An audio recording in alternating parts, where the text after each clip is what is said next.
Chapter 100. Capital City. Glorious glory. Bank Pei Ziyun had bought an ox cart early in the morning to transport the gold over. Yesterday's Lantern Festival had not rained, but today it was drizzling. The drizzle brought snow with it as it hit against the tarpaulin.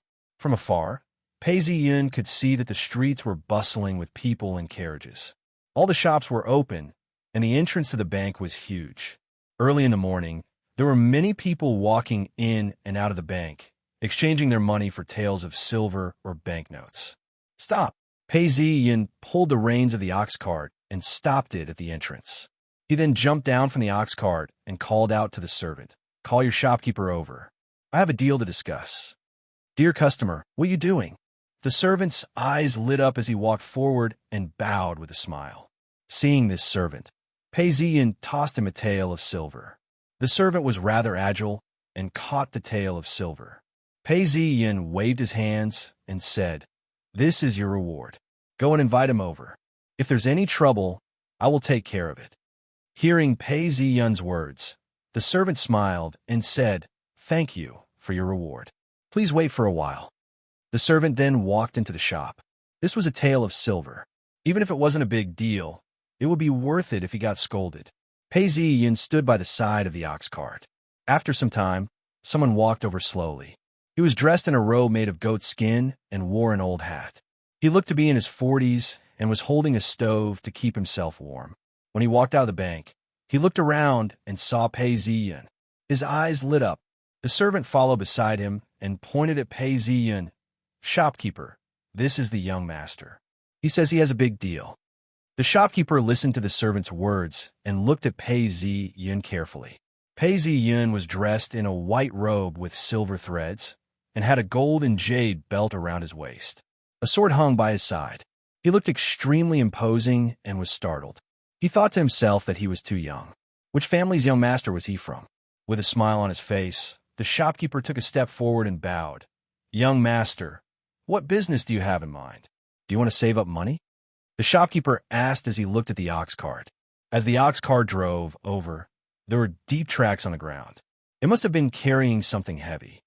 "Ha, shopkeeper, I am a high scholar from Ming Prefecture. Naturally, I have big business to do. Please take a look." Pei Ziyun led the shopkeeper and pulled the curtains of the carriage aside. Within the carriage, there were 10 chests. The shopkeeper moved his head forward and thought, "Could it be silver? That's quite a lot." Pei Ziyun stretched out his hand and opened one of the chests. Instantly, it shone with a golden light. The shopkeeper looked closely and saw that it was a chest full of gold bars, stacked neatly. He sucked in a deep breath. Pei Ziyun opened another chest. It was another gold bar. The shopkeeper sucked in a breath of cold air and looked around. "Young master, cover it up. Don't let anyone see it." Pei Ziyun closed the chest as the shopkeeper calmed himself down. "Young master, your gold." His voice was trembling as if he had yet to react. Pei Ziyun laughed and said calmly, "There are 10 boxes here, and each box is the same. There are 30 gold bars, 9 to 8 pieces of gold, and 300 taels of silver. Why? Can I exchange it? Could it be that your bank is too small and you can't keep it?" Pei Ziyun smiled as he looked at the shopkeeper. The shopkeeper paused for some time before biting his lips. "Young master, of course we can keep it. It's just that you have to tell us where you got it from. If not, we won't dare to accept it." Pei Ziyun laughed coldly. "This is 3,000 taels of gold, not 300 or 30. Have you ever heard of a mansion losing a large amount of gold? There are some things that you shouldn't know." He then nodded. "Not all of these 10 boxes can be exchanged. These 4 boxes can't be exchanged. As for the 1,000 taels, I shall send it to the Grand Princess's mansion. The remaining 100 taels shall be sent to Assistant Minister Ji's mansion. Do as you see fit." 3,000 taels of gold had been dug out from his own mansion. If that scoundrel were to find out about this, he would be in trouble. He couldn't just kill him. Now that he was a high scholar and had accepted the governor's mission to deliver gifts to the Grand Princess, as long as he didn't reveal it, would these people dare to investigate? At this point, it was a good time to use his connections to intimidate others. Besides, even if the Grand Princess wanted to investigate, she would think that the gold was from the sect behind him. Hearing Pei Ziyun's words, the shopkeeper's expression changed. The depths of the capital city were not something a mere shopkeeper would be able to pry into. As long as it wasn't a big case, there was no need to ask who the mastermind was. The shopkeeper thought about this and smiled apologetically. "Dear customer, I have been rude. Please come in." The shopkeeper then invited Pei Ziyun into the bank. Pei Ziyun laughed. "Shopkeeper, get someone to carry the boxes in. We shall inspect them one by one. Otherwise, when I take out the banknotes, you will say that the amount of gold is wrong. That wouldn't be good." Yes, I've been rude." The shopkeeper reacted quickly. He knew that Pei Ziyun was being cautious. He then smiled and turned around to get someone to carry the boxes. Before long, a few workers came out. 4 of them carried the boxes down the carriage. The passers-by who were hurrying in and out stopped in their tracks. Their faces changed. For workers carrying boxes, could it be that it was all silver? That was at least a few thousand taels of silver. They raised their heads and looked at Pei Ziyun. The workers carried the boxes into the inner courtyard and into the room. Pei Ziyun and the shopkeeper followed behind them. The shopkeeper then instructed a servant to call for the accountant and weigh the boxes. He then ordered the guards to stand guard outside the room. The accountant hurried over, followed by a man who was holding a scale and a stove. When the accountant and the person in charge of weighing the boxes entered the room, they were taken aback. "Weigh the boxes," the shopkeeper instructed. The accountant and the man with the scale started to weigh the bars of gold one by one. Some of the bars were even cut open. The accountant stood by the side and weighed the bars of gold. When he was done, the accountant stepped forward and whispered, "Shopkeeper, these are all 98% pure gold. Serve a tea." Seeing the shiny gold all over the floor, the shopkeeper's heart was filled with excitement. This was a huge achievement.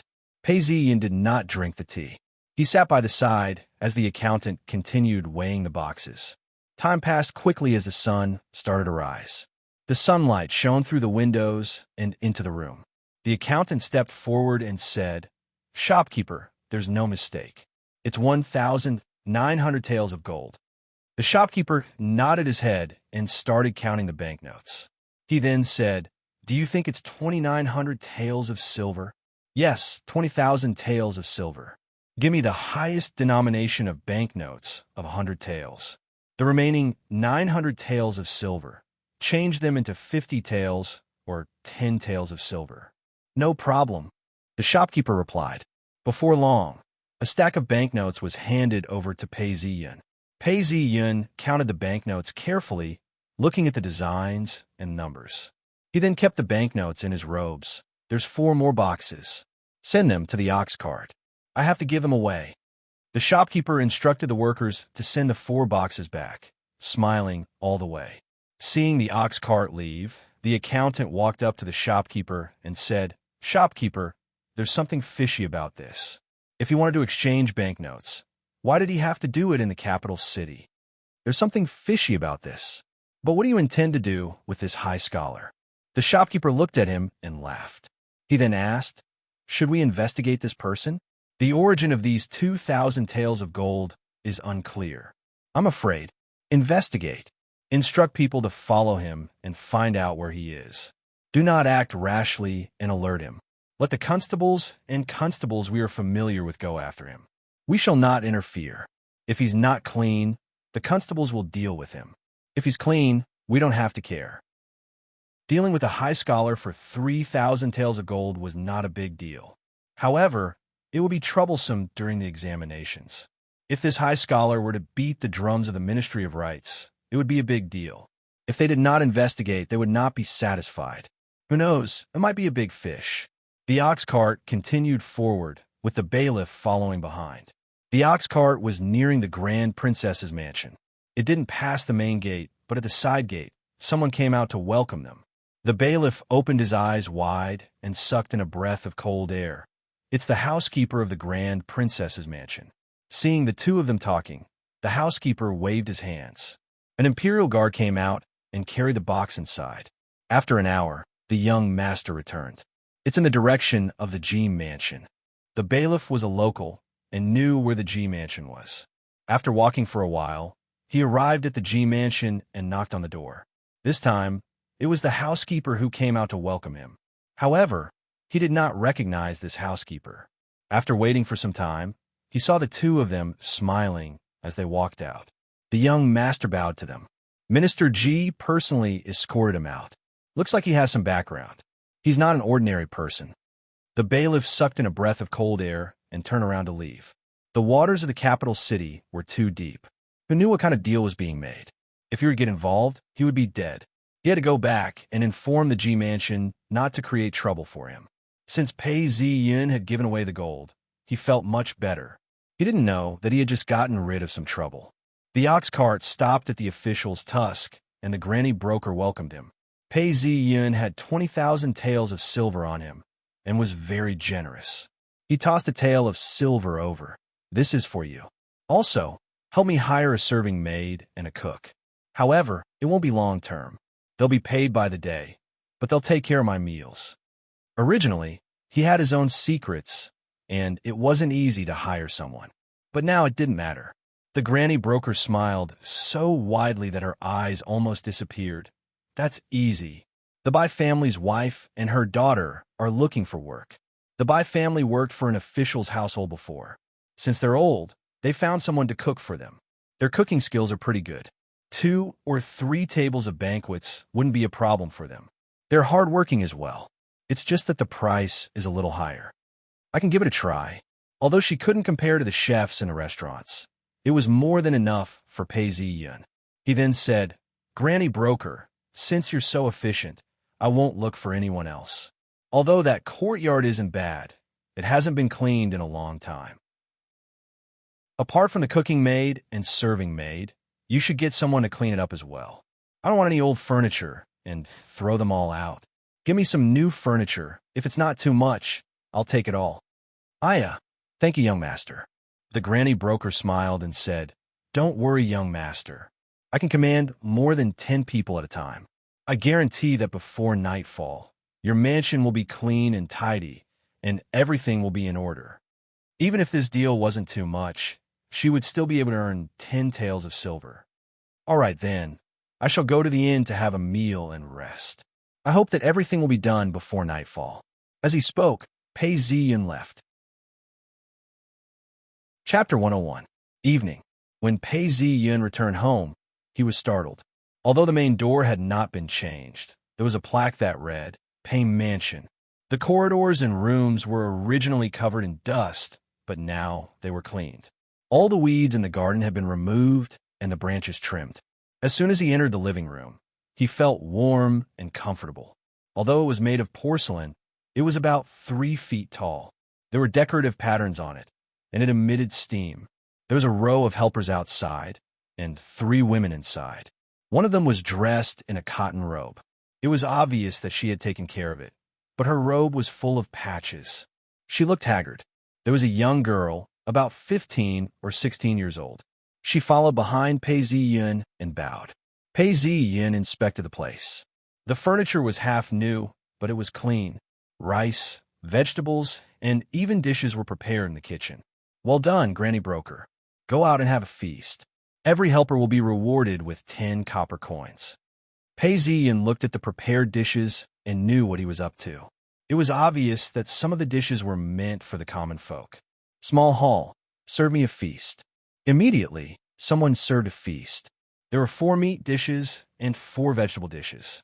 Although they were not expensive, they were bright and fragrant. Pei Ziyun took a bite and said, The 2 of you can stay.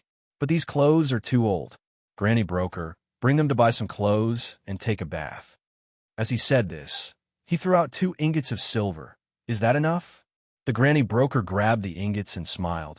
It's enough. Thank you, young master, for the reward. I can tell that young master is a kind person. Lusan, why don't you follow me out and change your clothes? We still need to be presentable. The cooking maid's eyes lit up with hope. Her voice trembled. Thank you, young master. After her husband passed away, she saw that her money was dwindling and that her family was in dire straits. She was at the end of her rope and did not expect to see such an opportunity. She bowed deeply and brought her daughter out of the room. Once they were out, a table was set up in the garden. Of course, the dishes were not as good, but the helpers cheered and thanked him. After an hour, everyone had left. Only the mother and daughter were left. Pei Ziyin looked at it for a while before walking out to the courtyard to practice the 100 beasts illustration. I can feel that I'm gaining strength. At the 5th or 6th layer, you'll be able to strengthen your innards. At the 7th or 8th layer, you will be able to produce great strength. You will be able to pull a heavy bow and lift a huge rock. When you wear armor, you will be able to charge in and out of battle formations. I've fought many battles and killed many martial artists. I've killed the 6 horsemen, and I've killed the pirates. I made some progress. All these killings had caused Pei Ziyun's sword techniques to become more refined and refined. His primal returning technique had also gained some insights, as though he was about to break through to the 6th level. Based on his memories, this was a sign that he had broken through to the next level. He was overjoyed as he struck the tree. He heard a pu sound as a fist imprint appeared on the surface of the tree. Seeing this fist imprint, Pei Ziyun was overjoyed. I've finally completed the 6th level and entered the 7th level. In his previous life, he had only trained in Dao arts and not martial arts. Although he had trained in the free cloud sword technique, he had not mastered it. His experience from his previous life had been used up here. Pei Ziyun looked at the information interface. Free Cloud Sect Origin Manual, Level 7. Dao Techniques, 31 Types, Advanced. Free Cloud Sword Technique, Advanced 36. 1% completed. Pei Ziyun thought to himself, now that my foundation is complete, the most important thing is to find Dao arts or sword techniques. Only then will I be able to attain immortality. As for Dao arts, I haven't broken through the gates of heaven yet, and thus shouldn't meddle with other Dao arts. However, sword techniques don't matter. I've killed so many people. I'm afraid that the people who are going to deal with me will no longer be the same as before. I have to raise my cultivation level as soon as possible. If not, the upcoming battles will be even more brutal. I was supposed to go on a mission to protect them, and yet it turned into a massacre. What about my return journey? Pei Ziyun had lived in a peaceful era. Even though he had faced many dangers, he still had the illusion of peace and prosperity. Besides, the improvement of my sword techniques is getting slower and slower. From the looks of it, if I continue at this pace, it'll take me at least 5 years to reach the level of a grandmaster. By then, the cauliflower would have turned yellow. It's time for me to find a Dao art legacy. As soon as he thought this, a red piece of paper appeared in front of him. The new mission sheet read, Mission, find a Dao art legacy. How do I find a Dao art legacy? Seeing this, Pei Ziyun wasn't surprised. He then thought to himself, the original owner hid this Dao art legacy from me again. The so-called Dao art legacy is similar to knowledge. You have to be sincere about the Dao, and then condense your Dao root. Then you can entrust it to something. This can only be chanced upon and not sought. Dao arts cannot be left outside. Rogue cultivators can think of a way. Rogue cultivators have to put in a lot of effort in order to enter the Dao. There are many ways to enter the Dao. You can either obtain a Dao art manual, or you can become proficient in one of them. You can then fuse your body and mind and become a rogue cultivator. Pei Ziyun paced several steps as he pondered. That's right. In my previous life, I was a rogue cultivator as well. I've heard of some rogue cultivators passing away. It was said that once a rogue cultivator opened the gates of heaven and became a Yin master, his lifespan would only be 120 years. In actual fact, he might not even reach 100 years of age. There were all sorts of reasons for this. Although these rogue cultivators had great wisdom and perseverance and were able to open the gates of heaven, they must have taken many detours. Hence, their lifespans are not long. Many die before the age of 50 or 60. Although I don't know where I can find them, but according to some rumors, I can go and look for the relics of these rogue cultivators. As long as I can find a Dao art legacy, my powers will increase tremendously. Monk Huichong from Ji Shi Temple, Taoist Qing Song from Qing Xian Monastery, half-deity Li from Li Village, etc.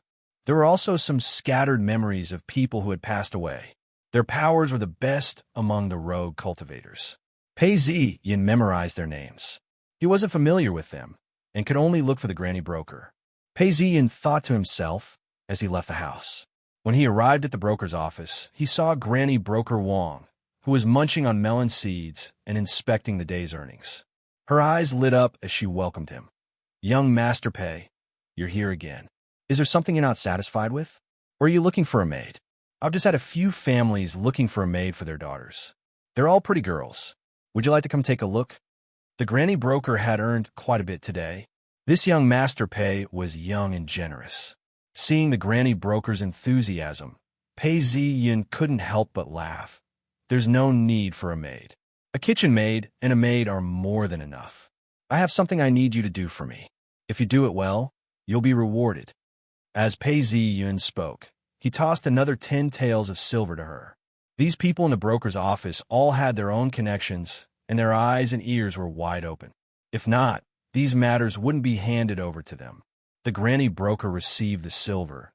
Her face was filled with worry as she whispered, "Could it be that young master wants to do something illegal? This is the official broker's office, and you can't do that." There was a job in the official broker's office that specialized in pulling strings for married women. Could it be that this young master was interested in doing that? Seeing how worried the granny broker was, Pei Ziyin laughed. "Haha, Granny Broker, you're worrying too much. I've come to the official broker's office, and it's an open and above-board affair. I've got a list of names. If you can help me find these treasures, I'll reward you handsomely." As Pei Ziyin spoke, he handed over 200 taels of silver to her.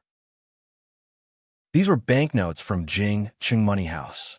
The granny broker heaved a sigh of relief and took the silver without hesitation. She then thanked him profusely. "Thank you, young master.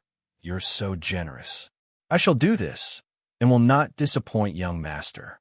The granny broker held the banknotes tightly in her hands, revealing her big yellow teeth. "Young master, when do you want them?" Pei Ziyin thought for some time before replying. "It's better to be fast than slow, and it's better to be short than long. Once you've found them, and you're short on silver, come and look for me." Pei Ziyin knew that the granny broker had many tricks up her sleeves. Most of the items she found were not legacies, but as long as he had one, it would be worth it. Hearing Pei Ziyin's words, the granny broker felt a surge of excitement in her heart. This was a big deal, a deal that only happens once every 10 years. She would be able to earn a huge sum of money. The granny broker looked at Pei Ziyin and thought to herself, "Looks like young Master Pei is going to stay in the capital city. I can't kill the goose that lays the golden eggs, and I can't ruin my reputation in the long run. However, I should be able to earn at least 30% of the profits." She then smiled as she sent Pei Ziyin off. She then turned around and called out to the serving maid beside her, "Little Victor, follow me out. We have a big deal to do."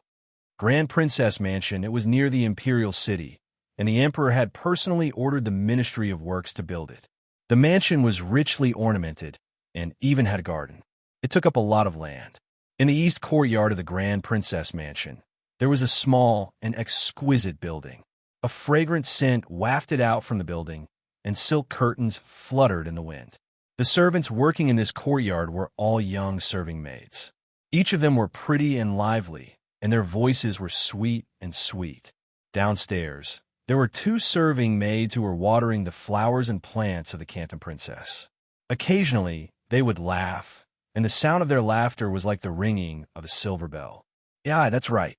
What's wrong with the Canton Princess today? She's been cooped up in her room for a long time. Could it be that she's sick?" One of the serving maids whispered. "AI, even if our Canton Princess is sick, it can only be lovesickness. You're worrying too much." The serving maid who was standing opposite her replied softly. She was the personal maid of the Canton Princess, and thus knew a lot more. "Oh, what? Lovesickness?" The serving maid who had spoken earlier was shocked and almost screamed out loud. She hurriedly covered her mouth. The emperor's daughter was called a princess, the prince's daughter was called a Canton Princess, the prince's daughter was called a county magistrate, and the granddaughter's daughter was called a county magistrate. The daughter of a princess was not considered part of the royal family, and thus could not be conferred the title of a Canton Princess. This title was specially conferred by the emperor, which showed how much he doted on her. Chill. Lower your voice. Lower your voice. Look at my mouth. Why didn't I control it? I won't say it anymore. The serving maid who was speaking shut her mouth and refused to speak. Sister, don't you know your sister's character? There's only us here, and I won't tell anyone else. Just say it. The serving maid's eyes were filled with curiosity. Then, all right. Actually, when I entered the room to serve tea, I happened to see the princess painting in the room today. I saw that she was smiling while she was painting, so I couldn't help but glance at the painting. Can you guess what she was painting? A handsome young master? Your Highness the Grand Princess. The serving maid noticed the Grand Princess behind her and was so frightened that she covered her mouth and called out softly. The serving maid who had been chatting away realized that the Grand Princess was standing behind them and had been listening for a long time. She was so frightened that her face turned pale, and with a plop, she knelt down and kowtowed. This servant deserves to die. This servant deserves to die. Your Highness, please punish me. The Grand Princess's expression turned ugly, and she looked at the two of them coldly. You should slap yourself 50 times for talking about your mistress. If you continue to gossip like this, the princess's residence will be punished. Pa pa pa. The two serving maids ruthlessly slapped their own faces, and after a few slaps, their faces turned into pig heads. They were secretly glad that they didn't do this, because if they really pursued the matter, they might even be beaten to death. The Grand Princess didn't even look at them and walked towards the small building. She had a layer of worry in her heart. The information that the emperor had given her yesterday had shocked her. This kind of person was too dangerous. Chapter 102. Small building. Study. A young lady was sitting there. It was the Canton Princess. She blinked her large almond-shaped eyes, as though she was concentrating on her painting. The person in the painting was a man. Although it was incomplete, one could see that his eyes were like stars in the night sky, and his nose was sharp. His eyebrows were long, and his lips were sharp and defined. His posture was tall and straight, and he was indeed a handsome young man. The Canton Princess was drawing at this point. She paused for a moment, as though she had thought of something. She smiled and turned her brush.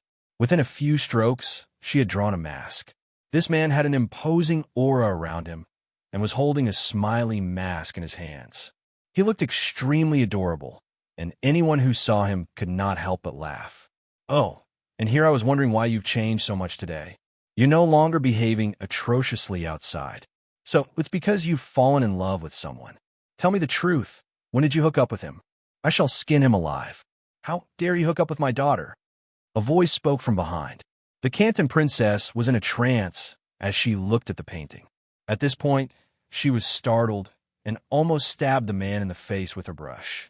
She looked up and saw the Grand Princess looking at her with a smile that was not a smile. Her face flushed red all the way to her neck. She threw down her brush and stood up, wanting to explain herself.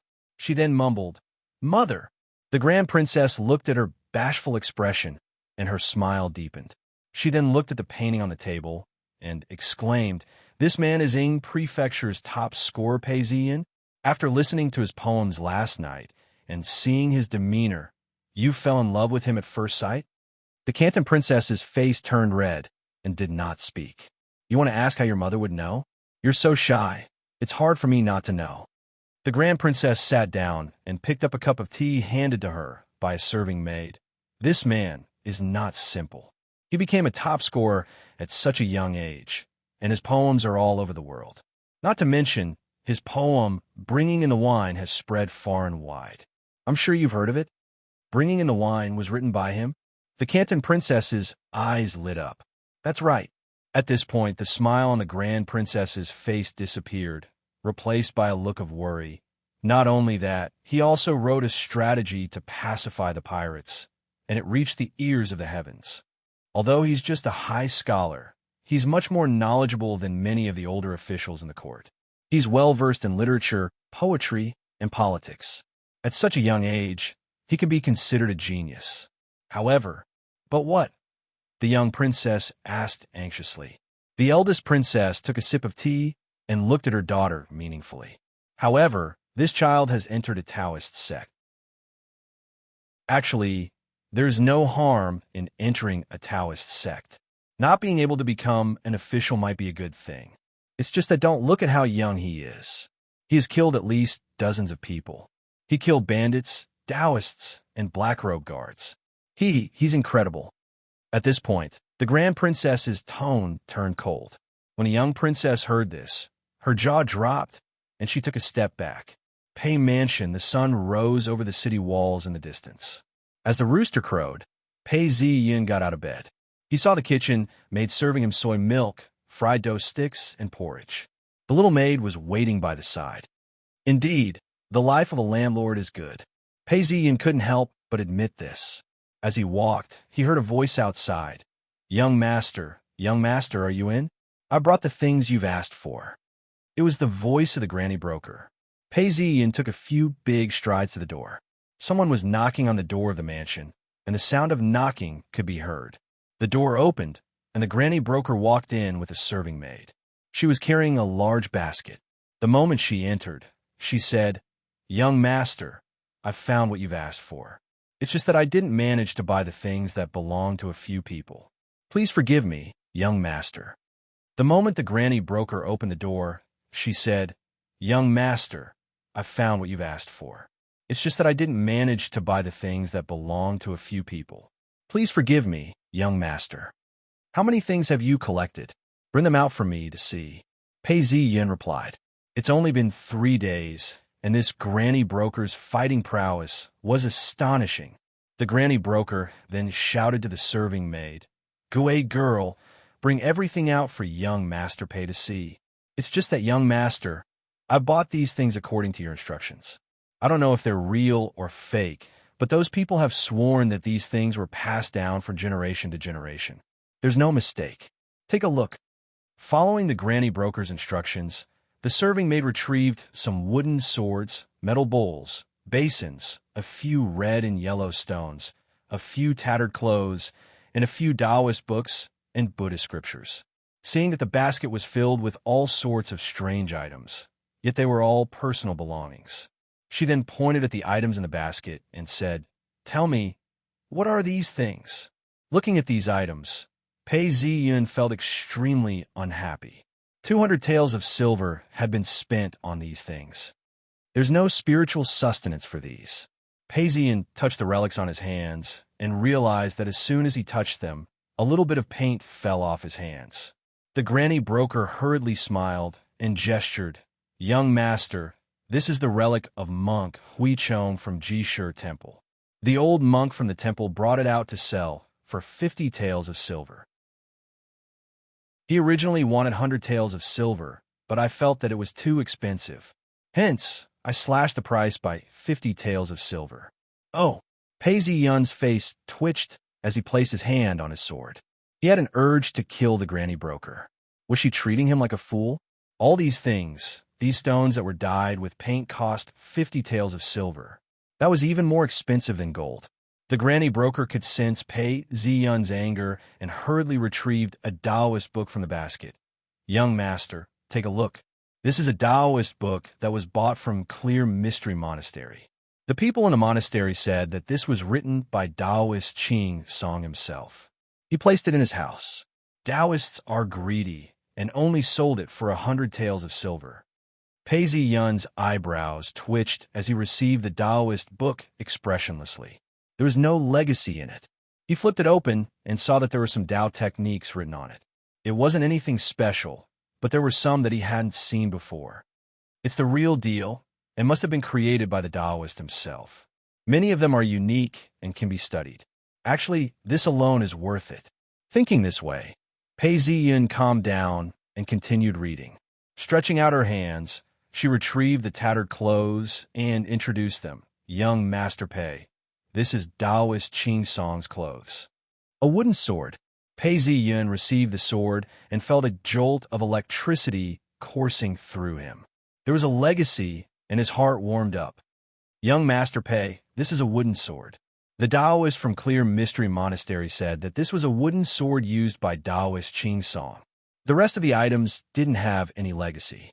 There was a Taoist book, a wooden sword, a flute, and a brush. Pei Zi-yun then understood that the granny broker was just an ordinary person and wouldn't be able to differentiate between the items he wanted to buy. It was normal for her to be taken for a fool. However, his luck wasn't bad this time, and his chances of winning were very high. It was obvious that this granny broker was colluding with outsiders to plot against him. Pei Zi-yun couldn't allow that to happen. His face fell. Granny broker, what are you buying? Do you really think I'm a fool? Tell me, are you colluding with those people? Pei Zi-yun's gaze was ice cold. The granny broker's thoughts were exposed, and her heart turned cold. She swallowed a mouthful of saliva and said, "Young Master Pei, how would I dare?" You wouldn't dare? Forget about the other items. This Sarira is obviously a piece of dyed stone. You're an old granny broker. Can't you see through this? The other items can be considered treasures, but these tattered clothes, do you really think I'm a beggar? You're buying everything? You might not know this, but Zhang Cheng is already dead. Pei Zi-yun wore a smile on his face as he spoke plainly. The constable informed me that he had a sudden illness, but the truth was that he had died from 1,000 layers of paper. Do you know what a paper is? It's a piece of wet paper that was stuck onto Zhang Cheng's face layer by layer. He struggled with all his might, but was unable to move. All he could do was breathe. Pasted layer by layer, it's called 1,000 layers of paper. In actual fact, after more than 10 layers of wet paper, he couldn't breathe anymore. He bled from all his orifices and died with his tongue sticking out. Why? Does your granny broker wish to have a taste of this? Hearing such a horrifying incident, the granny broker felt a chill run down her spine. She scolded herself under her breath. How could she fool a high scholar like this? She forced a smile and said, "Young master, how would I dare? If you don't like it, I shall return it. Return this so-called relic. I've given you this job, and you've already earned quite a lot. Don't ask to be punished. Continue to pay attention to the rest of the shops. If you want to buy anything, bring me there to take a look." Hearing Pei Zi-yun say this, the granny broker heaved a sigh of relief. Yes, I will take note. There are only a few shops left. These few shops are asking for too much, and two are unwilling to sell. Young master, what do you think? No problem. Bring me there next time. If I like it, I'll reward you. Pei Zi-yun regained his usual smile. When the granny broker heard this, she hurriedly replied, "Yes, young master." She then left with her serving maid. When she touched her back, she realized that it was wet. Pei Zi-yun locked the door and returned to his room. The sun had just risen and was shining down on the courtyard. He entered his room and locked the door. He then instructed the kitchen maid, "There's no need to call for me. I'll come out myself." Pei Zi-yun lay down on his bed and placed the wooden sword under his pillow. The moment his head touched the pillow, he felt a wave of exhaustion wash over him, and he fell into a deep sleep. In his haze, he could hear the sounds of Heng Ha Hia. In front of him, several Taoist children were wielding wooden swords and slashing at him repeatedly. A Taoist was supervising them as he scolded them. The world is on the brink of destruction. You Taoist children refuse to practice the sword. When I'm not around, how are you going to protect yourselves? Don't cry. Continue practicing. The scene before his eyes changed. He was in a bamboo forest. Initially, there were 7 or 8 Taoist children, but now there were only 3 or 4 of them. The Taoist who was teaching them had a head of white hair. He looked at the Taoist children coldly. Every day, if you don't chop down 100 pieces of bamboo, you're not allowed to eat. This sword technique needs to be passed down from generation to generation. The scene changed again. Pei Zi-yun was sitting cross-legged in a room. An incense stick was slowly rising into the air. All of a sudden, a bright light flashed. The incense stick was cut in half, but the smoke was not disrupted. Papa, the door was pushed open, and an old Taoist entered. His hair was all white. Your sword technique has already surpassed mine. I have nothing else to teach you. In the next moment, the sky was filled with dark clouds. Raindrops fell onto the faces of the crowd, as well as onto the corpses.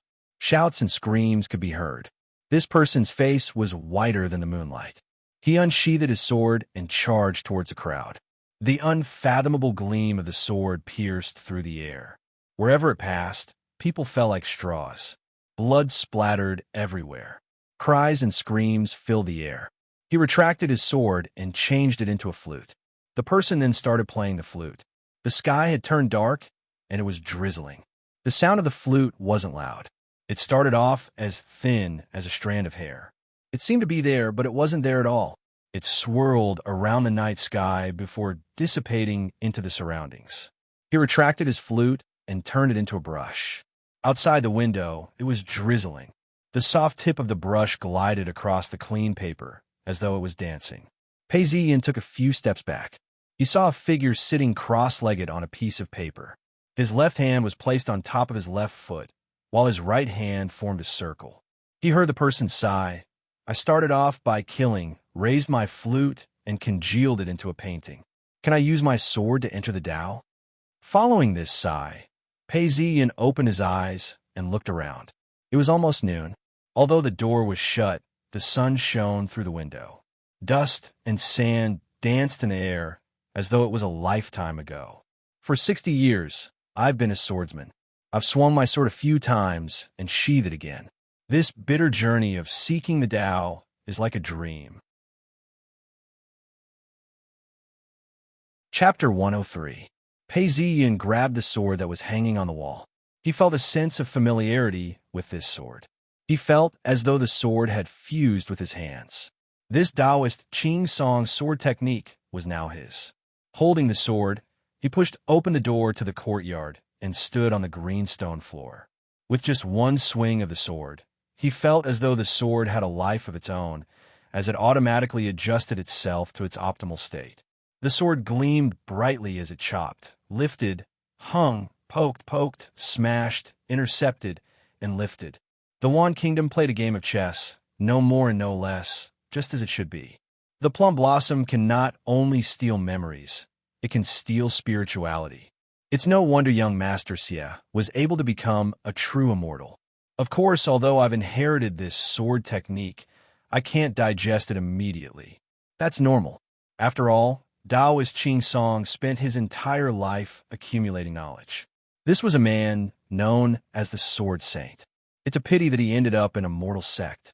Once he reached the pinnacle, he had nowhere else to go. Although he relied on his wisdom and determination to carve out a path for himself, he died at the age of 61. What's more, there was no suitable successor. If there was a successor, he could follow the path that Taoist Qing Song had carved out. He would then be able to understand the way to become a Yin master. At that point, he would be able to transform into a Tao sect. If a Tao sect were to reach the pinnacle of Yin masters and were lucky enough to find a place to occupy, they would be like Free Cloud sect. They would become a true Tao sect and could even be conferred titles by the imperial court.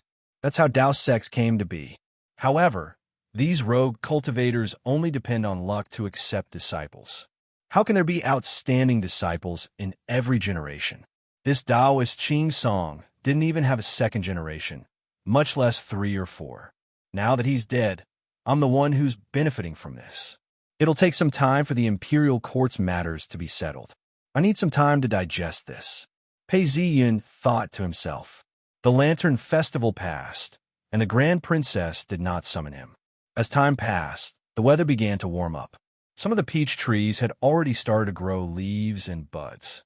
The spring rain continued to fall, and the lights of the lamps could be seen. Pei Mansion was clean and tidy, and there wasn't a single speck of mud on the greenstone floor. Because it was cloudy, the house was dark.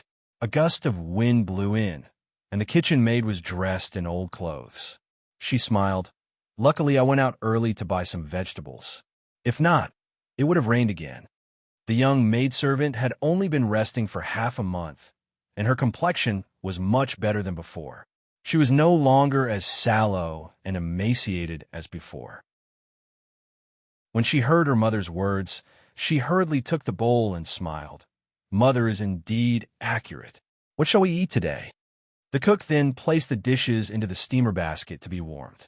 There were steamed eggs, spring rolls, ginseng chicken soup, and diced chicken. She then pointed at her daughter. You can only eat this steamed egg now. I've got an extra bowl, but when young master comes out to eat, there will definitely be leftovers. Life is like heaven and earth compared to before. I know. The little lass scooped a spoonful of egg custard and put it into her mouth.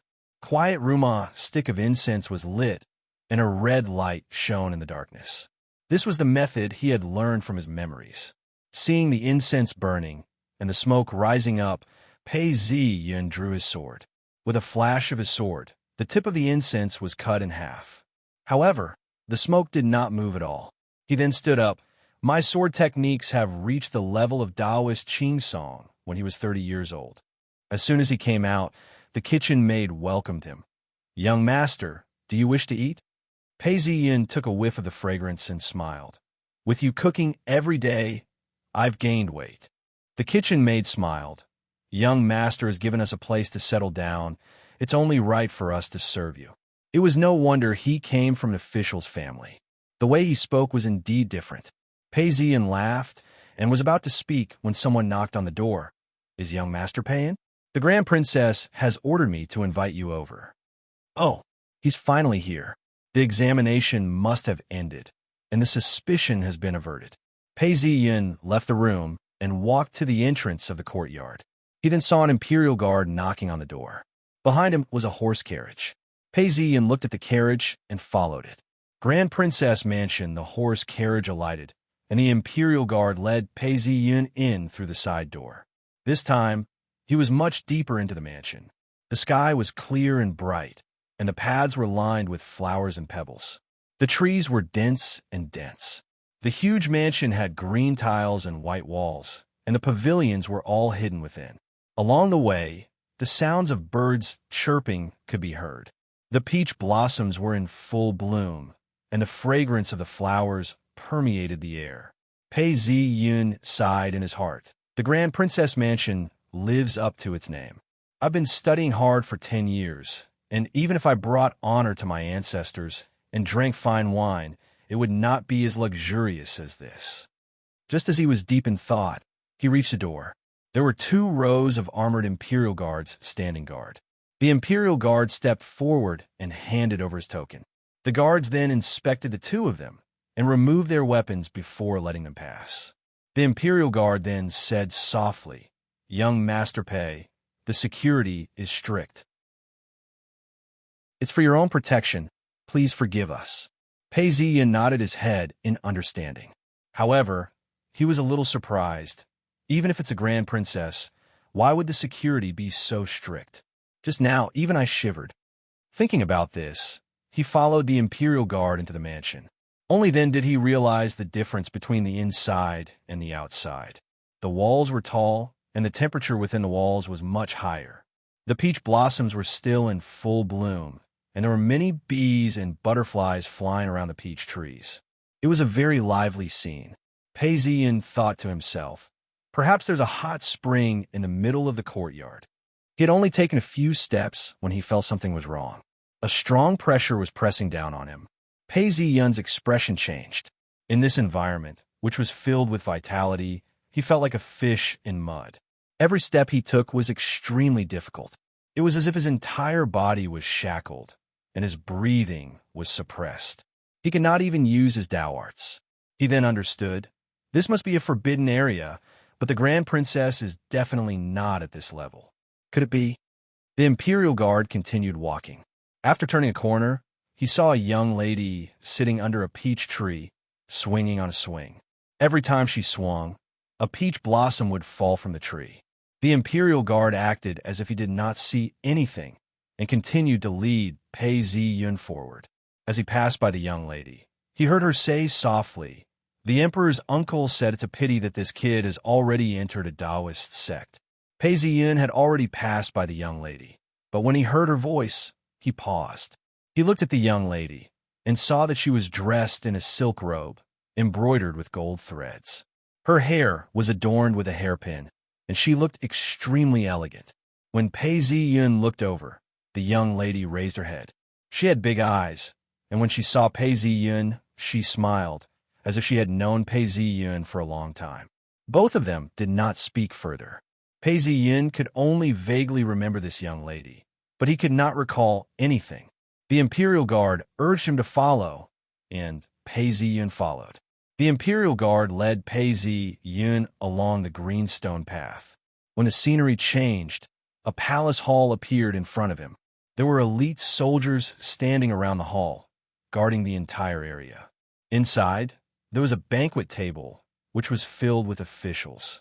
There were dishes and wine on the table, and the banquet had not started yet. At a glance, he could tell that these officials were all 5th or 6th ranked, and were dressed in official robes. AI, it seems the Grand Princess wasn't the only one who summoned you. The Imperial Guard invited Pei Zi-yun to take a seat. As soon as Pei Zi-yun sat down, a fat official came up to him and whispered, "Young master, which house or marquee are you from? Why have you been invited to join us?" Seeing that Pei Zi-yun was dressed in his usual robes, the surrounding officials were taken aback and leaned closer to listen. Pei Zi-yun had a confused look on his face as he whispered, "Your Excellency, what banquet is this? I've been invited by the Grand Princess, but I don't know why she arranged for me to be here." When the official heard that Pei Zi-yun had been invited by the Grand Princess, he paused. Ever since the Grand Princess's prince consort had died in battle, her personality had become strange. It wasn't strange for her to throw the person she had invited here. After all, there were things that were even more ridiculous than this. However, to be invited by the Grand Princess, his status must not be ordinary. Although he didn't explain in detail, he knew that it would be a good idea to interact with him. This official, who was trembling with fats, whispered, "Today is the spring banquet. Every year, after the Lantern Festival, the emperor would gather all his officials and hold a banquet in all 4 corners of the country." Hearing this 6th-ranked official explain in a low voice, Pei Zi-yun finally understood. So this was the spring banquet. He had long heard of the spring banquet, but in his previous life, he hadn't even heard of it. It was normal that he didn't know much about it. No wonder the Peach Garden was protected, and the emperor had to be in this hall. Pei Zi-yun didn't think much of it. The banquet, the officials, the Grand Princess summoning him, all these thoughts flashed through his mind. Perhaps the host of the banquet wasn't the Grand Princess, but someone else. He fell silent, and his heart was burning with passion. Perhaps the reward he had obtained for his sect was in this hall. Taking a closer look, the hall was wide and spacious. It was very quiet, and nobody would be able to sneak in. Listening closely, he could hear the sounds of bells and flutes being played. Although Pei Zi-yun hadn't been inside before, many of the grand scholars had been here before. One look, and he could tell that it was the music of the sage. This was the music of a king. According to etiquette, the princes, prince consort, and the Imperial Guard are the closest to the emperor.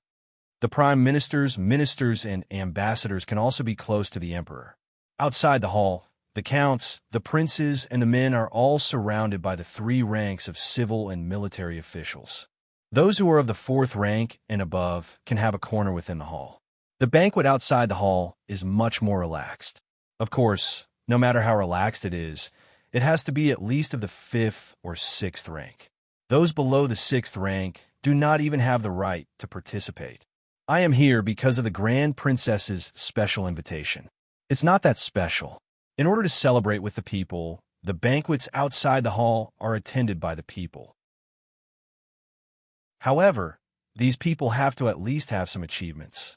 I'm a high scholar and can barely be considered qualified. Since it's a spring banquet, it won't be a simple ceremony. There must be something important. Since I've already entered a Taoist sect, I don't think they want me to speak in front of the officials. It must be a poem. I have to think about it and be prepared.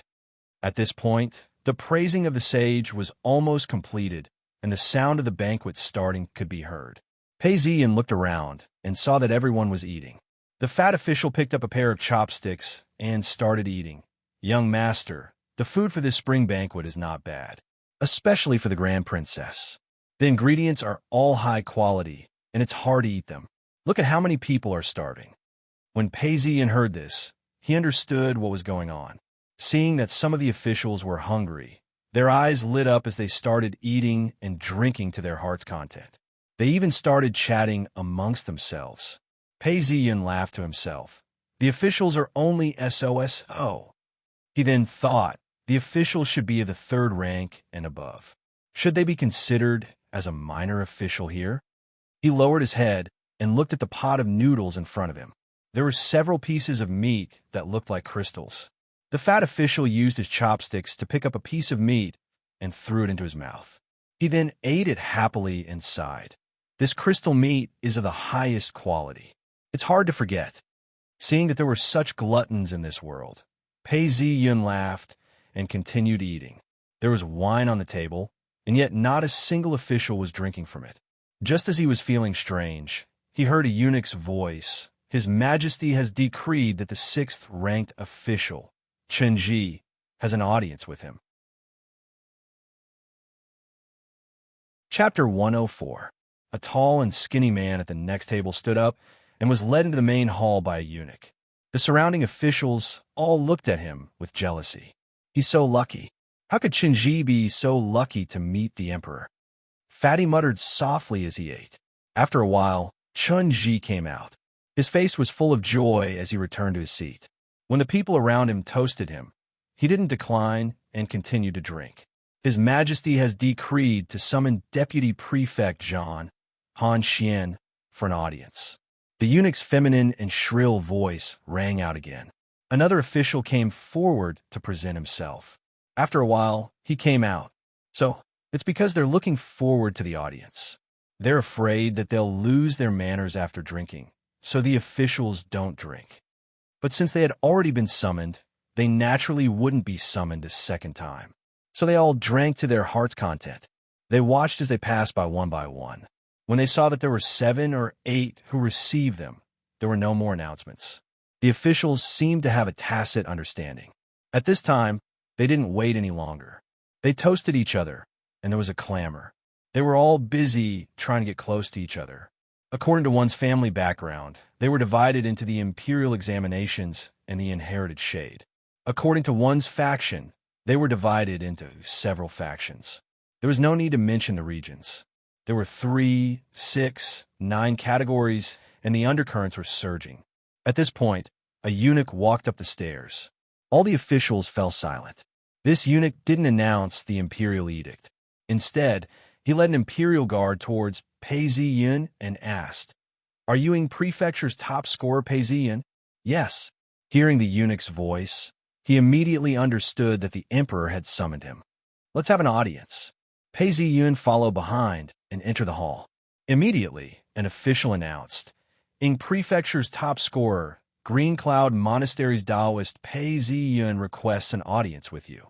As soon as he entered, he felt that the inside and outside of the palace hall were completely different. The huge palace hall was somewhat spacious and dark. The emperor sat on the main seat, and the eldest princess sat on one side. It seems like there are no crown princes, or dukes here today.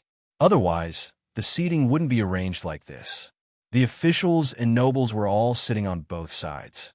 The floor in the middle was covered with blankets, and a group of dancers were dancing gracefully. The imperial bodyguards were standing on both sides of the pillars, and a few were standing in front of the steps to protect the emperor and prevent assassinations. Seeing Pei Ziyun walk in, the Grand Princess looked down and glanced at him. She had a smile on her face as she spoke to the emperor. Pei Ziyun scanned his surroundings. The atmosphere in the hall was rather relaxed. Many people were drinking wine, and their faces were slightly flushed. Some of them seemed to be tipsy and were chatting softly. The emperor, who was sitting high up on the throne, seemed to have drunk some wine as well. Long live the emperor. Pei Ziyun bowed deeply. Rise. As the emperor spoke, he drank another cup of wine. He then placed the cup down and smiled. Today is the spring banquet. I've heard that the spring rain has been continuous and that the plowing has been smooth. I'm very happy. I've read your poems. Have you composed any poems today? Hearing the emperor's words, all the officials present turned their heads to look at him. These officials were all 3rd-ranked officials and above. Usually, they had the power to decide the life and death of others, and were extremely powerful. Just by looking at him, Pei Ziyun felt a heavy weight on his shoulders. Hearing the emperor's words, Pei Ziyun wasn't afraid at all. Your Majesty, this humble subject's poems require wine. Without wine, I can't write a poem. The emperor paused, as the entire hall fell silent. Pei Yin suddenly felt a sense of nervousness, as he could feel the might of the heavens. At the next moment, the emperor laughed. I must not underestimate you, Pei Yin. You're the only one who dares to say such things. The Grand Princess spoke softly. Your Majesty, you have to bestow the wine to him. Do you know that Pei Yin has a nickname, the Wine Immortal? Huh. The emperor laughed heartily. Good. Since there's wine, there can only be poetry. Bestow the wine, then. Thank you, Your Majesty. Pei Yin sighed and bowed deeply. He then stood up and looked at the emperor seriously. According to the memories of his previous life, the emperor should be 53 years old. He wore a pearl crown and a golden dragon robe. His robe was lined with fish scales, and his hair was slightly white. His eyes were deep and bottomless, and he exclaimed, Good wine. A eunuch poured the wine and brought it forward. Pei Yin glanced at the wine and noticed that it was sparkling and translucent. He received the wine and drank it. He felt a burning sensation as he sighed. Good wine. He placed the wine cup down and started walking. After taking 7 steps, he sighed. The heavens and earth are the traders of all living things. Time is the traveler of 100 generations. Life is like a dream. How much joy is there? The ancients held candlelight and roamed the night. When the sun shines on me, I see the scenery. When the sun shines on me, I write my essays. When the peach and plum blossoms bloom in the garden, the happiness of a family. All the handsome men of the season are blessed. I sing songs. I am ashamed of my happiness. When I admire the beauty of the world, the conversation becomes clear. When I open a banquet, I sit on flowers. When I fly, I get drunk on the moon. If I don't have a good song, how can I enjoy myself? If I can't recite a poem, I will punish me according to the amount of wine I have drunk. There were still voices in the hall, but Pei Yin's words sounded like metal. Everyone listened in awe. Gradually, there was no more sound. Only Pei Yin's recitation of the poem could be heard echoing throughout the hall. Seeing that all the officials were silent, the emperor raised his cup and took a sip. He then said softly, It's a pity, what a pity. I can't make use of this talent. How'd he manage to join a Tao sect? His voice was soft, and only the Grand Princess could hear him. The Grand Princess did not speak. She had seen Pei Yin's talent before, and hence was not as surprised as the emperor. The heavens and earth are the traders of all living things. Time is the traveler of 100 generations. How wonderful! The emperor smiled as he spoke. At this point, someone jumped out and said, This poem was composed in 7 steps. It's not an exaggeration to say that it's famous throughout the ages. This is the result of Your Majesty's good fortune. This will be a legend in history. The governor of Ying Prefecture has recommended that Dao Master Qing of Free Cloud Monastery is very efficacious. He has protected the people and is worthy of being conferred the title of true sovereign. It was obvious that the emperor had been prepared for this. The emperor then replied, Granted. Thank you, Your Majesty. Pei Yin heard the roar of the dragon and knew that he had finally succeeded. He hurriedly kowtowed and thanked the emperor. Seeing that nothing had happened, he retreated.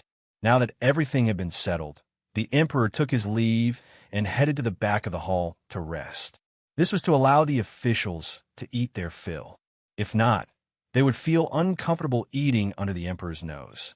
Every word they said would have to be carefully considered. Now that the emperor had returned to the back of the hall, everyone heaved a sigh of relief.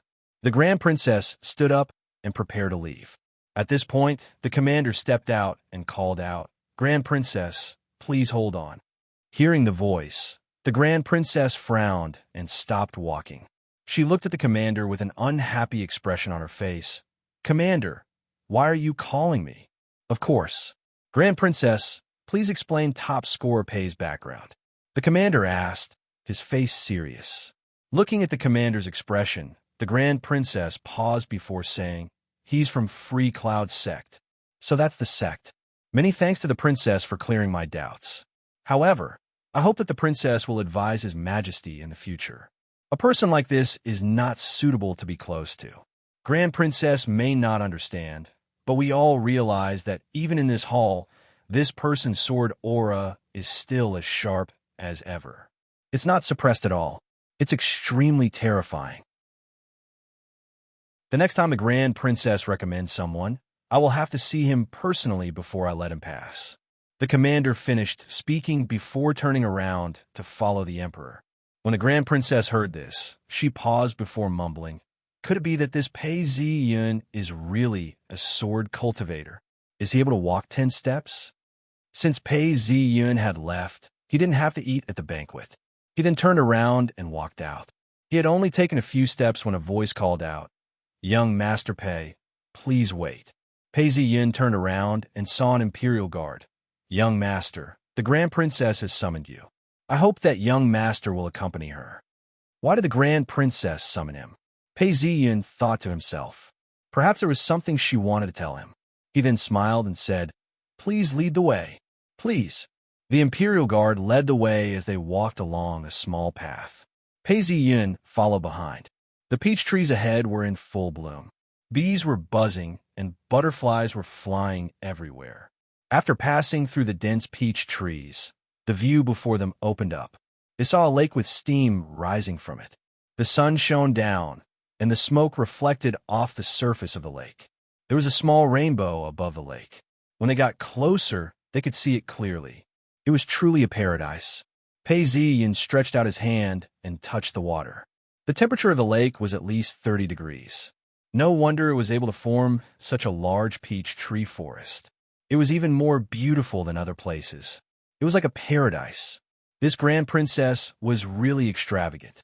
The Grand Princess is on the island. "Young Master, please follow me." The corners of the lake were made of green stones. There were some willow trees by the side, which had already sprouted green leaves. The path was paved with cobblestones. The Imperial Guard led the way for another 100 meters. A green stone walkway leading to the center of the island appeared. After passing through the mist, they saw a small island in the middle of the lake. It was about 100 square meters in size and was filled with all sorts of flowers and plants. There was a pavilion in front of them, and the surroundings were empty. There was no mist at all. As soon as they entered the pavilion, they could hear the sound of a zither.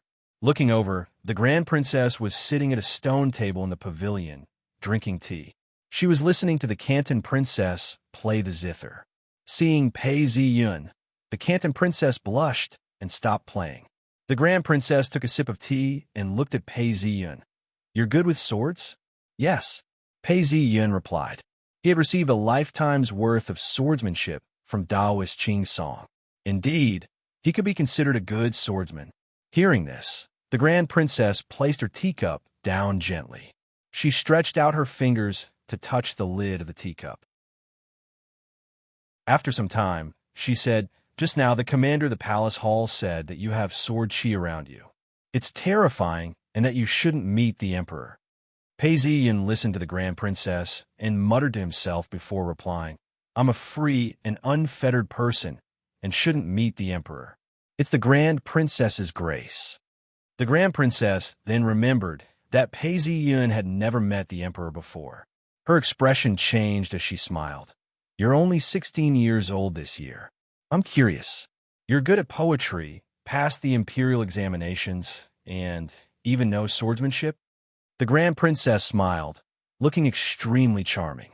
She was a mature and mature woman, causing one's heart to heat up and feel thirsty. Pei Ziyun retracted his gaze and muttered, "There's nothing else. Every day, I practice swordsmanship, and ponder over it. Over time, I'll become more familiar with swordsmanship." Pei Ziyun spoke without thinking. In his mind, he could see the original owner practicing swordsmanship day after day in the Taoist Qing Song's entire life. "I've practiced swordsmanship as well. It's just that I've only been practicing swordsmanship for over 10 years. Even the commander of the palace hall couldn't praise me. You're so young. I wonder if you'd be willing to practice your swordsmanship for me." The Grand Princess smiled. Chapter 105. Pei Ziyun thought for some time before laughing. This sword dance has no accompaniment. It's boring and tasteless. I'm afraid the Grand Princess won't like it." As soon as Pei Ziyin finished speaking, the maid beside the Grand Princess stepped forward. "I've learnt sword dances before. I can dance for you." Pei Ziyin walked forward and said, "Although there are dancers, it's not enough without music." The Grand Princess pinched the lid of her teacup and said, "Top scorer, don't push your luck." The Canton Princess lowered her head shyly and blushed. "Mother, I know how to play the guqin. I can accompany you." Hearing the Canton Princess speak, the Grand Princess paused. She looked at her daughter and knew that her daughter wasn't listening to her. She paused for some time. This wasn't the time to argue with her daughter. It wouldn't be good if outsiders saw this. She smiled and said, "My daughter is the best at playing the guqin. Let my daughter accompany me." The Canton Princess placed the guqin in front of her and played with it. She listened to a simple melody and asked softly, "I wonder what song top scorer Pei would like to play." "Journey of the Swordsman." "I wonder if the Canton Princess knows this song?" Pei Ziyin asked. Swordsmen were common in this world. Hence, there was a famous song, Journey of the Swordsman. "I know this song." The Canton Princess revealed a look of confidence as she played the guqin. Pei Ziyin then pulled out his sword. As soon as he pulled out his sword, the Grand Princess felt her eyes light up and her heart skipped a beat. The sound of the guqin changed from soft to hard, from quiet to active. The sounds of battle, the sounds of weapons and horses clashing against each other could be heard. Pei Ziyin struck out with his sword, and the glow of the sword condensed into a silvery glow. It was as if a river was flowing towards the east, or as if stars were twinkling in the sky. The entire world seemed to be dancing with the sword. At this point, the Grand Princess's maid stepped forward as well. She danced along with the sound of the guqin. Sometimes she spun around, and the red cloth in her hands fluttered in the wind. At other times, she moved slowly and leapt into the air. The sword and the dance were perfect, and the sound of the guqin was harmonious. Everyone was mesmerized. The Grand Duke held onto his teacup as he watched Pei Ziyun's sword techniques complemented with the sounds of the zither and dance. His eyes shone with a strange light, as though he had been transported back to his younger days, when he was surrounded by peach blossoms. He then turned his head away, as though he had not seen enough, and turned his gaze back to the Grand Duke. The sounds of the qin were getting more and more hurried. The battle of swords, horses, and spears was nearing its end. Pei Ziyun's sword gleam was getting more and more intense as well. The wind blew against the petals of the peach blossoms, and in the blink of an eye, all of them were destroyed. The Canton Princess retracted her fingers and stopped with a clanging sound. Beads of perspiration appeared on her forehead, and the little maid hurriedly took out a handkerchief to wipe it off. The sound of the zither stopped, and the sword flashed. The maid of the first princess stopped dancing. Her forehead and body were wet. There was silence in the hall. After a while, people started to praise. The eldest princess secretly shook her head. With this kind of swordsmanship and this kind of talent, being a husband of a daughter will only bring tragedy. My princess's mansion doesn't need another genius to wither away, leaving behind only cold hatred. My son is looking for a man who is somewhat talented, but not stunning, and has a gentle and mediocre personality. Thinking up to this point, the Grand Princess felt tired. She felt a pain in her heart as her face turned pale. She sipped on her tea, and her hands trembled slightly. My brother wouldn't personally issue an order to kill Zhen Lang. However, there are many people who think that Zhen Lang is a threat. I will never be able to figure out the reason behind this. All of this happened in a split second. The Grand Princess then clapped her hands and laughed. "That's amazing, but your swordsmanship is already so stunning. I would like to see your killing techniques." Her words were filled with unquestionable authority. Before Pei Ziyun could reply, the Grand Princess ordered the guards to bring the swordsmen over. Before long, a row of swordsmen appeared, carrying wooden swords. The guard stepped forward and handed him a wooden sword. Pei Ziyun sighed, knowing that he couldn't reject the offer. He took the wooden sword and swung it around. Even a wooden sword could kill. In his dream, Daoist Qing Song had used a wooden sword to kill dozens of enemies. At this point, the sky started to darken and it started to drizzle. The Grand Princess didn't seem to mind as she stretched out her hand and rested it on her head. She then smiled and said, "Let's fight one-on-one. Top scorer pay. Do you have any objections?" Pei Ziyin looked around and noticed that these swordsmen were all wielding wooden swords and couldn't feel any sword intent from them. He then laughed. "Your Highness, a one-on-one battle is boring. Why don't we fight together?" Hearing Pei Ziyun's words, the Canton Princess didn't say anything.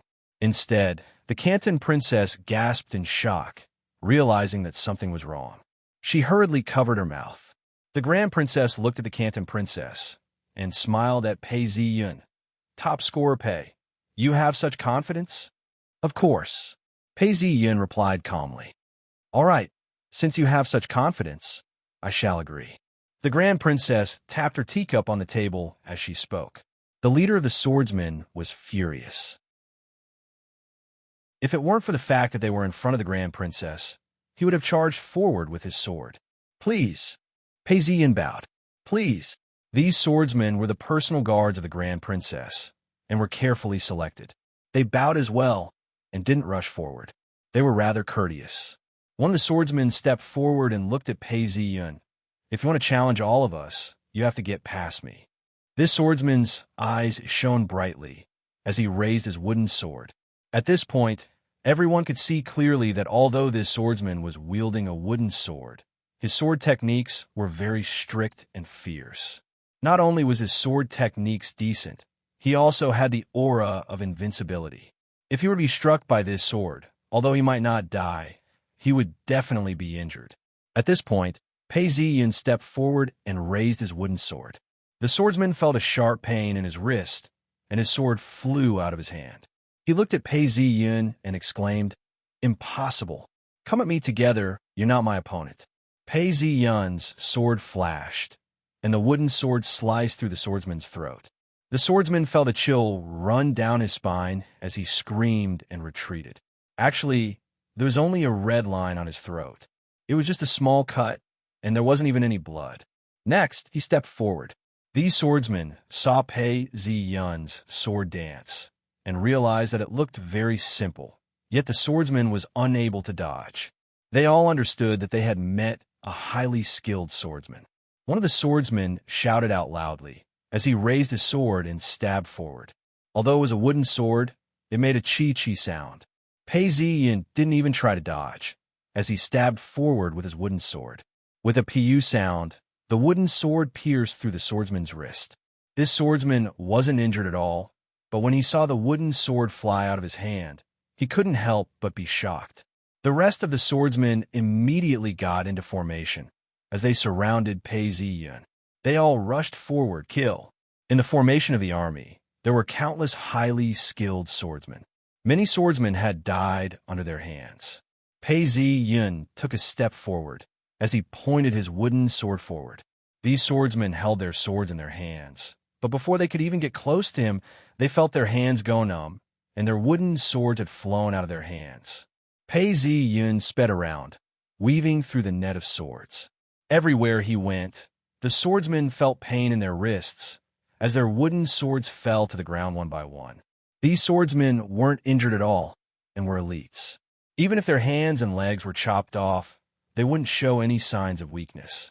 At this point, they were filled with fear and anger, as if their beliefs had been shattered. Some of them were trembling in fear, while others screamed out. Their eyes were bloodshot, and they were ready to fight to the death. The onlookers were in disbelief as well. The guards who were protecting the Grand Princess gripped their swords tightly, as goosebumps rose on their skin. With such sword skills, if he were to assassinate the Grand Princess, they wouldn't be able to defend themselves. The Grand Princess was stunned as well, as she couldn't believe what she was seeing. She finally understood what the commander was talking about. Such martial arts were truly terrifying. The Canton Princess's eyes were wide open in disbelief. Not only was Pei Ziyun's swordsmanship dazzling, but with so many people around, they weren't even his match. Her eyes were filled with admiration. "Stop!" The Grand Princess saw that some of the swordsmen's eyes were bloodshot and immediately ordered them to retreat. These people were after all the elites of the army. Upon hearing the order, they regained their senses and retreated. Pei Ziyin held onto his wooden sword and stopped in the middle of the field. Actually, he didn't expect this to happen. He didn't know why, but he had a sudden inspiration that allowed him to break through the sword formation. At this point, he understood that his sword skills had already reached the level of a master. These swordsmen's faces were all red. The Grand Princess looked at them and coldly scolded, "All of you are useless. All of you retreat." Although it wasn't the swordsman's fault, Pei Ziyin was only 16 years old. These swordsmen had trained for over 10 years and were living like dogs. "Yes, Grand Princess." Hearing the Grand Princess's words, the swordsmen's faces turned red as they retreated. "Your literary skills have allowed you to become a grand scholar, and your martial arts skills have allowed you to become a marquis. Yet you still want to be a free and unfettered Taoist. How enviable. Looking at you, I feel as if I'm looking at an immortal." The Grand Princess calmed herself down and sighed. Without waiting for Pei Ziyin to reply, the Grand Princess continued, "I'm afraid only an immortal could have such talent. In the future, when you travel the world, if you receive any poems, you have to send them to me." As she said this, she handed a scroll over to Pei Ziyin. Originally, there was a messenger who sent this scroll to Free Cloud Sect. However, with your martial arts skills and knowing that you're anxious, you should bring this scroll back to your sect. It's an official document that will be sent to the prefecture. You don't have to worry about this. Hearing these words, Pei Ziyin was overjoyed as he bowed respectfully. The imperial edict had the imperial qi and was impenetrable. He had the protection of the imperial edict and could not be harmed by Dao arts. Without Dao arts, he was a master of the sword and could kill a man every 10 steps. Who could stop him on his way back? Pei Ziyin was elated. "Thank you, Grand Princess." Pei Ziyin smiled as he bowed.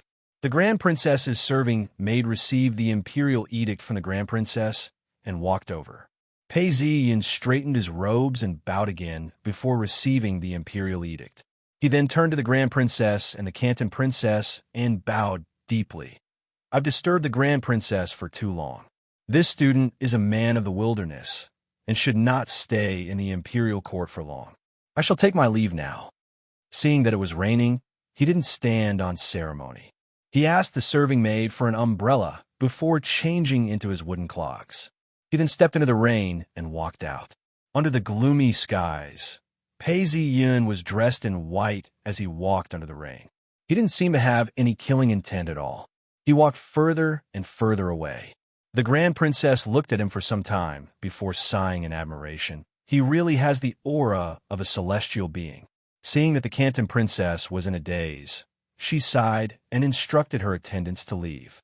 Seeing that everyone had left, the Grand Princess then said softly, "My son, do not see this person again. Such a person is too talented, and his killing intent is too strong. In the future, he will definitely be embroiled in trouble and will not have a peaceful life. This is not suitable for you. Furthermore, we're the royal family. You have been bestowed the title of Canton Princess by the Emperor. This is even more unsuitable. This person cannot enter the imperial family, and according to his character, he will not enter the imperial family. If we force him to stay, he will only end up killing and killing." The Grand Princess looked at Pei Ziyin as he left and sighed. The Canton Princess's face turned pale as she bit her lips. Her eyes were filled with indignation and stubbornness, as if she was about to cry. Chapter 106. Young Master, do you wish to take a carriage? Pei Ziyin walked out of the corner door and was greeted by a cool breeze. He held onto the imperial edict and did not want to continue reading it. It would not be good if it got wet. At this point, an ox cart approached. The driver was not young and had wrinkles all over his face. He had seen Pei Ziyin walk out of the Grand Princess mansion and looked around. It was obvious that he was waiting for the ox cart. Pei Ziyin looked at the driver and smiled. Looks like he did not have to wait any longer. Yes. How much does it cost to go to the crossroads of East Flat Street? Young Master, it's 20 coins to go to East Flat Street. I'm honest with you. The driver smiled revealing that he was missing a front tooth. "All right, here's 20 coins. Send me there." Pei Ziyun retrieved the 20 coins from his robes and boarded the ox cart. Seeing that the interior was simple and clean, he sat down. The driver looked into the ox cart and saw that Pei Ziyun was seated. He then laughed. "Young master, the weather is still cold, and it's raining heavily. I'm shivering even in my robe. Why are you only wearing this?" Pei Ziyun paused before laughing. "I have a jacket inside." The driver shouted, and the ox cart started moving. It was a cloudy and snowy day, and there were many pedestrians on the streets. They had no choice but to move slowly. All they could hear was the sound of the ox cart's hooves trampling on the muddy water, as well as the sound of rain hitting the tarpaulin. Pei Ziyun held onto the imperial edict and looked at it carefully. Imperial edicts were very mature now. There were 5 basic forms of imperial decree: imperial decree, imperial decree, imperial decree, and imperial decree. Imperial decree was the highest form of announcement. The emperor would only use this form to announce to the world. Pei Ziyun's imperial decree was not of this level. Imperial decree was the most important form of imperial decree. It was to bestow a title of nobility of the 5th rank and above. Imperial decree was an ordinary form of imperial decree. It was to bestow a title of nobility of the 7th rank and below. Imperial decree was a daily or oral form. To bestow a title of nobility of the 7th rank and below, a personal seal would suffice. Imperial edicts all had their own scrolls. The quality of the scrolls differed according to the quality. Imperial decree was made of jade, imperial decree was made of black rhinoceros horn, and imperial decree was made of black ox horn. The title bestowal of the true sovereign was a black bull horn scroll. The scroll was made of silk, dyed red. There were auspicious clouds and auspicious cranes on it, and at the 2 ends were dragons. Unfolding it, the first sentence read, "I have heard that Reverend Shan Qing of Pine Cloud Taoist Temple is efficacious in his Taoist arts. His achievements have helped the people, and he is worthy of the imperial court's glory. He is bestowed with the title of true monarch, and his splendor will increase his treasured book." There was even a seal of the great Su Emperor on it, giving off a solemn and dignified feeling. Am I seeing things? Amidst the drizzling rain, Pei Ziyun felt that the words on the scroll were glowing. He could vaguely see a red flood dragon circling around the scroll. Pei Ziyun paused, but did not see anything out of the ordinary. His heart turned cold, and he stopped looking at the scroll and kept it. The rain continued to beat down on the tarpaulin. Seeing the curtains of the carriage blocking his vision, Pei Ziyun thought to himself, "System." A plum blossom appeared in front of him and quickly enlarged, turning into a translucent information interface. It floated in front of him with a faint sense of light. When he looked at it, a line of words appeared. Mission: earn merits, become one of the 3 heroes of the outer sect. Completed. Although it had been completed, the mission did not change. Pei Ziyun frowned. It looked like this mission had to be completed before it could be completed. After some time, Pei Ziyun sighed. "It looks like I have to escort the Imperial Edict back to Free Cloud Sect. We're here, young master." After an unknown amount of time, Pei Ziyun was awoken. He alighted from the carriage and noticed that the rain had stopped. Pei Mansion was right in front of him. Spring had arrived, and the little girl had planted flowers along the inner walls. He looked around and saw that Pei Ziyun had returned. The mother and daughter of the Bai family were sweeping the floor. When they saw Pei Ziyun return, they smiled and welcomed him. "Nothing much. Continue what you were doing," Pei Ziyun said. "Yes, young master." Bai Sanchu said that the happy days they had now were vastly different from the bitter days they had been in the past. Hence, they were extremely diligent in their work. Pei Ziyun looked at the huge tree and noticed that there were new shoots growing on its branches. It was brimming with life. As for the traces of gold digging, it was nowhere to be seen. Without saying a word, he walked into the inner room and packed his belongings. There weren't many things, only a few clothes to change into. He then heard Bai Sanchu knock on the door. "Young master, are you having dinner home tonight?" "I shall prepare." Hearing by Sanchu's words, Pei Ziyan paused for some time. He had only asked her to clean the house for a few days. He was about to say, "There's no need. I'll leave tomorrow." At this point, he saw the little girl cleaning the windows. She was trying her best to stand on her tiptoes and said, "AI, don't be so high up. If the rain falls, it won't be good." The little girl turned around and said, "Young master, I'm not afraid." She then wiped the windows even harder. This made Pei Ziyan's heart ache. The words he was about to say were stuck in his throat. He thought back to the first time he met this family, as well as what he had seen earlier. The Lantern Festival was over. Although there was still wind and rain, the weather was getting warmer. Scholars and literati could not help but take a stroll. Some held umbrellas by the side of the mountain, while others sat on boats on the lake. They brewed tea and recited poems, enjoying the rain and listening to the wind. As for the commoners, they did not have the mood to enjoy the rain and rain. They would scurry along the road, or stick close to the walls, or hide from the rain. The reason for this was that they were wearing thin clothes. If they were to get soaked in the rain or get exposed to the wind, they would fall sick. Even if they didn't die, the medical bills would be a huge sum of money. The Bai household was even worse off.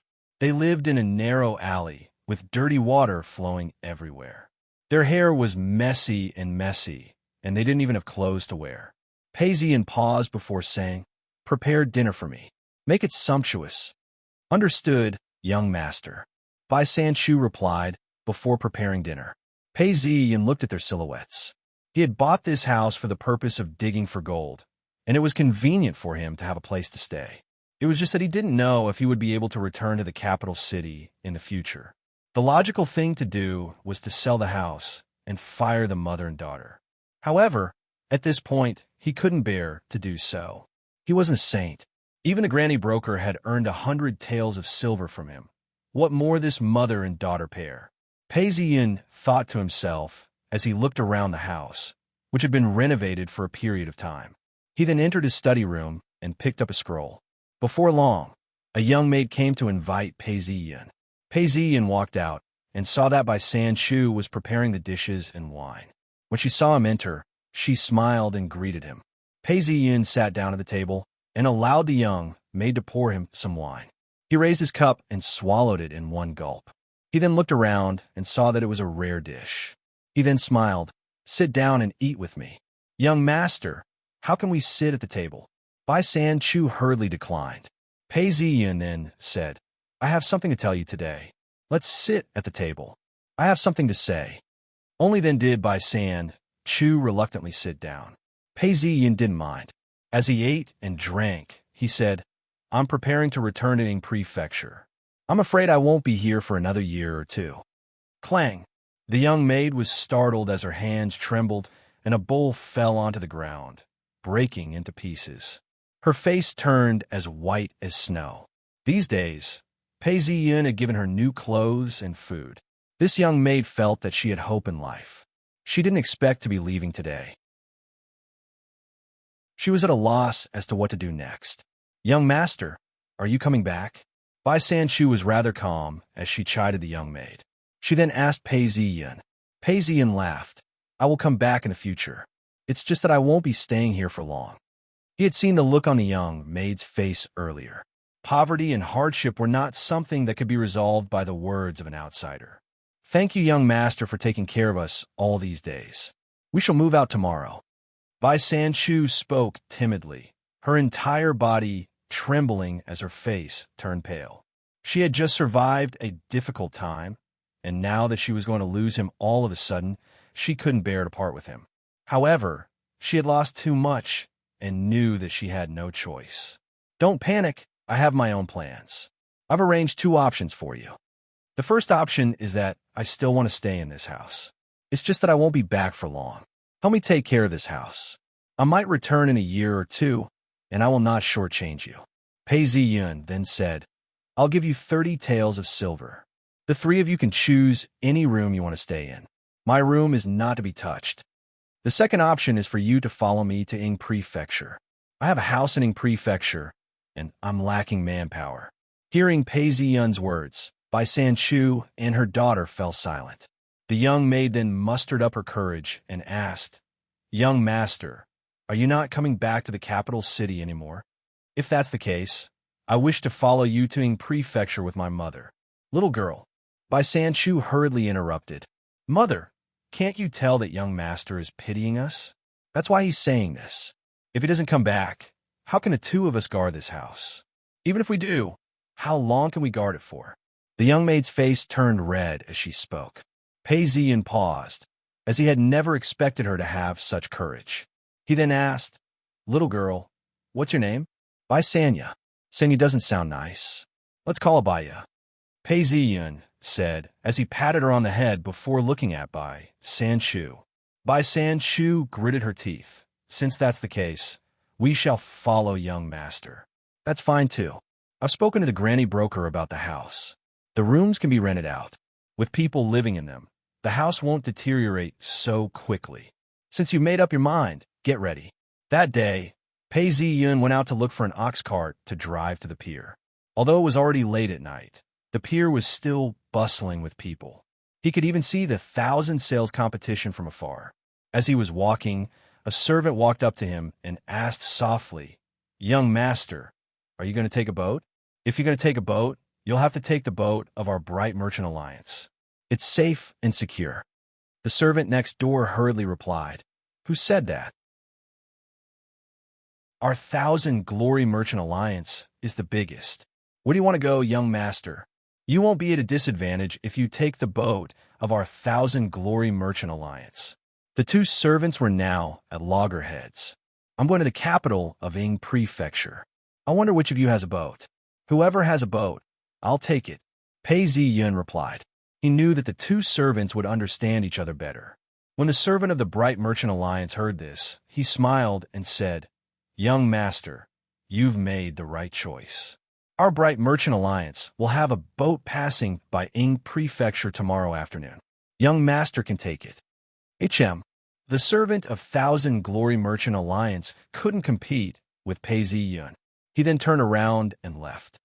"Young master, this way please."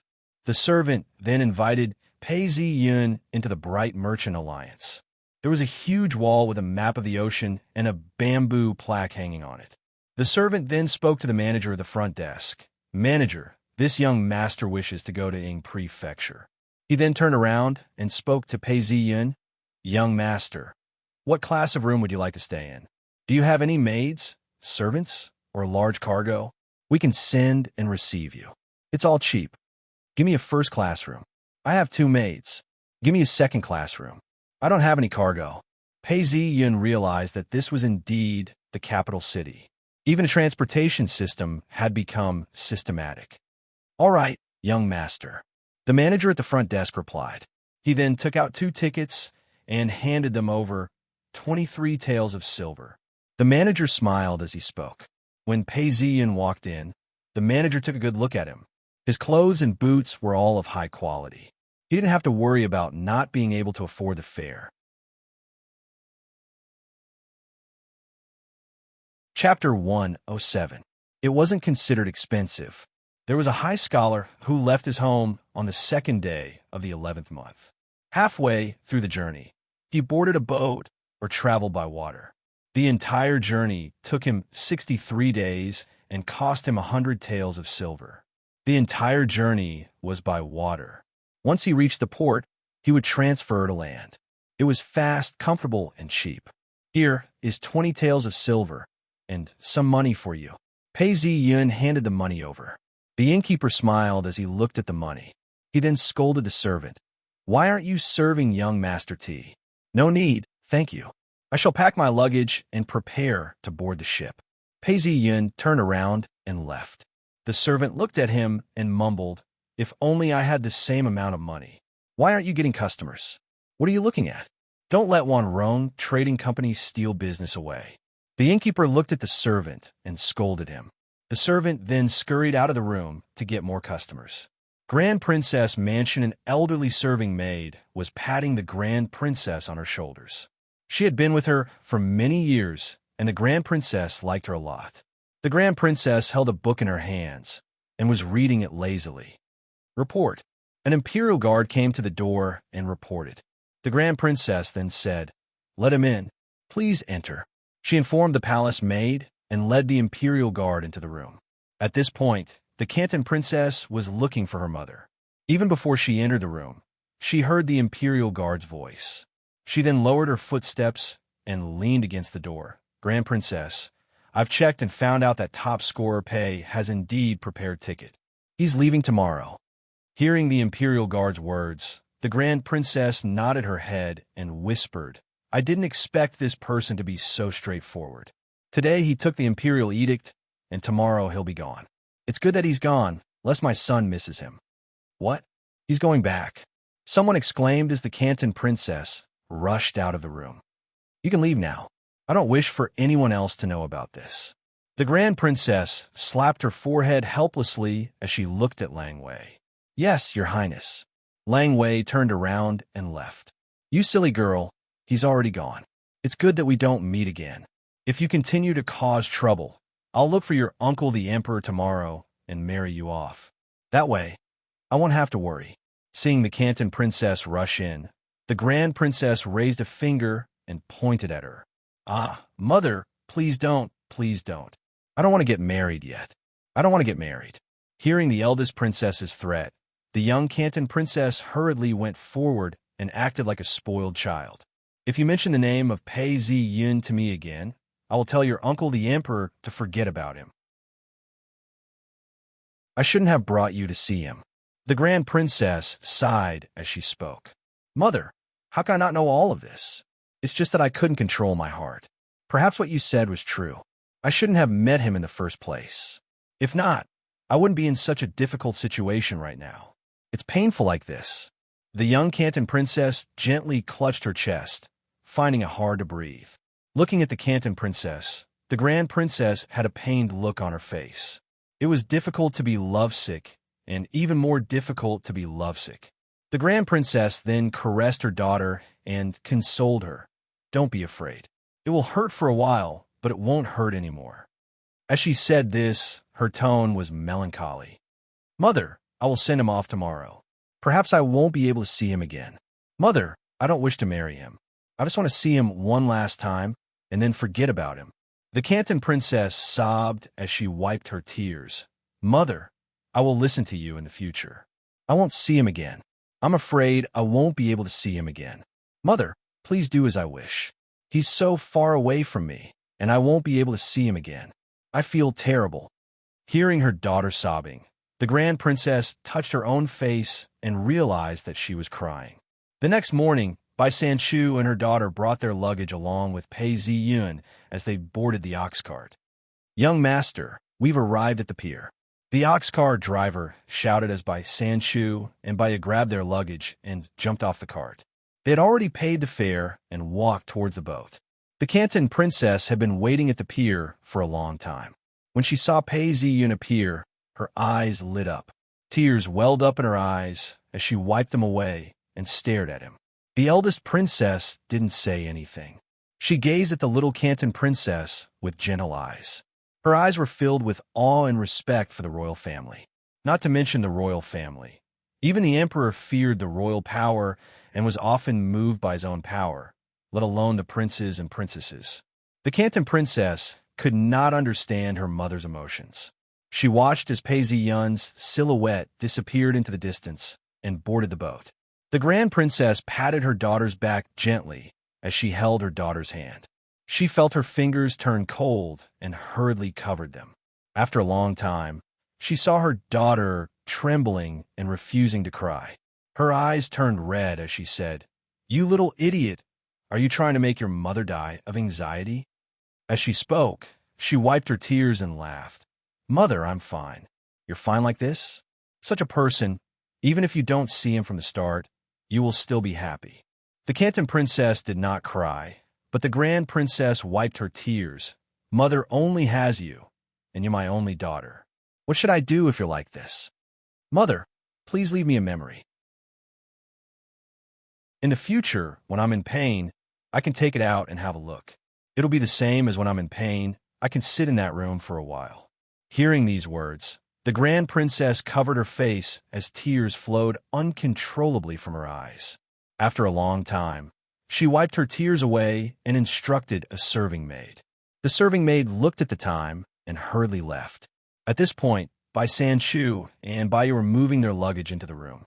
The two rooms were separated by a wall. The landlord, Pei Ziyun, was dressed in a gray robe. He was fanning himself with a bamboo fan and smiling. At this point, the serving maid came looking for him. Pei Ziyun paused. "You said the Grand Princess wants me to write a poem?" Pei Ziyun laughed heartily and did not speak. He paused for some time before laughing. "The Grand Princess has given her orders. How would I dare to defy her? But poetry has its own destiny. Every time I write one, there will be one less.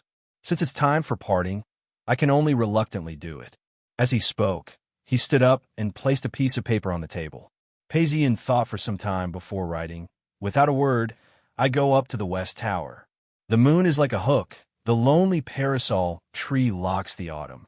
I can't cut it, and it's messy. It's the sorrow of parting, not the same feeling in my heart. The brush strokes were like dragons and snakes." Even the serving maid was impressed. Pei Ziyun finished writing and gently placed the brush down. He then laughed. "Tell the Grand Princess that as long as I'm alive, I will never forget this favor. If there's anything she needs, she can just summon me."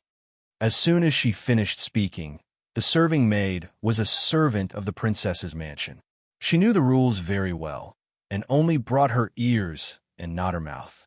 She took the paper and bowed respectfully to Pei Ziyun before retreating. "I can't cut it, and it's messy. It's the sorrow of parting, not the same feeling in my heart." After some time, the Grand Princess read the poem and sighed. I'm starting to regret asking him for this poem." As soon as she finished speaking, the Canton Princess started crying out. Her voice was filled with helplessness. "Let's go." The captain of the boat shouted out as the workers followed suit. They weighed the anchor and set sail. The boat came and went with the wind. The journey was peaceful and uneventful. After 20 days, they arrived at the prefecture capital. Pei Ziyun disembarked from the boat and looked around.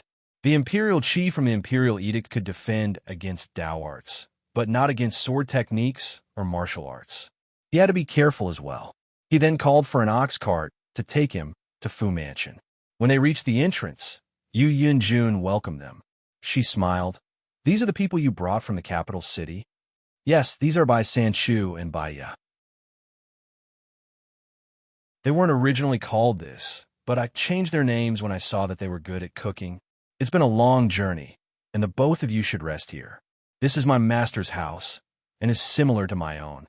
I will send the both of you to my house later. Bai Sanchu, since you're good at housekeeping, you could be my housekeeper." Pei Ziyun spoke to Yu Yunjun, and then to Bai Sanchu. Seeing that they had entered the mansion, an ox cart pulled up, and they boarded it. "The imperial edict has arrived?" Yu Yunjun asked as she boarded the cart. "To Green Cloud Monastery." "How did you know?" This imperial edict has imperial chi, and it has something to do with Free Cloud sect. Once we get closer, we will know. Let's go to Green Cloud Monastery. It's rare for the sect leader to come out and welcome us." The ox cart passed through an alley and made 2 turns. After a few kilometers, they arrived at Green Cloud Monastery. Pei Ziyun could hear the sound of a bell ringing from afar. It was the sound of a bell ringing from Green Cloud Monastery. An old Taoist and a few other Taoists appeared at the entrance of Green Cloud Monastery. It was the sect leader and a few elders who had been in secluded meditation for a long time. The ordinary Taoists of Green Cloud Monastery were discussing amongst themselves. Zhao Ning had some bloodstains on him, and his clothes were dusty. When he saw the sect leader, he said, "Holy Jail sect is really despicable. They even sent 2 elders.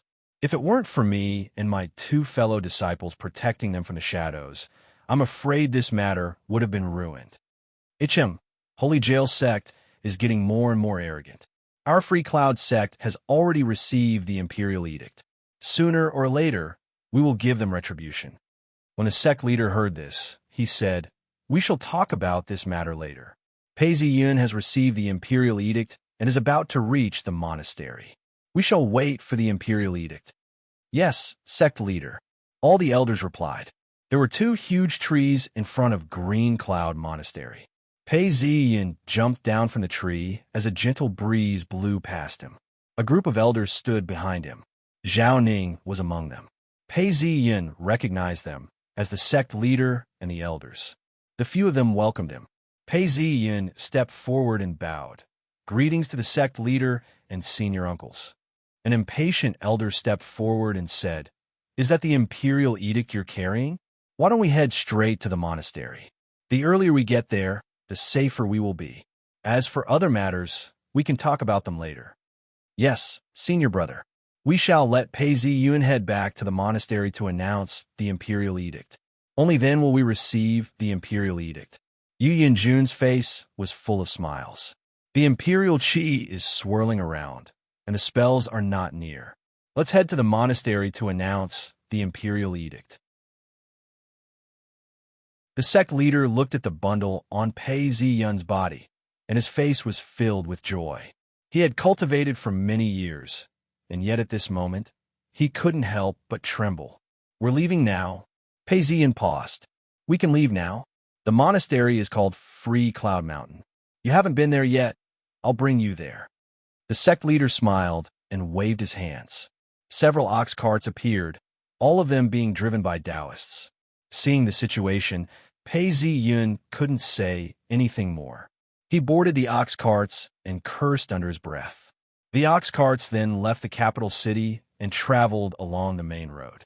They traveled for about 100 kilometers, and it was almost dusk when they arrived at a place. There was a lake at the bottom of the mountain, and it was filled with reeds.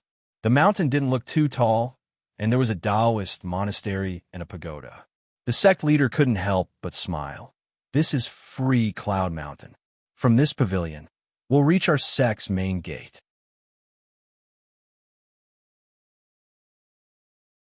Chapter 108. Although it was nearing dusk, the sky was clear and the sky was clear. Looking out, the mountains and rivers could be seen. The tall Taoist monastery and pagoda could be seen clearly. Seeing this, the sect leader's worries were washed away as he sighed. Zhao Ning then pointed at the mountain gate and said, Sect leader, look, the disciples are all here to welcome you. Yes, I see them too. The sect leader smiled. Almost all the disciples and elders are here. However, they're not here to welcome me. They're here to welcome the imperial edict. He then heard the voices of people as hundreds of Taoists came down from the entrance to welcome him. They formed 2 lines. Pei Ziyin looked around and saw all of them. Free Cloud Sect has over 100 disciples and 13 elders. Including the sect leader, there are 3 core disciples in every generation. That means there's a sect leader, 2 vice-sect leaders, and 10 elders. This is the authority of Free Cloud Sect. The sect leader walked up slowly as the elders led the hundreds of disciples. Welcome, sect leader. The sect leader waved his hands and said, There's no need to be so courteous. The sun is about to set. Come with me. Let's go to the inner hall and announce the imperial edict to the patriarch. Yes, sect leader. Pei Ziyin nodded as the group of people walked up the mountain. The mountain wasn't that high. It was only a few hundred meters. As they walked up, they saw a Taoist monastery in the middle of the forest. The main hall was about 30 feet high, with pavilions on the left and right. There were many steels and stone tablets everywhere. Under the rays of the setting sun, the entire place seemed to be used for training. When they reached the main hall, they saw a statue. As they entered, someone lit up a cigarette. The smoke swirled around the statue. This was the statue of the patriarch. The sect leader entered the main hall and said, Pei Ziyun announced the imperial edict. This imperial edict is for the patriarch. It's appropriate to announce the imperial edict here. Since the patriarch's statue cannot receive the imperial edict, we shall take his place. Yes, sect leader. Pei Ziyun bowed and took out the imperial edict. The imperial edict has arrived. The sect leader and all the elders knelt down together. The Taoists outside followed suit. Your humble subject represents Free Cloud Sect and wishes for the emperor. Greetings, your majesty. Pei Ziyun stood up straight and opened the Imperial Edict. The Imperial Edict states, I have heard that Reverend Shanqing from Pine Cloud Monastery is a highly effective Taoist priest. His skills have been proven throughout the lands, and he has helped the people. He is worthy of being bestowed the title of Reverend Shanqing. As soon as Pei Ziyun finished chanting, a dragon's roar could be heard. It transformed into a beam of light and shot up into the sky, landing on the statue. A shadow of a person appeared on the statue and bowed down respectfully. The dragon chi landed on it and turned into the official's robe. The black and gray aura mixed with the clear light gradually disappeared. The shadow stood up and nodded to Pei Ziyun before disappearing into a beam of light. When Pei Ziyun finished reading it, he bowed to the sect leader and handed him the Imperial Edict. The sect leader received the Imperial Edict, his face filled with joy. He then turned around and said, You've done a great deed. The sect will reward you accordingly. Thank you, sect leader. Pei Ziyun said, Congratulations, junior brother Pei. The surrounding Taoists all stepped forward to congratulate him. Pei Ziyun returned the gesture. The sect leader laughed heartily.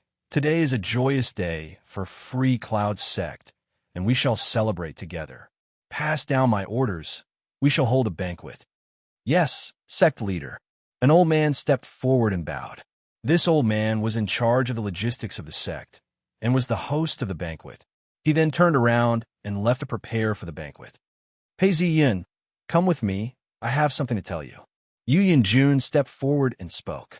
Pei Ziyun hurriedly followed after her. Between the mountains, there was a thin layer of fog that was blown by the wind. Pei Ziyun took a deep breath and followed behind Yu Yanjun. The both of them remained silent as they reached the side of the cliff. On this side of the cliff, there was a pavilion. There was a stone table and a stone bench. A gentle breeze blew past them. Below the cliff, there was a mountain far away. The forest was thick and dense, and one could hear the roars of wild beasts. Yu Yanjun paused for some time before speaking. Pei Ziyun, you have done a great deed this time, and I am very pleased. It's just that, as a Taoist, we have to focus on our cultivation. If you don't open the gates of heaven, you will die. Only by opening the gates of heaven can you truly enter the Tao. Do not become arrogant just because you have done a great deed. Do not neglect your cultivation. Yu Yanjun had called Pei Ziyun here to teach him. She was afraid that Pei Ziyun would not listen to her and become arrogant. To a Taoist, and to a person who pursued longevity, this was the most important thing. Many thanks to Master for your teachings. Your disciple will remember. Seeing that Yu Yanjun had mysteriously called him to a secluded place, he thought it was something important. It turned out that she was teaching him not to forget about his cultivation. Our sect's grand competition hasn't started yet, but because of what happened to you, it will be held immediately. You have done a great deed this time, and will be promoted to a core disciple. However, there is still a need for a Tao examination. You have to fight for it. There are only 3 core disciples in every generation. Although the sect leader has great authority, he does not have absolute authority. In fact, the next generation of core disciples might not even be the sect leader's disciple. Instead, they will be chosen from the 3 core disciples. This core disciple is the key to becoming the sect leader. You are my disciple, and I hope that you will be able to fight for it. Yes, Master. So this was the key. Pei Ziyun looked at Yu Yanjun's concern and was deeply touched. The grand competition is based on actual combat. In our Free Cloud sect, other than Tao arts, there's also sword techniques. You have just entered the sect, and your combat skills are top-notch. When the time comes, you can choose to fight using the sword. If you can obtain first place in the grand competition, it will be easy for you to become a core disciple. Yes, Master. I will not disappoint Master. Pei Ziyun replied loudly. That's all. Continue to participate in the grand competition.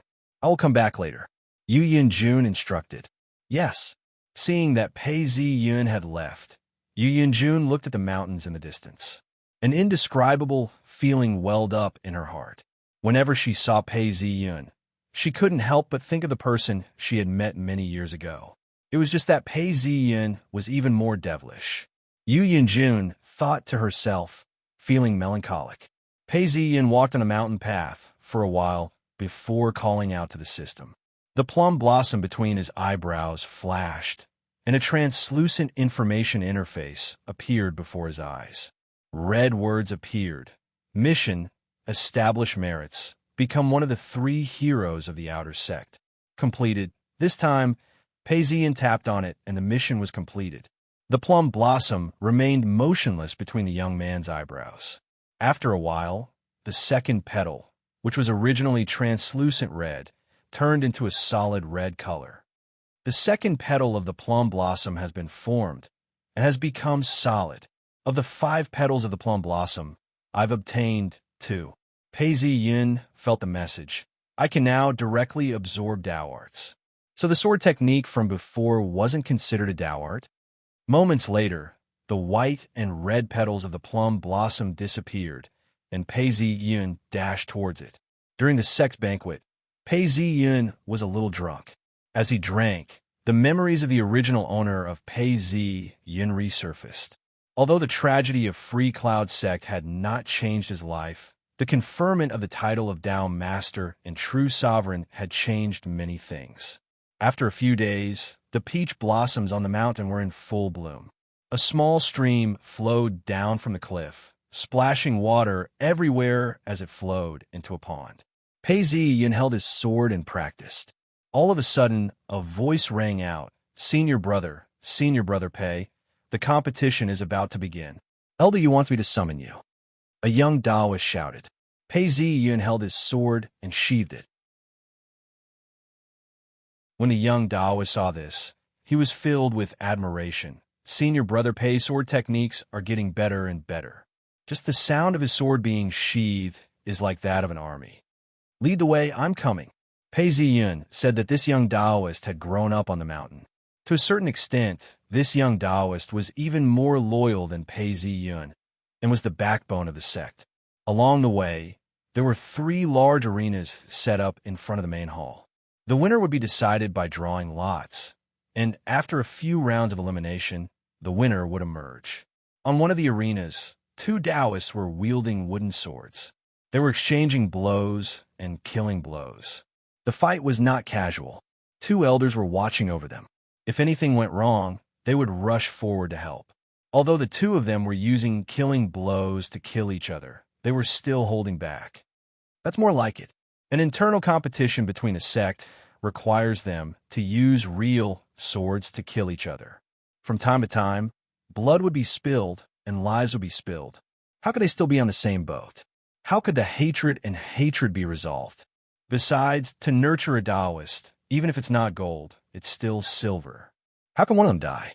How about another 20 years? Unless the sect becomes a country, and a Taoist country that demands nothing in return. Only then would they be able to use their cannon fodder to kill each other and pick out the strongest ones. But the strongest ones would only believe in strength. Who would still be loyal? Just as he was thinking about this, a Taoist disciple led Pei Ziyin over. Seeing Pei Ziyin, Yu Yinjun waved him over and said, I know you're capable. There are elders watching over this fight. There's no need to hold back. Show me what you've got.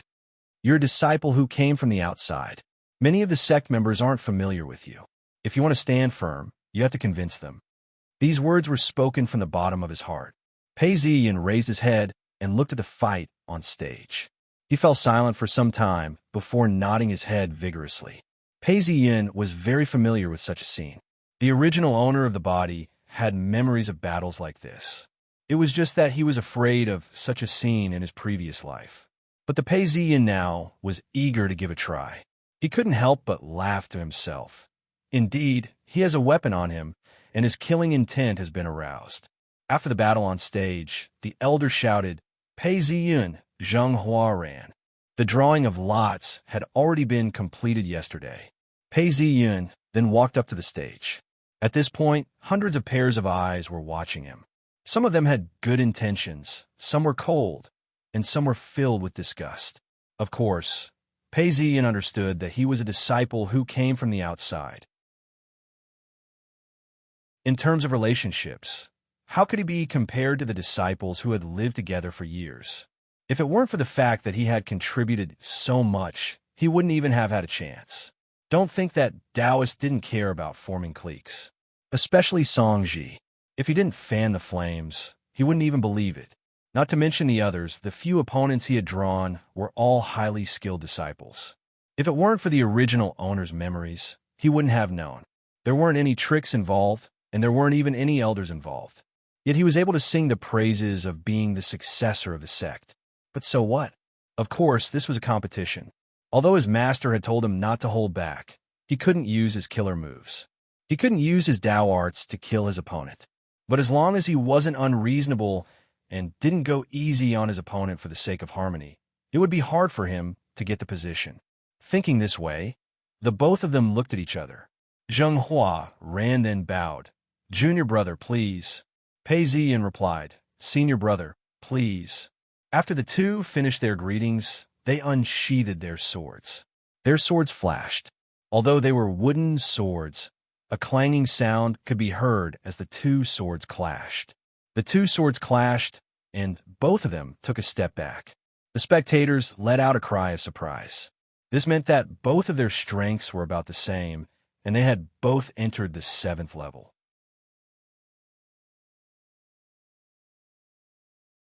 Chapter 109.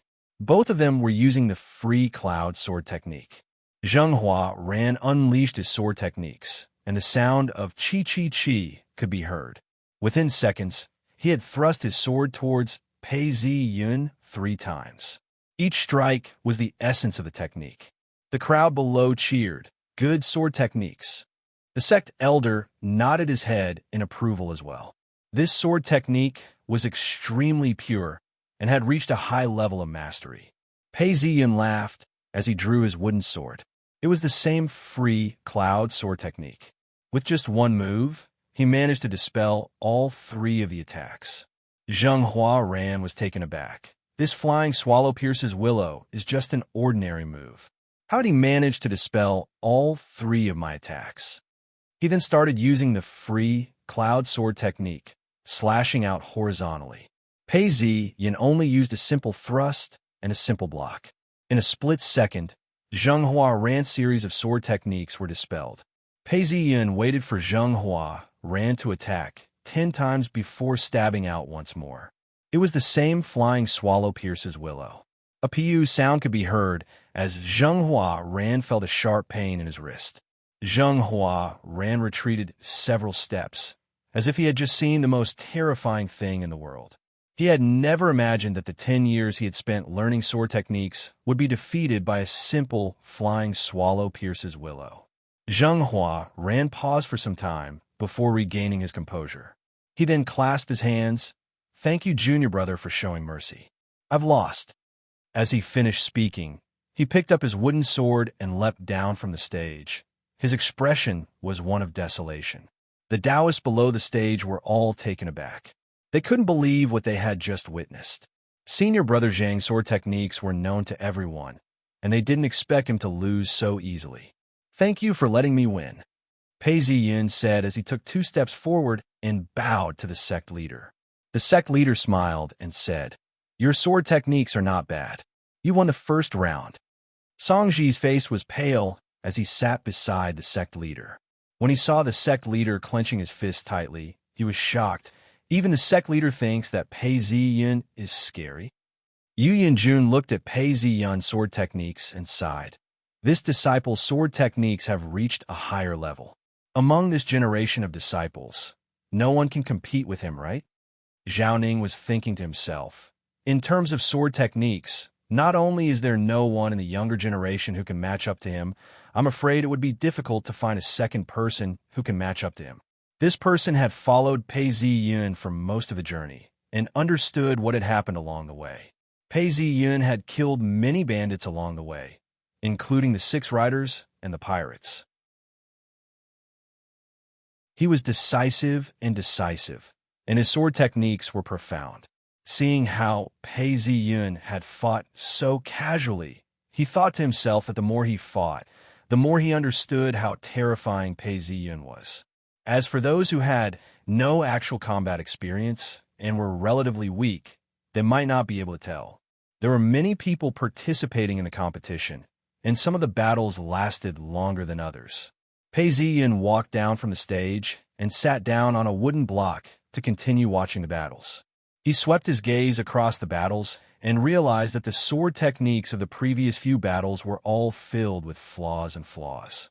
Hence, he did not make a sound. After 2 hours, the number of people had been reduced by half. Pei Ziyin stepped onto the stage. His opponent was another senior disciple. Pei Ziyin looked at him and laughed. The original owner had the memories of Li Ziji, another expert in the way of the sword. This arrangement was brilliant. Li Ziji had personally witnessed Pei Ziyin defeat Zheng Hua Ran and was extremely cautious. He had sparred with Zheng Hua Ran frequently and knew that even if it was him, he would not be able to defeat Zheng Hua Ran so easily. Furthermore, although they had exchanged more than 10 moves, Pei Ziyin had defeated Zheng Hua Ran in 1 move. His palms were sweating, and he was extremely nervous. From afar, Yi Yanjun and a few other elders were watching the battle. Zhao Ning looked at the scene and laughed. Li Ziji is starting to get nervous. I'm afraid he won't be able to last much longer. Hearing Zhao Ning's words, a white-bearded elder raised his eyebrows and sighed. Junior sister, you has taught me well. My disciple is so strong. It's normal for my disciple to not be his match. However, he should be able to last for a few more rounds. Please, please. As the elders spoke, within the arena, Pei Ziyun and Li Ziji bowed to each other. After the two bowed, they unsheathed their swords. After measuring the distance between them, Li Ziji brandished his sword and charged towards Pei Ziyun. Within seconds, he had executed several moves in one go. The speed of his movements was unimaginable. As soon as he executed his moves, someone cheered. Senior brother Li's piercing wine 6 dances is extremely ingenious. Seeing this sword technique, Pei Ziyun couldn't help but exclaim, "Great sword technique." As soon as he finished sighing, his wooden sword flashed, and in the blink of an eye, it had found Li Ziji's wooden sword. It was the same move, flying swallow piercing through the willow. When the two swords clashed, the 6 consecutive stances were broken. Both of them raised their swords and started fighting again. Li Ziji then executed another move, Welcome the Guest. This time, the tip of the sword seemed to be advancing, but not advancing. It seemed as though there were 7 different stances behind it. Everyone who was watching was astonished and thought, this move of our sect is extremely powerful. I didn't expect Senior Brother Li to execute it so exquisitely. However, there are a few people who were thinking, this move is so ingenious. How will Senior Brother Pei counter it? Could it be that it's still the flying swallow piercing wind? Indeed, Pei Ziyin smiled and struck out again. Many of the people below were amused, but their smiles froze on their faces. Although there were some changes to the sword, it was still the flying swallow piercing wind technique. However, the angle of the attack was extremely ingenious. At that point, the 7 variations of the Welcome the Guest technique were rendered useless. All that was left was a PU sound as the 2 wooden swords clashed. When Zhao Ning saw this, he broke out in a cold sweat. Is this a technique that uses calmness to counter agility? Although it looks like Pei Ziyun has executed so many moves, he is actually giving face to Pei Ziyun. If I'm not wrong, the next move will be his counterattack. Indeed, Li Ziji shouted out as he saw the swords getting faster and faster. Pei Ziyun waved his sword, and a wooden sword flew out. Pei Ziyun took a step back and bowed. Senior brother, you've let me win. Junior brother Pei's sword techniques are really good. I can't compare. Li Ziji paused for some time before sighing. He then turned around and jumped down from the stage. Junior brother Pei is indeed an expert. If not, he wouldn't have done so much for the sect. A Taoist below the stage spoke out. Someone else then replied, That's true. Look at the fight just now. It was clean and efficient. Senior brother Li's sword techniques are known to be the best in Free Cloud sect, and yet he lost just like that. It's unbelievable. The Free Cloud sect disciples were all discussing amongst themselves. Gradually, their shock turned into admiration. However, Some of them were even more afraid. This person's sword techniques are so exquisite. How are we going to compete with him in future? The sect leader stood beside a few elders and smiled. His sword techniques are exquisite. Junior sister, you has accepted a good disciple. Congratulations, junior sister you. In this year's sword competition, I think this person will definitely be in the top 3. A Taoist stroked his beard as he spoke. When Zhao Ning heard this, he smiled. If only he had accepted Pei Ziyun as a disciple back then. It was just that he had detected that Pei Ziyun's intellect was low, hence he had given up on Pei Ziyun. Who would have thought that Pei Ziyun would have such accomplishments? In the second round of the competition, there were fewer people. Hence, the time spent on the stage was much shorter. After an hour, Pei Ziyun wielded his sword and stepped onto the stage. The elder then announced, "The third round of the sword competition shall begin. Please, please." The moment this person stepped onto the stage, chi sound could be heard as he thrust his sword towards Pei Ziyun's chest. Pei Ziyun pulled out his sword to block the attack. This person then shouted out and thrust his sword forward 6 times. Although this was a competition, it felt more like a battlefield. Many people who saw this frowned. This person must be Yu Ning. In terms of sword techniques, he's about the same as Li Ziji. However, Song Ji's disciple is here to save his master. Pei Ziyun smiled as he defended himself. Not only did he not defeat Yu Ning immediately, but he even tried to bait him into attacking. The entire stage was filled with the sound of the wind. Yu Ning's attacks were getting more and more vicious. It was almost as if he was fighting to the death. The expressions of the elders on the stage were getting more and more displeased. All of a sudden, Pei Ziyun's sword flashed, and a chi sound could be heard as Yu Ning's sword flew out of his hands. Pei Ziyun took a step back and bowed. "Senior brother, you've let me win." This person was extremely courageous. Taking advantage of Pei Ziyun's retreat, he leapt towards him. Amongst the Taoists below, some of them were in an uproar, while others were silent. This person was obviously shameless. Pei Ziyun's wooden sword flashed, and a chi sound could be heard as the sword landed on his right shoulder. This person screamed out in pain as blood flowed out. The elder hurriedly shouted for the fight to stop. A Taoist stepped forward to check on Pei Ziyun. His face was filled with displeasure as he scolded, "Why did you hit him so hard?" Although Pei Ziyun was scolded, he wasn't upset at all. He then said, "Senior uncle, I thought the competition was over and wasn't prepared for it. Hence, I hit you too hard. I beg for your forgiveness." However, he was laughing coldly in his heart. Although this sword didn't look that heavy, the sword chi had pierced through a vital part of his body. This person would never be able to use his sword techniques to compete in the future. Since you're willing to risk your life for your master, I shall cripple you for the rest of your life. Pei Ziyun bowed and retreated. Next up was the fight for the top 3 spots. Yu Yinjun stepped forward and said, "It's all right. Try your best to get first place in the competition." "Yes, master." Pei Ziyun bowed. Seeing how Pei Ziyun had defeated his opponent so cleanly, the sect leader and the other elders' faces changed. His sword techniques were pure and unadulterated. It wouldn't be an exaggeration to say that he was the #1 swordsman in Free Cloud sect. This was the foundation of a Tao protector. After a while, the top 3 had arrived. 3 Taoists then went up onto the stage to draw lots. Pei Ziyun stretched out his hand and retrieved the lots. His opponent drew and laughed bitterly. "I forfeit." This person had witnessed Pei Ziyun's sword techniques and knew that he wasn't a match for Pei Ziyun. Zhao Yi, Pei Ziyun. The two of them were vying for first place in the Free Cloud sect sword competition. Both of them bowed and unsheathed their wooden swords. The tension in the air was palpable.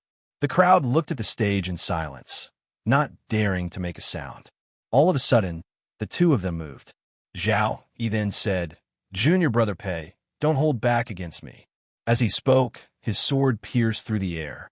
Pei Ziyun saw that the sword was swift and blocked it. Zhao Yi then pierced through the air again. Every strike was vicious and accurate, causing Pei Ziyun to take a few steps back. "Elder Han, Zhao Yi's sword techniques are much better than before. Yu Yinjun laughed out. Elder Yu, this disciple of yours has already grasped the essence of Free Cloud Sect's sword techniques. Just one move, and it's terrifying. His future is limitless. Elder Han stroked his beard as he spoke. Cultivating the Tao was one's responsibility. Everything had to be fought for. However, victory or defeat was just an external matter. Pei Ziyin retreated several steps back. At this point, he waved his hands, and a chi-chi sound could be heard. Zhao Yi had been struck 3 times. Shoulder, chest, heart. Zhao Yi took a step back. His heart was clear. The first strike had caused him to lose an arm. The second strike had caused his stomach to split open, and the third strike had killed him. His face turned pale, and he felt hopeless. After some time, he bowed deeply. Thank you, junior brother Pei, for your guidance. I don't dare.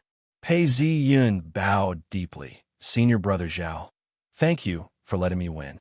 Actually, this person's sword techniques were indeed the best. Pei Ziyun had no choice but to use his full strength. In the sword techniques competition, Pei Ziyun won cleanly. Everyone could see clearly that Pei Ziyun's sword techniques had already reached an extreme level. Initially, they thought that it was just a matter of time before he reached the peak of perfection. Everyone's faces changed. For such a genius to have landed in their own sect, the sect leader and the elders all had mixed expressions on their faces. Their emotions were indescribable. After some time, the sect leader stood up and announced, for this round's sword examinations, Pei Ziyun's sword techniques are number 1. He wins. He then stepped forward to encourage him. You've opened the gates of heaven. You can enter the inner chamber immediately. After that, the sect leader announced the rewards for the competition. When the rewards were announced, the elders looked at each other in shock. Although the rules of the sect stated that one had to open the gates of heaven in order to become a core disciple, there were always exceptions. Pei Ziyun had done such a great deed and was a genius.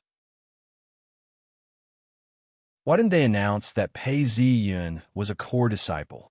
Furthermore, the reason why the competition was brought forward was to provide an excuse for Pei Ziyun to make an exception and promote him. Pei Ziyun had done a great deed and become a core disciple. Why do they change their minds now? Yu Yinjun's face was filled with anger as she cleared her throat. Apart from 2 or 3 elders who were on good terms with the sect leader, the rest of the sect leaders' faces were pale. Seeing this, the sect leader could only laugh bitterly.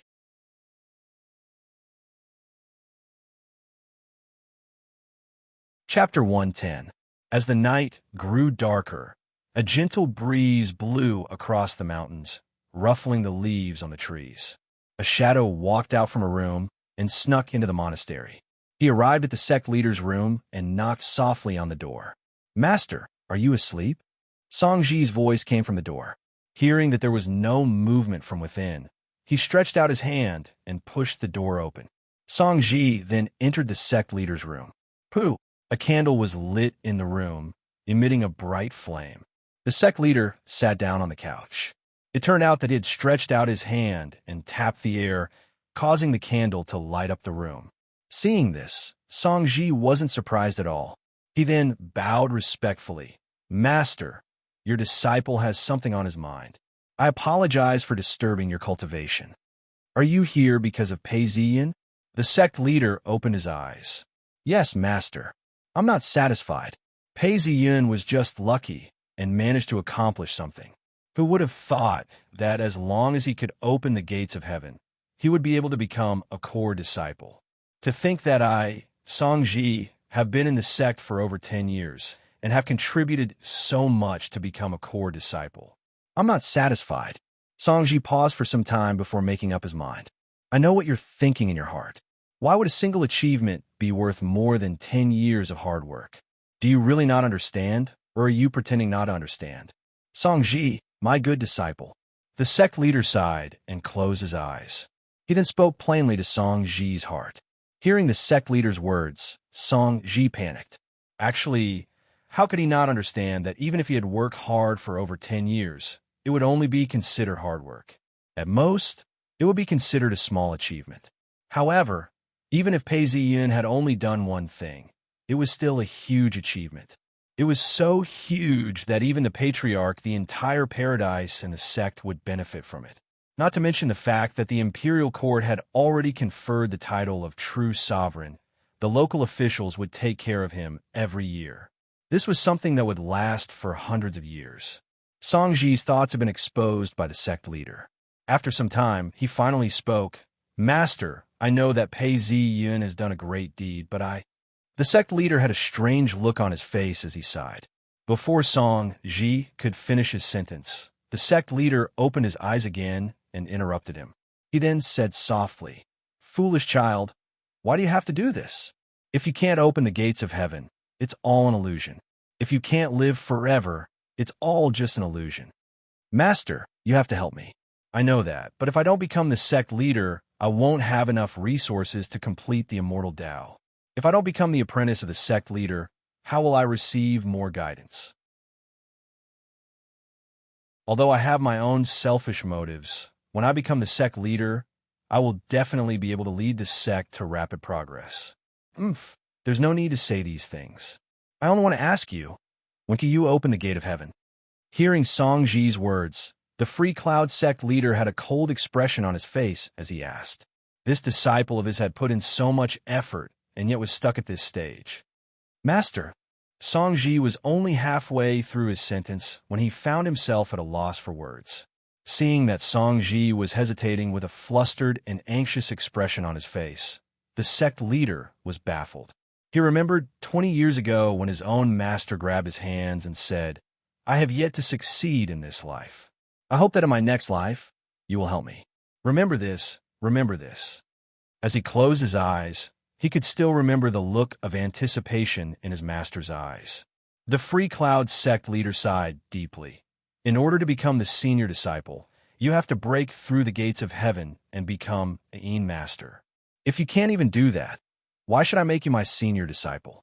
To become a core disciple, you have to break through the gates of heaven and become a master. Didn't I bypass that in the end? Song Ji spoke with a hint of unwillingness in his voice as he struggled to argue. Furthermore, there were people who suggested for Pei Ziyun to be the core disciple. Many elders supported the idea. Elder Zhao even suggested for Pei Ziyun to be the honorary disciple. Song Ji mumbled to himself. This was his greatest fear. How can this be the same? What virtue or ability do you have? If it weren't for my full support and cooperation in everything, you would have been able to make some small contributions and toil hard work. You should know that even though I am the sect leader, I can't monopolize everything. Appointing you as a direct disciple in advance has already caused people to gossip. As for Pei Ziyun, he has done a great service. Although he had junior brother Zhao's protection along the way, he had killed the rogue cultivators, the martial artists, and the cavalry. Which of these did not come from his own efforts? Such martial arts skills are already very impressive. His strategies are even more impressive. Top scorer wrote a famous essay, saved the governor, offered the patriarch the strategy to subdue the pirates, and helped the patriarch to become a true sovereign. All these achievements and merits have been great. By preventing him from becoming a core disciple, I have already ruined the patriarch's plans and offended some of the elders. As the sect leader spoke, even he himself was shocked. If it weren't for you, why would I hold him back and prevent him from becoming a core disciple? Now that there are rules and regulations, nobody can say anything about it. But if Pei Ziyun were to be one step ahead of you, do you think you would still have a chance? The sect leader spoke. His tone was filled with anger. He had been indebted to him in his previous life and had painstakingly searched for his master's reincarnation. He didn't expect that in this life, he would be stuck at the gates of heaven. In the blink of an eye, many years had passed. In the end, Pei Ziyun had managed to catch up to him. "No, Master, you are the sect leader. You wield great power and authority. Why can't you just make me the senior disciple?" Song Ji heard the sect leader's words and spoke out in fear. "Senior disciple, I am the sect leader and have the most authority. However, the core elders and the elders also have a part to play. Besides, the Patriarch of Paradise also has a part to play. If I could just give it to you, wouldn't I be paving the way for you?" The sect leader shook his head. Master, please lend me a hand. Songji knelt down and begged. Hearing these words, the sect leader sighed. Don't even think about it. Although the patriarch's corpse has been disintegrated, it's still within paradise. This time, Pei Ziyun has done a great deed and earned the favor of the first-generation patriarch. If it weren't for me, he would have become a core disciple long ago. As he spoke, the sect leader thought about the great kindness his master had shown him decades ago. He then sighed, Forget it. I shall thicken my skin and pave the way for you. Go to the exponential powers cave and try to break through the gates of heaven and become an master within a year. Pei Ziyun is a genius and is already at the 7th level. I'm afraid he won't even need 1 or 2 years to break through the gates of heaven. Once he does, it will be difficult for me to suppress him. These are the rules, and nobody can stop me. The sect leader's face was cold as he spoke. When you become a master and conform to the rules, I shall do everything I can to make you the senior disciple. Yes, master, I will not disappoint you. I shall break through before Pei Ziyun does. Songji heard the sect leader's words and was overjoyed. At this point, Yu Yunjun walked up the stone steps and arrived at shrine. She bowed her head before entering the shrine. The inside of the shrine was very different from the outside. The interior of the shrine was dark and spacious. Apart from the sacrificial altar, there were only portraits of the deceased. The tablets in front of the shrines were all different. The first was naturally the first-generation patriarch, Reverend Shanqing. In the future, only 3 patriarchs would be able to become core disciples and share in paradise. As for the other elders, even if they became masters, they would only be able to reside in the shrine. They would not be able to share in paradise, and it would be extremely difficult for them to improve. Some of them would even have to reincarnate. If they didn't become masters, they wouldn't even have the right to reincarnate. They could only follow the arrangements of hell. Yu Yunjun bowed to Reverend Shanqing and bowed to him. She then retrieved an incense stick and placed it within the incense burner. With a wave of her hand, the incense stick was ignited. Smoke rose up and dissipated into the air. Following the dissipation of the incense, Yu Yunjun started praying. Spiritual lights appeared in the air, transforming into a human figure. It was a young lady dressed in a fairy robe. Master, I have something important to report. Yu Yunjun bowed as she spoke. The incense can communicate with paradise. Something must have happened. Did something big happen within the sect? The young lady asked. Patriarch, of course. My disciple Pei Ziyun is extremely intelligent. The first-generation patriarch even managed to confer a title to him. Initially, we and a few other senior brothers wanted to request for him to become a core disciple. However, we were rejected by the sect leader on the grounds that he had yet to enter the gates of heaven. However, Songji did not manage to break through the gates of heaven and was promoted to become a core disciple. We all know about the conferment. True Sovereign is still receiving the ceremony. At this point, all the immortals within a few hundred miles have gathered to congratulate him. As for this, the young lady was taken aback as she listened. She had been training hard and did not interfere with yin and yang. When she heard Yu Yunjun's report, her expression changed as she hesitated. Yes, that's not all. According to Pei Ziyun, I'm afraid someone has hidden a Dao amulet. The Taoists from Holy Jail's sect failed in their ambush and hinted that someone from our sect was secretly communicating with them. When I received the news, I asked Senior Brother Zhao Ning and the other 2 sect elders to protect Pei Ziyun in secret. What? The young lady was rather calm when she heard about the previous events. When she heard that someone had tried to assassinate Pei Ziyun, she was shocked. As long as the sect followed the rules, the patriarchs would not interfere. However, if someone betrayed the sect, the patriarchs would not interfere. I understand. The celebration at paradise has yet to end, and the immortals have yet to disperse. After this period of time, I will communicate with the other patriarchs. However, we do not have any evidence now. There's no need to worry about it. We can talk about it again when there are traces of it. The young lady said angrily. Master, I'm not planning to do anything. I'm just reporting to you. If I'm not wrong, It must be Songji. Or perhaps there's a spy within the sect who is not strong enough to hide the Dao amulet. Yu Yinjun sighed as she spoke. No matter what, the sect leader is the sect leader. He has his own selfish motives. Unless he messes up the big picture, there's nothing we can do about it. Now that he wants to stop the core disciple, that's the only thing we can do. I see that Pei Ziyun is blessed with good fortune. Having such a disciple is not only a blessing for you, it's a blessing for our sect as well. You must support him and give him all the resources we have. As long as he breaks through the gates of heaven and becomes an master, even the sect leader will not be able to stop him. The young lady pondered for some time before speaking. With the patriarchs of paradise watching over us, the big picture will not be messed up.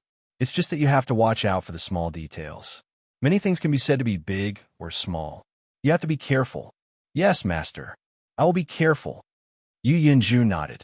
As soon as she finished speaking, the young lady disappeared. The patriarchs are watching over us.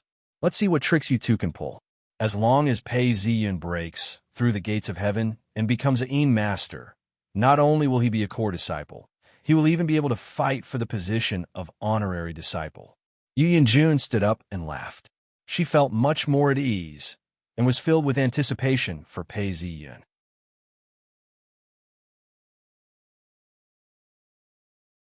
Chapter 111. The morning sun. His sword danced with a cold glint, and the river glowed with a clear light. Pei Ziyun's sword stopped in its tracks as he took a deep breath and started playing his flute. The flute was connected to Pei Ziyun's flute, and there was no problem playing it. As Pei Ziyun played the flute, the sound of the flute flowed through the quiet valley. The strangest thing was that the sound of the flute seemed to be condensed and did not dissipate.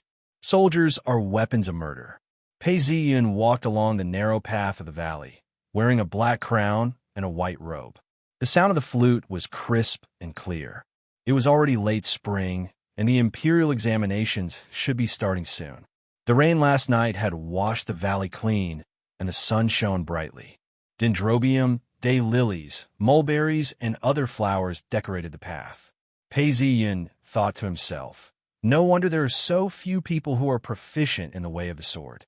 This method of killing is also harmful to the body and spirit. It needs to be nurtured and nurtured. After Taoist Qing Song turned 30, he focused on the flute and painting. Only then could he improve further in the way of the sword. Taoist Qing Song started out by killing, nurtured by the flute, and focused on painting. The flute and the sword are inseparable, which is why I inherited them. As he thought of this, he took a look. Flute, proficient. Painting, proficient. Free cloud sword technique. Master, 5%. I've already digested all the experience points from Taoist Qing Song, and this is as far as I can go. Pei Ziyun sighed and returned to his room. He took out an inkstone and started grinding. Calligraphy required patience and temperament, and grinding was also a way to adjust one's spirit. He took out a blank painting and spread it out, dipped it in ink, and started thinking. After a while, he had a plan in his mind. He had once looked up at the capital city from a high mountain and had seen it in its entirety. As he thought about it, he started drawing. There were flags on top of the city, and a group of people were driving ox carts. A few donkeys were playing, and people were walking to and fro on the streets. An old man was chasing a rooster on the streets, and a hawker was carrying a pole. The capital city was painted into a scroll. Thoughts, feelings, and emotions flowed through the scroll, and the map of the capital city began to take shape. He drew out everything he had seen in the capital city, as if it was coming to life. Pei Ziyun was immersed in his surroundings, as though he was back in the capital city. As he strolled along the streets, he noticed that the surrounding streets and the crowds were getting more and more concentrated. The city walls, canals, docks, and the imperial palace were all extremely prosperous. Even the small stalls selling goods and the banners on the shops were all there. Just by looking at it, one could understand the various aspects of the capital city. Ziyun. The door was not closed. Yu Yinjun called out from outside the door, but there was no reply. She looked inside and saw an elegant young man writing or drawing with a brush. Yu Yunjun was a little curious as she pushed the door open and entered. The room was very elegant, and behind Pei Ziyun was a bookshelf. There were many Tao scriptures on the bookshelf. At this point, Yu Yunjun was not paying attention to any of these. She walked closer to Pei Ziyun and looked at the table. On the table was a painting of the capital city. It was broad, majestic, detailed, and vast. It depicted a flourishing and prosperous city. It was dazzling to look at. Yu Yunjun couldn't help but hold her breath, afraid that she would disturb Pei Ziyun and ruin the painting. Yu Yunjun was born into a wealthy family, and her family had many books and poems. Looking at Pei Ziyun's painting, it was as though he had been immersed in it for decades. She was shocked. Since when did this disciple's painting have such an atmosphere? As Pei Ziyun drew closer, he caught a whiff of a delicate fragrance. He did not move, but continued to draw. Seeing this, Yu Yunjun looked at him intently, as though she was in a trance. It was as though she was upstairs. The bronze lamp in the room was emitting a warm yellow light. There was a reed mat on the floor, and the young man was sitting on it. In front of him was a wooden table, and he was writing. Yu Yunjun knelt beside him and looked at him intently. It was as though she was already happy, and her heart was at peace. "Darling Yu," Yu Yunjun almost shouted out. At this point, Pei Ziyun finished drawing the last corner and turned around. Yu Yun then regained her senses. He was no longer the same person as before. The dead could never be found again. Even if he was reincarnated, he would not have any memories. She was at a loss for words. She calmed herself down and composed herself. She then exclaimed, "Good painting. Is this a painting of the capital city?" Pei Ziyun placed the brush aside and bowed. "Yes, master. This is indeed something I was inspired to do after seeing the prosperity of the capital city." Hearing these words, Yu Yunjun smiled. "Ziyun, I've always known that you're a genius. I've seen many amazing things about you. I didn't expect you to show off your painting skills today. This painting is indeed marvelous." Hearing Yu Yunjun's words, Pei Ziyun laughed out as well. "Master, this has something to do with my sword cultivation. The sword is refined, the painting is refined, and the painting is condensed. I've come to understand the concept of samadhi. Painting is about condensing the sword's will. The deeper the painting, the more condensed the sword is." Pei Ziyun then explained, "This painting of mine isn't considered to be very strong. It can only be considered to have reached a certain level, but not to the point of perfection." Yu Yunjun heard Pei Ziyun's words and clapped her hands. "Ziyun, you already have the foundation to use the sword to enter the Tao. Even if you don't cultivate Tao arts, you can still enter the Tao. But why is it that so few Taoists have used this method to enter the Tao? That's because the Tao of the sword is the Tao of killing. Too much qi will harm one's life. Even if one cultivates the foundation, it would still be difficult for one to live a long life. Do you know that according to the records, very few swordsmen live past 70? That's the reason. I had wanted to remind you. But now that you've cultivated the flute and condensed it into a painting, your future is limitless. You've already discovered this flaw." Pei Ziyun was about to speak when Yu Yunjun interrupted. "The Tao of Yin Master is to nurture the body. This is the true path. Your master is more inclined towards Tao arts. I have nothing more to teach you about the Tao of the sword. But do not delay your Tao arts. Opening the gates of heaven is the most important thing." Hearing Yu Yunjun's words, Pei Ziyun pondered for some time before smiling. "Thank you, master, for your guidance. I understand now. Cultivation is the most important thing. The Tao of the sword is the foundation to protect one's Tao. Tao arts and spiritual wisdom are the foundation to longevity. Both of them are indispensable. Only by cultivating both can one live a long life and not be affected by disasters. How teachable. Both are the most important. How many cultivators can't see through this? If one only focuses on one aspect and seeks spiritual sword techniques, then without internal energy to nourish one's life, one will eventually turn to dust. If one only focuses on Tao arts and spiritual wisdom, then when faced with a calamity without a Tao art to protect one's Tao, one will eventually turn to dust. Pei listened to Yu Yinjun's words and felt the same way. In his previous life, he had been deeply involved in the stock market. This was the same as seeking Tao. He had obtained a large amount of wealth from the stock market, but without a Tao art to protect one's Tao, he would eventually become a trader for a large organization. After some time, he thought about Songji. In the original owner's memories, no matter what happened, the sect leader would always side with him. At this point, he thought about it and hesitated. Yu Yinjun then asked, "What's bothering you now? Why don't you tell me about it?" "Master, dare I ask, what's the relationship between Songji and the sect leader? Although they're master and disciple, I can tell that there's something special about the two of them." Pei Ziyun asked seriously. Hearing these words, Yu Yinjun paced a few steps before sighing. "You can see it too. Although they are only master and disciple now, this matter can be traced back to decades ago. The sect leader was young and lonely. It was an elder of the sect who took him in. He was both a master and a father. He raised him until he was a sect leader. In the end, his results were outstanding, and he became the sect leader. This elder barely managed to become a master. However, he was not fated to become a core disciple. Hence, he chose to reincarnate and was found by the sect leader. He became the current Songji. The sect leader personally went out to look for Songji. After verifying that there were no mistakes, he accepted Songji into the sect. It's just that although Songji was confirmed to be the sect leader, he would not be able to become a master without breaking through the gates of heaven. His memories were not restored, and his personality was different from before. The sect leader was sentimental and wanted to return the favor to him. "In the previous life, you were the father. In this life, I'm the master. This is a common occurrence within the sect.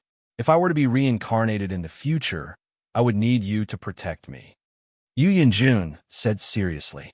Pei Ziyun finally understood. The relationship between a master and a disciple was even more complicated. Nobody could guarantee that they would be able to achieve Tao in one lifetime. The fate of a master and a disciple was closely intertwined. He then bowed his head. "In the future, if master is in trouble, your disciple shall protect you and guide you into the Tao." Hearing Pei Ziyun's words, Yu Yinjun nodded her head. Who could guarantee that she would not die? With a disciple, she would be able to receive more care in the next lifetime. Pei Ziyun stood up and understood. The sect leader and Songji had such a secret relationship. No wonder the sect leader had supported Songji all the way till the very end. This wasn't just because of the respect and love he had for his master. It was also because of the love he had for a child. Such complicated feelings were hard to let go of. No wonder it was like this. There was no need to talk about this topic any further. Yu Yinjun cleared her throat. Although that's the case, Songji cannot become a core disciple. The sect leader has gone too far. Even if you have a personal relationship, you cannot cross the line. I've already reported this to the patriarchs. It's just that we have to work hard. The sooner you open the gates of heaven, the sect leader will not be able to stop you from becoming a core disciple. The sect leader was just an ordinary elder and not a core disciple. If you were to learn from him now, he wouldn't have been able to become the sect leader back then. Yu Yinjun said, feeling resentful towards the sect leader. Hearing this, Pei Ziyun laughed out and said to Yu Yinjun, "So there's such a secret behind this. I have to break through the gates of heaven as soon as possible and become a master. I shall not disappoint my master and compete with Songji." As soon as Pei Ziyun finished speaking, a plum blossom appeared in front of him. It grew bigger and bigger until it became an information interface. A row of red words appeared. Mission: break through the gates of heaven and become a core disciple. When Yu Yinjun heard this, she clapped her hands. "I am very pleased that you have such intentions. I look forward to the day you break through the gates of heaven. You are my only disciple, and all the resources of my sect will be dedicated to you. It's just that you must not be careless. Actually, according to the Tao arts of our sect, most of the disciples would be able to cultivate to the 8th or 9th level. However, breaking through the gates of heaven isn't a given. In fact, Most of the disciples have been stuck outside the gates of heaven for more than 10 years, or even their entire lives. Even I, your master, have only broken through a few years ago. With the memories of the original owner, Pei Zi Yun pondered for some time after hearing Yi Yun Jun's words. He then smiled. Master, I understand. However, I will not disappoint you. Believe me, the gates of heaven are not a problem for me.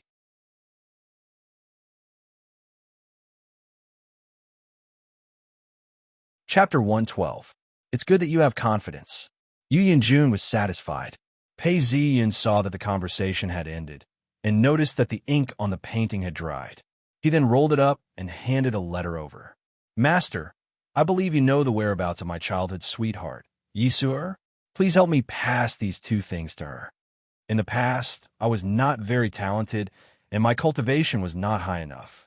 Even if I were to pass them to her, I'm afraid that her sect would reject me. I don't want to disturb her cultivation. Now it should be enough, Pei Ziyun said. His voice was filled with melancholy. He had the original owner's memories, and had the experiences of his past life. Naturally, he understood this logic. Don't assume that Taoists do not have the concept of a marriage of equal status. Hearing Pei Ziyun's words, Yu Yunjun could only sigh. She had done her research and found out that Yi Suer was extremely talented. It's just that once she entered the sect, she would get married in the future. AI. Yu Yunjun sighed in her heart and did not say much. She took the letter and the painting and turned to leave. Pei Ziyun walked to the window and looked out. In the distance, there were many mountains and birds flying about. He thought to himself, Yi Suer, are you doing well? How could you trust a Taoist, nun, so easily and leave me? Qianji Mountain was a famous place, stretching for hundreds of miles. The mountains were tall and the waters were clear. There were many mountains and valleys, and there were hundreds of temples on the mountain. One of the temples was deep in the mountains, with clear water. From afar, one could see birds flying in the sky. The mountains on both sides of the mountain looked like a dragon, and the other looked like a tiger. There were two small mountains, and this was a small branch of Black Altar sect. At the end of this branch, there was a Taoist temple. Although this Taoist temple was built on top of the branch, it did not look like a paradise. It looked very ordinary. A Taoist walked towards them. He looked to be about 17 or 18 years of age, and was dressed in a feathered robe and a crown of stars. His sleeves fluttered in the wind, and his body was like a willow in spring. His face was like the mid-autumn, and he looked extremely spirited. If it was Pei Ziyun, he would have gritted his teeth in anger. This Taoist was Xie Chengdong, the man who would become a true sovereign in the future. At this moment, Xie Chengdong was leading a little Taoist boy. The little Taoist boy was carrying a box that was engraved with some Tao patterns. The two of them entered the Taoist temple. A blindfolded Taoist was sitting inside the temple, holding a hand seal. When he saw Xie Chengdong, he smiled and said, I was wondering who it was. So it's young Master Xie. Xie Chengdong wasn't angered by the blind Taoist's words. He laughed. You said that the heavens have shifted. I've ordered people to retrieve this turtle. Come take a look. Is this turtle all right? Xie Chengdong waved his hand, and the Tao child behind him carried the box forward and opened it. Within the box was a black tortoise tied up by a silver chain. The silver chain had silver runes on it, and the tortoise was extremely ferocious. As the box was opened, it seemed to wake up, and it stretched out its head to bite the chain. Kacha, kacha! The tortoise bit down ferociously, but the chain did not budge. The Tao child looked at the ferocious tortoise, and his face turned pale. He then carried the tortoise and placed it in front of the blind Taoist. The blind Taoist seemed to have an intense black aura around him. When the Tao child neared, he felt a strong sense of disgust. He hurriedly retreated, as though he had just seen a poisonous snake. His face was filled with fear. The blind Taoist stretched out his hand and gently stroked the tortoise's body, feeling every single inscription on it. The tortoise was originally ferocious, but when the blind Taoist touched it, it was as though he had been struck by lightning. The tortoise's entire head retracted into the tortoise, and its body trembled violently, as though it had just met its natural predator. Its four limbs moved in an attempt to escape. The blind Taoist then tore off the black cloth that covered his eyes and pulled his hair back, revealing his face. His eyes were gone, and there were only two bloody holes on his face. His entire face was filled with sores, and his entire body seemed to emit a strong stench. Anyone who saw him would be unable to avoid him. Looking at the blind Taoist's appearance, the Tao child was so frightened that he retreated several steps before stopping. He then leaned against the wall in disbelief. Xie Qingdong was used to this. Go out and guard the door. I have something important to discuss with the Taoist leader. Yes. Hearing Xie Qingdong's words, the Tao child endured the disgust he felt towards the blind Taoist and bowed before leaving the room. Seeing the Tao child leave, the blind Taoist then spoke. Young Master Xie, this tortoise can be used.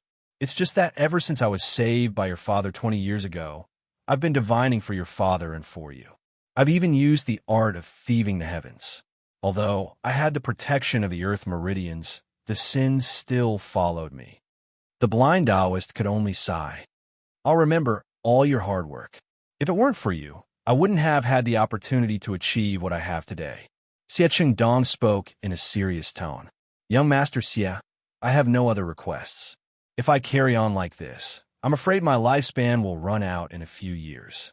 When that happens, I'll fall into the netherworld and be plagued by sin. All I ask is for young Master to achieve the Tao and be redeemed in the future. That would be enough. As the blind Taoist spoke, blood flowed out from the holes in his eyes, turning into two streams of tears. Don't worry. Since you've divined for me, I'll definitely redeem you in the future. I'll agree to this. Xie Qingdong's face was filled with confidence and determination. Since young Master has agreed to this, I'm relieved. The blind Taoist laughed out as he picked up the tortoise. The tortoise seemed to have sensed the impending doom, as its body started to struggle within its shell, trembling. The blind Taoist didn't seem to care. He stretched out his hand and knocked on the tortoise's shell gently. The tortoise seemed to have suffered a heavy blow, as its head popped out from the shell. Seeing the tortoise in such a state, the blind Taoist retrieved a small knife from within his sleeves and sliced the tortoise's neck. Blood flowed out from the tortoise's neck. The blind Taoist retrieved a jade plate and placed the tortoise inside. The tortoise wasn't dead yet and was glaring at the blind Taoist fiercely. As time passed, the tortoise's body began to lose its vitality, and the tortoise's blood dripped into the plate. Young Master, please take a step back. I'm about to set up an altar. In order to avoid inauspicious events, I hope young Master will leave. The blind Taoist bowed. Xie Qingdong was experienced and smiled as he walked out the door. The blind Taoist then stood up and retrieved the memorial tablet. He then pulled off the shirt covering his arms, revealing his arms. His arms were filled with scars, one after another. He used a small knife to slice his arms open, and blood dripped down from his arms onto the jade plate. The tortoise's blood mixed with the blind Taoist's and became a blur. The blind Taoist gently brushed his hands across his arms, and the bleeding wounds on his arms began to heal. However, no matter how hard he tried, he couldn't close the wounds. It was as if there was a black aura that was preventing him from doing so. He picked up the jade plate and used a jade pen to write on the tortoise's body. These words were twisted and contorted, and it was difficult to make out what they were. The moment he finished writing, he set up the altar. He then retrieved the tortoise's blood and started to draw on it. The blood disappeared as soon as it touched the tortoise's shell. Pointing his finger, a furnace in front of the altar started to burn, emitting a green flame. The blind Taoist then threw the tortoise's shell into the altar, where it was instantly engulfed in flames. Crackle. First, the tortoise's flesh started to burn, and the entire hall was filled with a pungent smell. Once the flesh was completely burnt, the flame started to stick onto the tortoise's shell. After some time, the tortoise's shell exploded, and the flames were extinguished. Only a few pieces of the tortoise remained. The blind Taoist walked up to take a look, and his face changed as he gasped in shock. Xie Dong was outside when he heard this and rushed in. Seeing the blind Taoist's pale face, he asked, "Is there a calamity?" The blind Taoist touched the tortoise's shell as his face changed. "Young master, the fate of Ying Prefecture and Free Cloud sect has changed." "What?" Xie Dong's face changed as well as he took a step forward. "Ying Prefecture? Could be Ji Bei Ho. That makes sense. But why would Free Cloud sect appear in the midst of all these changes?" Free Cloud sect has appeared in the Heavens prophecy. According to the original prophecy, they should have appeared 10 years later. But they've appeared now. That's why I said that there's been a change in fate. The blind Taoist replied coldly, "It's just a small sect. If it's a change in imperial qi 10 years later, it's understandable that they've appeared. But now that the world is stable, why would there be a change in fate? Could it be that this sect is more important than the 3 Yes and 2 Guos? Mister, you've said before that the fate of this world will never disappear, nor will it appear out of thin air. Why has it appeared now?" Xie Dong was in disbelief as he asked hurriedly. The blind Taoist fell into deep thought. The fate of this world has been fixed for a long time. There must be a reason for such a huge change. For example, the 3 leaves and 2 fruits only have 3 leaves and 1 fruit. It's because I was saved by your father. In order to repay his kindness, I used a once-in-a-lifetime technique that goes against the heavens and snatched away the fate of this world. The 3 leaves and 2 fruits are the only male. He originally had the responsibility of bringing the other 3 leaves and 1 fruit into his harem. This was the great responsibility of the heavens. I transferred all of this man's fate and energy to you, young master, in order to change the fate of this world. Then is there a second mister? That's impossible. The blind Taoist spoke resolutely. The heavens cannot be blasphemed against. It can be said that I'm the only one in the past thousands of years. And because of that, I've been punished by the heavens. Although that's not the case, I still feel that something's not right. I've been punished by the heavens, and my ability to pry into the secrets of the heavens has been reduced by half. However, the portion of energy that is connected to young master's fate, I can still feel that this change is disadvantageous to young master. Besides, there's an unknown fog that I can't understand. If I want to know the real reason, I'll have to send someone to investigate in secret. Is that so? Then I'll make a trip. I want to see Free Cloud sect and Ying Prefecture. Who's the one who caused the heavens to change? And who's the one who's plotting against me? Xie Dong spoke out. "Young master, you've been blessed by the heavens. All these years, you've been advancing forward with great luck. You've obtained many opportunities and planted many pawns. However, you've used up quite a bit of your fate energy. You should be meditating in Hidden Mountain now, and allow these opportunities to restore your strength and fate energy. You should be accumulating the heaven's will. You shouldn't attack now. Don't forget, you're the one who usurped the throne, and not the orthodox one. There's a flaw in this. If you're not careful, all your efforts might go to waste." Hearing these words, Xie Dong frowned and asked, "Mister, all these years you've tried to pry into the secrets of the heavens. You've also tried to cast such a spell, and yet you can't leave the monastery. Could it be that you can now?" "Young master, how's that possible? I can't leave the monastery. If I do, I'll die. You're in a critical situation now, and can't leave. Furthermore, you can't command the people from Dark Altar sect. If not, you might end up helping Dark Altar sect instead. I have a disciple, Zhong. You've seen him before. Although he doesn't have the ability to pry into the secrets of the heavens, he's learned some divination skills from me. He can assist young master and find out the reason for this anomaly." As he spoke, the blind Taoist's face turned green as he spat out a mouthful of blood.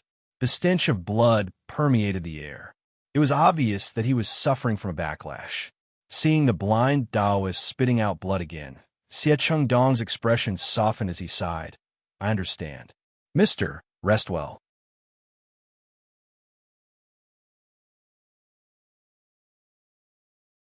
Chapter 113. Seeing that Xie Dong and Zhong had left, the blind Taoist sat there for a while without making any movements. After a while, he walked towards the side hall. There was a very small altar here, and it was very dark. There was only a single lantern on top of the altar. It wasn't very tall, and the flame of the lantern was glowing green. If anyone were to enter, they would have to squint their eyes to see what was inside the altar. It was a very strange object. It was not a Taoist statue, nor was it a statue of a deity. It wasn't even an ancestral tablet. It was an iron anchor. The iron anchor had a metal chain attached to it and looked very small. The blind Taoist knelt before it. Under the green light, he looked very pious. Pa pa pa. He kowtowed 3 times and then knocked his forehead on the ground. The blind Taoist then said, "Master, Siecheng Dong has fallen into our trap." As soon as he said this, a buzzing sound could be heard as the iron anchor glowed brightly. The blind Taoist's face turned green. At the same time, the skies above the Taoist monastery were covered with dark clouds. A bolt of lightning lit up the entire hall. A deafening clap of thunder could be heard as the blind Taoist spat out a mouthful of blood. He only had enough time to blow on the lantern, and the entire hall was plunged into darkness. The lightning seemed to have lost its target. The rain continued to pour, and the wind howled. The newly grown mulberry trees danced in the wind, making a rustling sound. Free Cloud Mountain, Taoist monastery, boom. A long rumble of thunder could be heard. Pei Ziyin felt his heart palpitate as he awoke from his dream. What's going on? Is it spring thunder? Why is it so strong? Pei Ziyin sat up, still feeling his heart palpitate. He then saw a red light in front of him. He paused as he saw a plum blossom in front of him. It was getting bigger and bigger until it became a semi-transparent information interface. It was glowing with an urgent red light. What's going on? Pei Ziyin was shocked as he looked at the information interface. In the next moment, his expression turned solemn and even slightly ashen. It wasn't that there was something there. Nothing would cause such a reaction. On the contrary, although the information interface was glowing with an urgent red light, there wasn't even a single word. What's going on? Pei Ziyin suppressed his panic and took a closer look. Indeed, there were no words at all. However, the red light that signified the urgency of the situation did not seem to be disappearing. Pei Ziyin casually grabbed a piece of jade and caressed it. A cool sensation spread from his fingers, and his emotions gradually calmed down. Don't be afraid. I'm no longer the same Pei Ziyin. Let me think. What about the situation in Ying Prefecture that has enmity with me and threatens me? No, the governor is now methodically opening up the sea restrictions.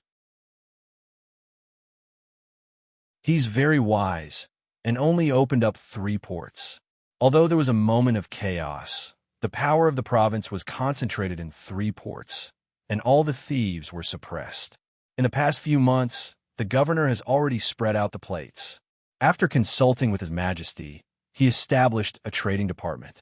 When foreign ships are inspected by the trading department, 1/5 of the revenue will be collected. Just this alone has earned the governor 10,000 taels of silver a month. His Majesty is very pleased. That's Jibei Ho. No, there's news that Jibei Ho has voluntarily relinquished his military power and has presided over the disarmament of the army. Half of the army has been returned to farming. I've heard that the emperor was very happy and even gave him a few words of encouragement. The situation in Ying Prefecture is looking good. Even if Jibei Ho has some hidden dangers, it shouldn't have exploded out now. Both parties are now sharing the fruits of their labor. If it's not the governor or Jibei Ho, who else could it be? Holy Jail Sect? Didn't I say that my sword techniques are already at the level of a master? There are over 100 million people under the heavens, and only 10 of them are at this level. Even if Holy Jail Sect sends out a master, they might not be able to take me down within 10 steps. Furthermore, our enmity is only because of Zhang Jieyu. Although he is important, but for him and me, we might not be willing to fight to the death with Free Cloud Sect. If it's not Free Cloud Sect, then it's our own sect. Our own sect standards are only SOSO. Even if it's the sect leader, other than using his powers in paradise, he wouldn't be in such danger. Besides, even if the sect leader were to go crazy, the patriarchs would still be around. As for this Song Ji, is he even worthy of being a threat to me? Even the plum blossom had to warn me. If he had such capabilities, why would he be a dog in my previous life? Pei Ziyin thought about it and could not think of a reason. The imperial court and I have a good relationship. The emperor and the grand princess both admire me. Why would I be a threat? Pei Ziyin was unable to fall asleep. He looked up at the sky and realized that it was already dawn. The sun was rising, and the mountain fog had dissipated. He then got up and walked out. Although Free Cloud Mountain was small, it still spanned over tens of miles. Not far from the monastery, there was a huge flat and smooth rock. When the sun rose from the east, hundreds of disciples would wake up early to take in fresh breaths and absorb their energy.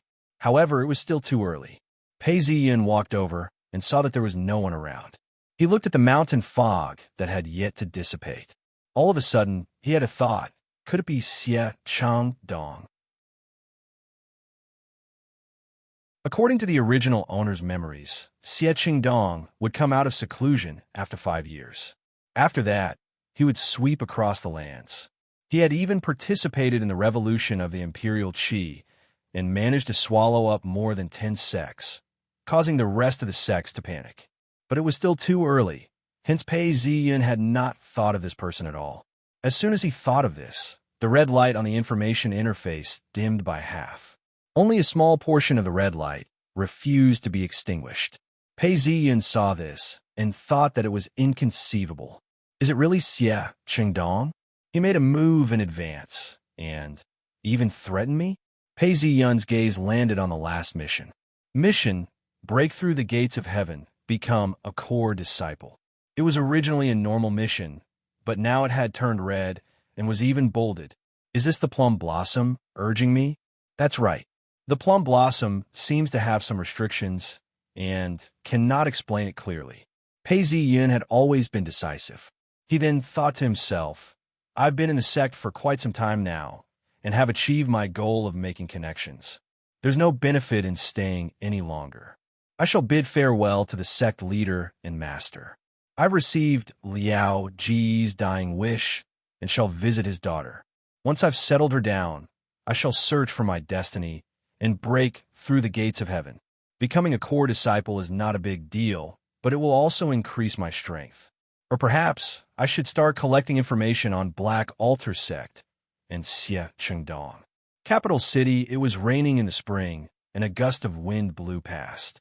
A woman was praying to a statue of a deity, burning incense. My wife, hurry up and cook for me. What are you mumbling about in your room? We used to live in a brick house in the countryside, and it wasn't as comfortable as this. Now that we're citizens of the capital, we need to be more dignified. Don't believe in such nonsense all day.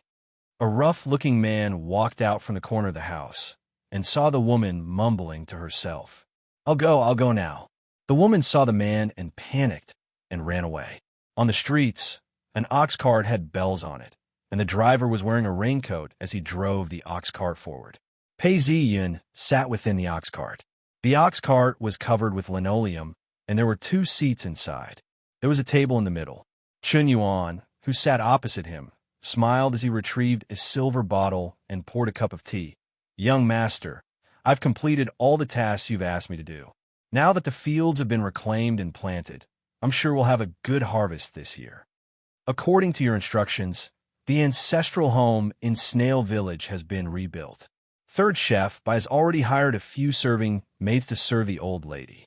We've bought 3 storefronts in Slow River County and have opened up shop. This month, we've turned our losses into profits. Pei Ziyin did not reply and looked out the window. It was indeed a beautiful scenery. He could see a few willow trees and a few small buildings with high eaves. There was a river about 10 feet wide, and the water flowed very slowly. Further away, he could see many more buildings. At this point, he was nearing the Stoneface workshop. The small alleyway was quiet, and the ox cart was heading towards Liao Mansion. Pei Ziyin let out a smile and asked, Is there any trouble with these matters? There's no trouble at all. Young master, the news of you receiving an audience with the emperor has already spread far and wide. Who in this county would dare to cause trouble for you? At this point, They had already arrived. Chun Yuan hurriedly helped Pei Ziyan down and opened up the umbrella. The courtyard wasn't very big, and there was a plaque hanging on the door, Liao Mansion. Pei Ziyan walked forward as Chun Yuan kept the umbrella and knocked on the door. A woman dressed in rough clothes walked out. Chun Yuan stepped forward and asked, "Is this Liao Mansion?" "Yes, this is Liao Mansion. It's just that Liao Ge has passed away, and our clan members are here." The woman replied, "My young master was entrusted by Liao Ge before he passed away to visit his daughter. He hopes that I can meet her." Chun Yuan said. His young master's promise was worth 1,000 gold. Since Liao Ge had asked him to meet his daughter, he wanted to meet her. The woman looked at Pei Ziyan and heard his words. She was shocked and panicked. "No, Liao Ji's daughter passed away long ago. Her roots are not here." The woman stammered as she spoke and was clearly unhappy. Hearing these words, Pei Ziyan was shocked. Liao Ge had told him that he had a 4-year-old daughter, and yet this woman said that she had passed away. Pei Ziyan's expression changed as he took a step forward. "What? Tell me the situation." Chun Yuan immediately threatened her. "You woman, if you dare to lie to me, I will bring you to the magistrate's office and beat you to death." The woman saw Chun Yuan's angry glare and was frightened. She hurriedly took a few steps back. "You're related to Liao Ge? But Liao Ge has passed away and is now living in my house. Don't come looking for us." The woman then shouted, "This is the arrangement of the clan. Even if I go to the magistrate's office, I'm not afraid." When Pei Ziyan heard these words, his face turned cold. He understood the rules of the ancient clans. If a family had no sons, they would be considered dead. The family's assets would then be divided among the clan.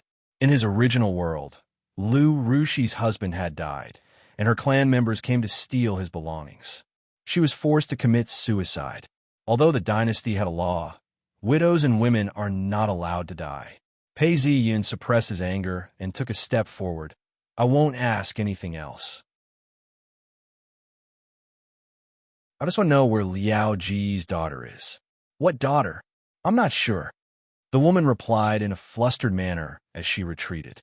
Hearing the sound from the door, a burly man shouted out. His face was ferocious, and he had a mustache on his face. Seeing Pei Ziyan standing in front of the woman, he glared at Pei Ziyan. "So you're the one who came to my house looking for trouble?"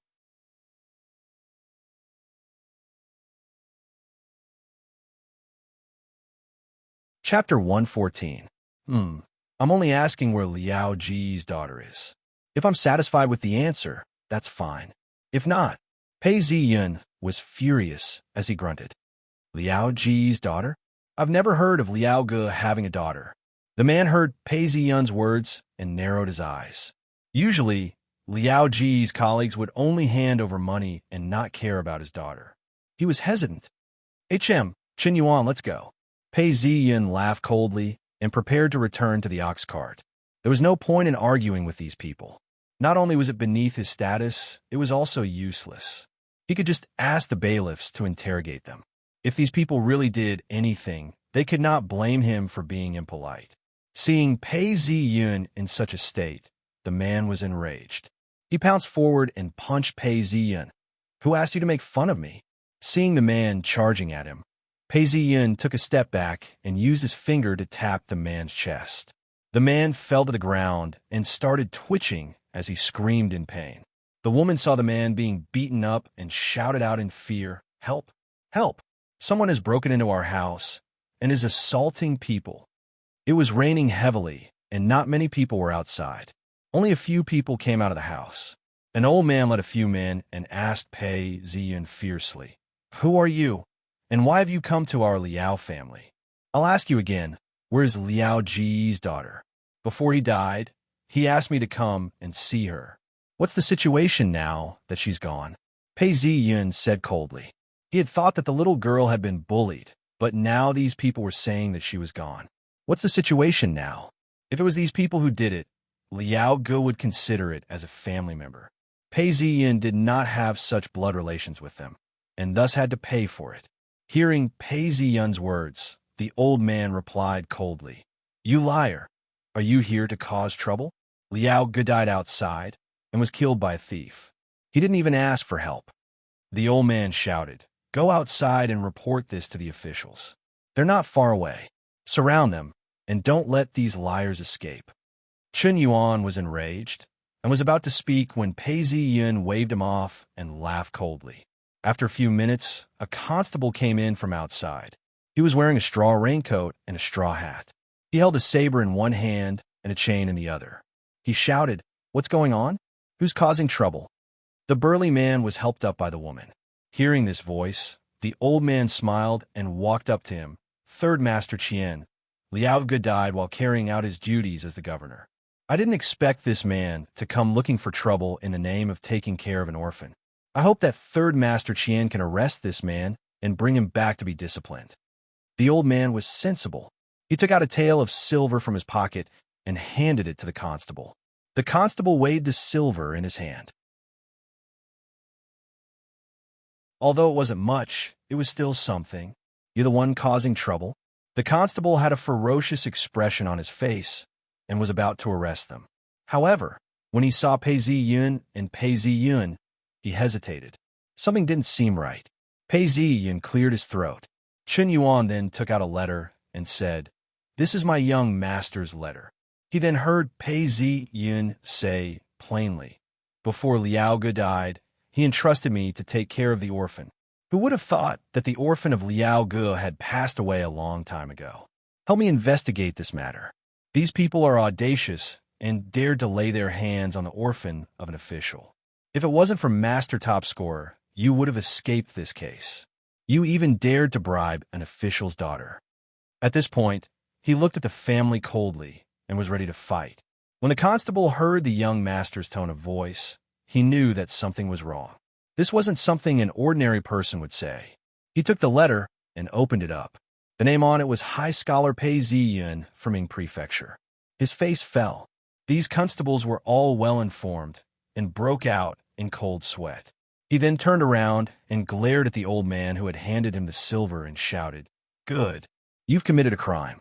You dare to lay your hands on the orphan of an official. If it weren't for Master Top Scorer, you would have escaped this case. You even dared to bribe an official. If not for Master Top Scorer, you would have escaped this case." Seeing this, the old man's face turned pale in disbelief. He hurriedly shouted, "Your Excellency, you've wronged us. We didn't harm the orphan. Your Excellency, we didn't." Even Third Master Qian didn't dare to call him Your Excellency. The burly man beside him shouted, "Your Excellency, we didn't harm her. We are from the Liao family. My father is the clan leader. Liao Ge has died, and this house belongs to our family. We can't possibly leave it outside. This is legal." The constable laughed coldly. "Legal? The laws of the dynasty forbid anyone from stealing from their family. Do you think you can hide this? Once you enter the yamen, you'll have plenty of time to talk." Hearing the constable's words, the entire courtyard fell into a daze, as though a disaster was about to befall them. A young man beside the old man stammered, "Your Excellency, I'll talk. My niece isn't dead. She's living a good life in the village." When Pei Ziyun heard these words, he heaved a sigh of relief. He then turned to the young man and said, "Bring us there." It was said that Liao Ge was a lowly official. He had worked hard his whole life to attain the 9th rank. Although he had some land, it was only 30 mu. As long as he wasn't dead, Pei Ziyun wouldn't be interested in such a small house and land. When a young lady gets married, she would need a dowry. So what if he gave her 100 mu? The most important thing now was to find the orphan. When the young man heard these words, he trembled and didn't dare to reject. Pei Ziyun then waved his hands, "Constable Qian, follow me." Constable Qian was cursing under his breath, but he had no choice but to smile. Yes, I shall follow you." As he spoke, he was enraged. He then wrapped the chains around the old man's neck and shouted, "Quick, prepare the ox carts to follow us." After some time, the 2 ox carts sped into the rain and disappeared into the streets. Suburbs of the prefecture capital, there were a few mud houses that were very small and narrow. There was a bundle of bamboo strips in the corner of the house, and it was filled with all sorts of things. An old female servant was carrying a little girl. Under the dim light of the house, the little girl was so hungry that she was skin and bones. The old servant cried out, "I beg of you, please give us some food. The young lady is starving to death. You can't do this to her. After all, the old master has taken good care of us all these years. How would you do this to her? One of you is an old man, and the other is a little girl. Both of you should have died long ago. What contribution are you talking about? This little girl made a mistake and should be locked up as punishment. What's there to eat and drink about? Wait till you guys come out. The young lady is still so young. How would she know about such things? It was all because of you that she went to the ancestral hall and knocked over the oil lamp. If not, how would the young lady have made such a mistake? The fields have been given to you. Isn't it just for a courtyard?" The old woman saw that the little girl's breathing was getting weaker and weaker and shouted out loudly, What nonsense are you spouting? You shall receive your punishment inside." The old woman shouted out into the house. As she spoke, she was munching on melon seeds with the others. At this point, the thick, dark clouds in the sky shone brightly and caused the entire house to shake. The old woman couldn't help but shiver. "Open the door! Open the door!" At this point, someone was knocking on the door. I'm coming. When the door was opened, a gust of cold wind blew in. The person who greeted them was the tribe leader. The moment the tribe leader entered the house, he hurriedly asked, "Where's little E? Bring her out quickly." "Tribe leader, didn't you say you were going to—" Before the woman could finish her sentence, the tribe leader's expression changed. "What do you mean by that?" "I don't know." Within the house, the old woman heard the noise outside and grabbed onto the last straw of hope. She then shouted, "Quick, save the young lady. Someone come, someone come." Her voice was hoarse as a hand reached out from the window of the wooden house. Pei Ziyan shuddered and didn't want to waste any more time with these people. He pushed the woman aside and walked into the house. Seeing that the door was locked, he drew his sword and slashed it. With a ka sound, the lock broke and fell to the ground. When he opened the door, he saw an old woman carrying a little child. The child was extremely skinny and was crying out softly, "Granny, I'm thirsty, I'm hungry." Seeing the child, Pei Ziyan rushed forward. "Are you Liao Ji's daughter?"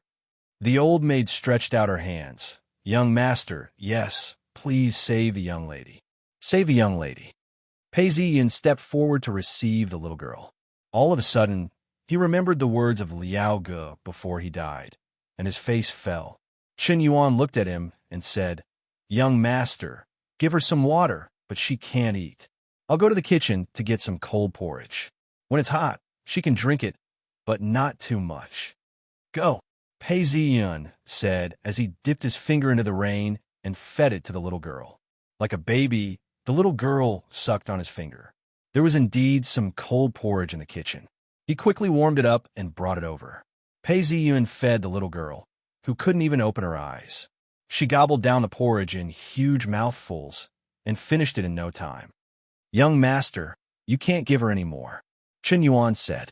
However, the granny beside him had already finished 3 bowls of porridge and was extremely hungry. Pei Ziyan handed the little girl over to the granny. He then looked at the tribe elder and the 2 women in the yard. His face was cold. He searched his body and pulled out a banknote and handed it to the constable. "Constable Qian, you have to handle this impartially." Constable Qian was about to decline when he saw Pei Ziyan's expression. He then bowed and said, "Yes, Master Top Scorer, I will handle this impartially." Pei Ziyan carried the little girl out. The little girl had eaten her fill and opened her eyes wide. She then looked at Pei Ziyan. Seeing Pei Ziyan walk out, the little girl panicked, "Granny, Granny." Pei Ziyan turned around. The old maid didn't know if she should follow him. Pei Ziyan looked at her. It was all thanks to the old maid's protection. If not for her, Liao Ji's daughter would have died long ago. He then said, "Let's go together. His Excellency Liao had entrusted me with this task, and I will not mistreat you." Pei Ziyan brought the 2 of them out. It was raining heavily outside. Pei Ziyan wrapped himself in his raincoat and climbed onto the ox cart. The old granny was slower and only climbed onto the ox cart after him. Pei Ziyun asked softly, "What's your name?" The little girl was still afraid and didn't dare to answer. The old granny then hurriedly said, "Young master, the little girl's name is Liao Qingyi." Pei Ziyun gently stroked the little girl's hair. "Don't worry. Such a thing will never happen again. I will protect you." He then turned to the granny. "You are loyal and devoted, and I will not mistreat you. You will be rewarded generously." The granny heard the constable's words and knew that he was the top scorer. She then knelt down on the ox cart. "Many thanks, Master Top Scorer. I am old and don't have many days left. If it weren't for you, I'm afraid the little girl would not have made it past tomorrow." As she spoke, she started crying. Pei Ziyin looked out at the ox cart. His face was dark and gloomy. "Third Master Qian?" Seeing the ox cart disappear into the distance, the chief probed. Actually, they had some friendly relations with each other. "Third Master Liao, you're in big trouble now." The constable revealed a smile that didn't look like a smile.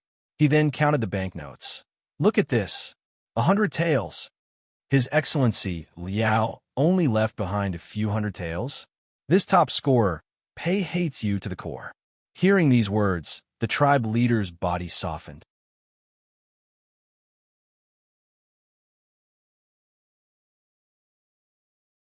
Chapter 115.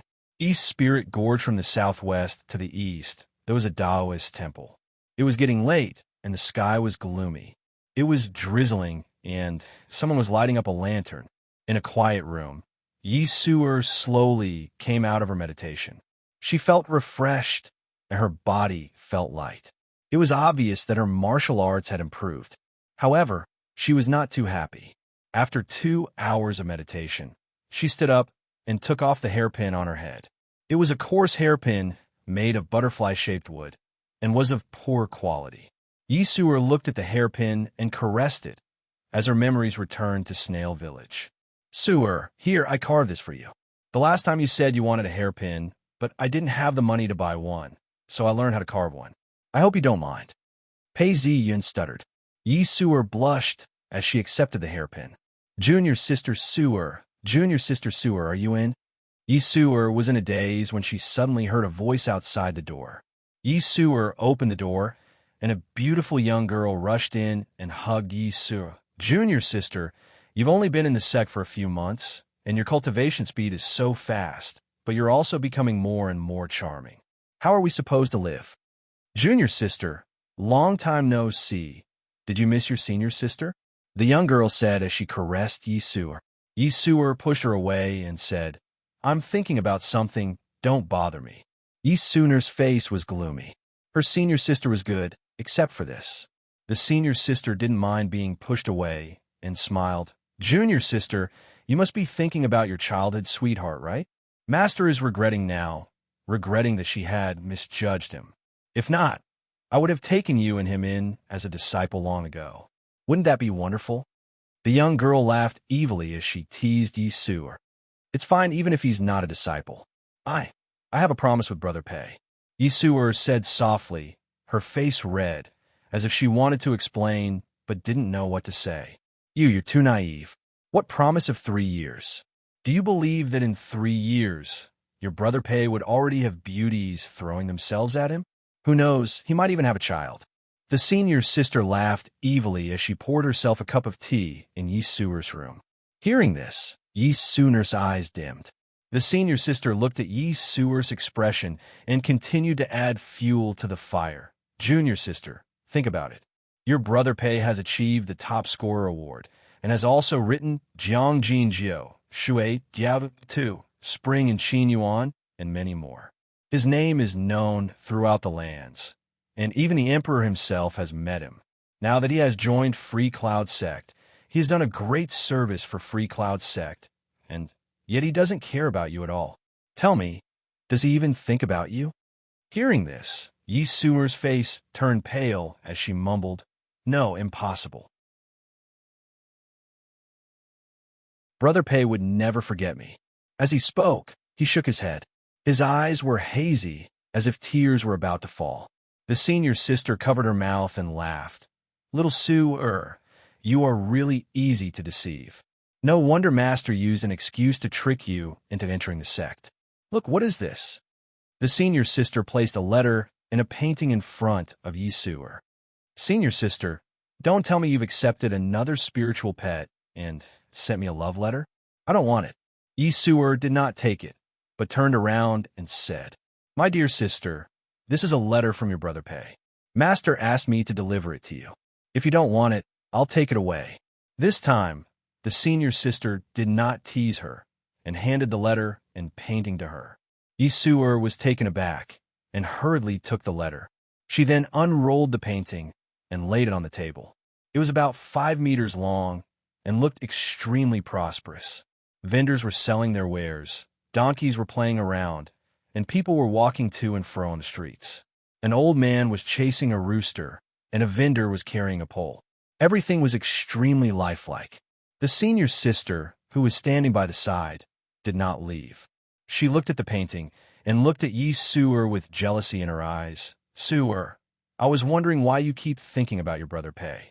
With such talent, even if it were me, I would not be able to give it up. Yi Su'er listened, but did not reply. Her mind was suddenly filled with memories of that night when she fell into the pit of a wild boar.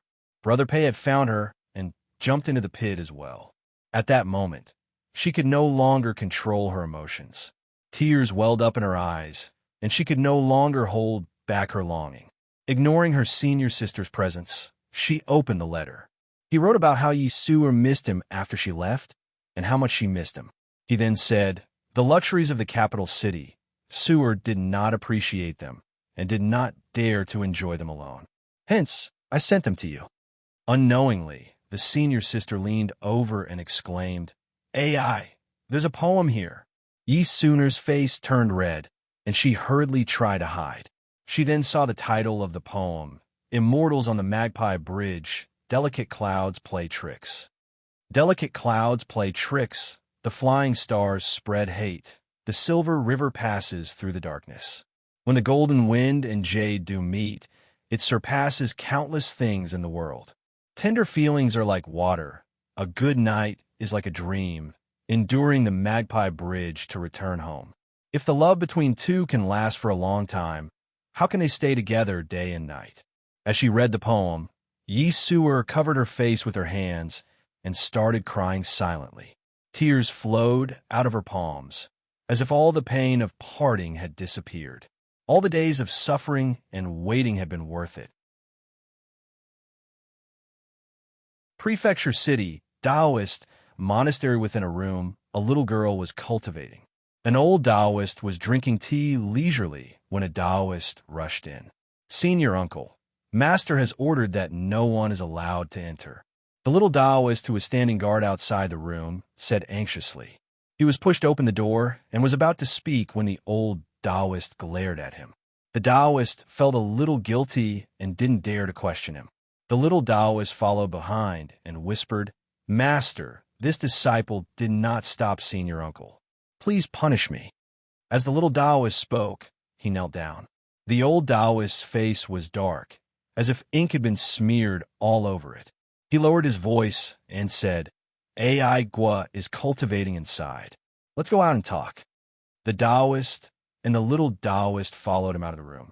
When they were some distance away from the room, the old Taoist asked coldly, Didn't I order that no one is allowed to disturb AI Gua's cultivation? Why did you barge in? Senior brother, you might be able to stop others with your words, but you can't scare me. Look at the latest news.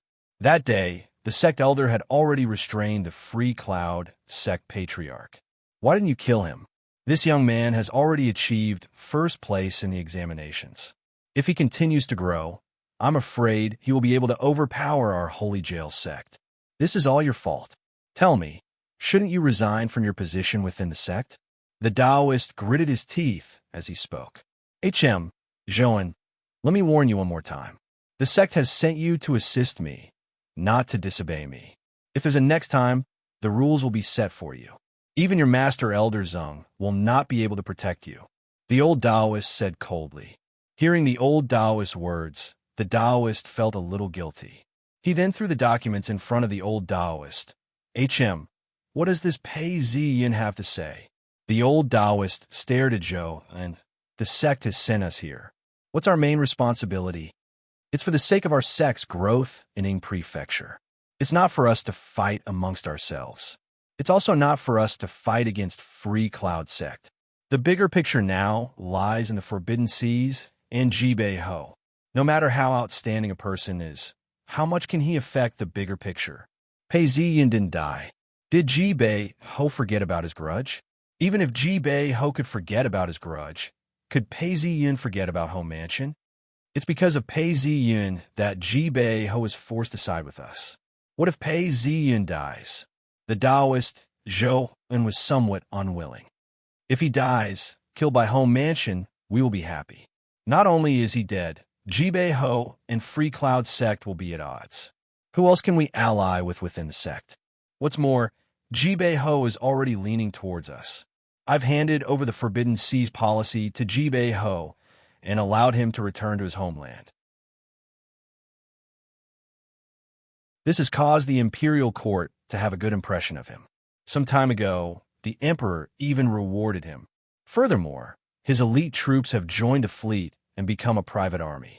If you take a closer look, you will realize that Jibei Ho's black aura has lessened, and his fate energy has increased. This is a big deal. Furthermore, our sect's tentacles have extended into the fleet. We've reaped many benefits from it, and are now part of our sect's fate energy.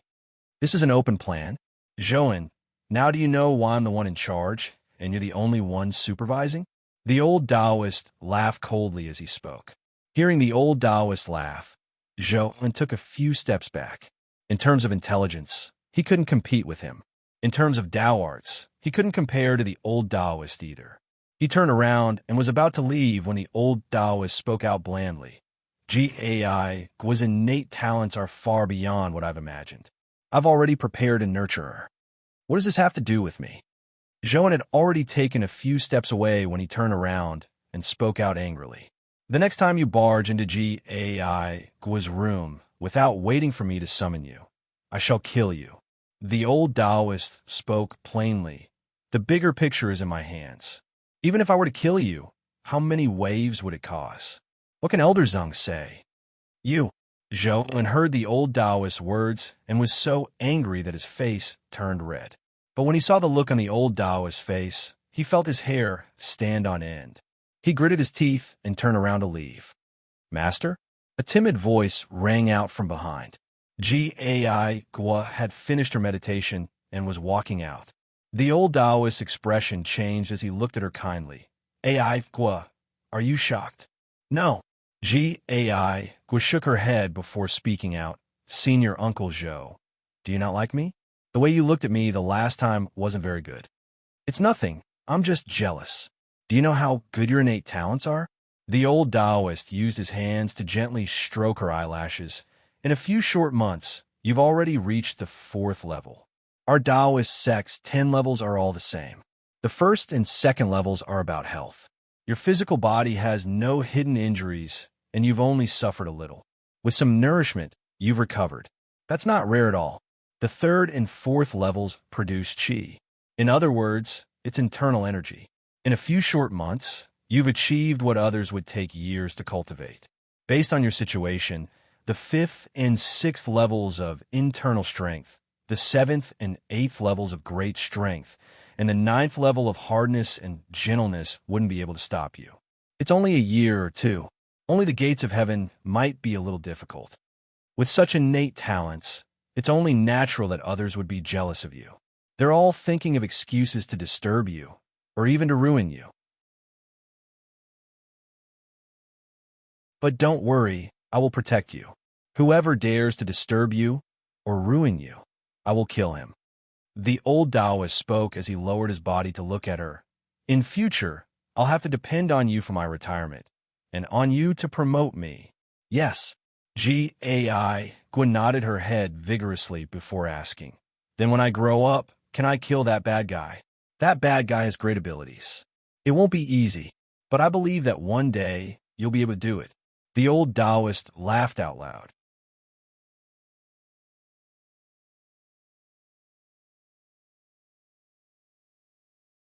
Chapter 116. Liao Qingyi, is it that ye? The sky was overcast, and the rain was heavy. The ox cart stopped outside Fu Mansion. Pei Ziyun alighted from the cart and carried the little girl into Fu Mansion. The little girl had finished her porridge and seemed to be tired. She then fell asleep on Pei Ziyun's chest, sleeping soundly. The old servant followed behind him as Pei Ziyun thought to himself. The so-called 3 Yi in 2 Guos were only revealed after Xie Chengdong had gained power. This was because by then, there was no need to worry about it being leaked. However, this was a top secret. At that time, the original owner had already been imprisoned. He knew Yi Su and Qi Ai Guo very well, as they had met each other before. The rest was unclear, and he only knew their Dao names and not their names. This Liao Qing, he gave him a very familiar feeling. If that's the case, then that's unbelievable. 3 and 2 Guos, I know 3 of them. Is the fate of the world in Ing Prefecture? No, my plum blossom is in Ing Prefecture too. Something doesn't feel right. As he entered the courtyard, someone welcomed him. Pei Ziyun thought for a while. Arrange for Granny to rest in a room near mine. Also, prepare some warm water and clothes for her. Yes, young master. In Fu Mansion, Pei Ziyun did not treat himself as an outsider. He had money, fame, and reputation. Who would think that he was someone who relied on women? The key point was that both the old servant and the little girl had a foul stench about them. After Pei Ziyun gave his instructions, he carried the little girl and walked into the courtyard. Yu Yanjun was in the room, teaching her senior sister how to draw. The little girl was focused on drawing.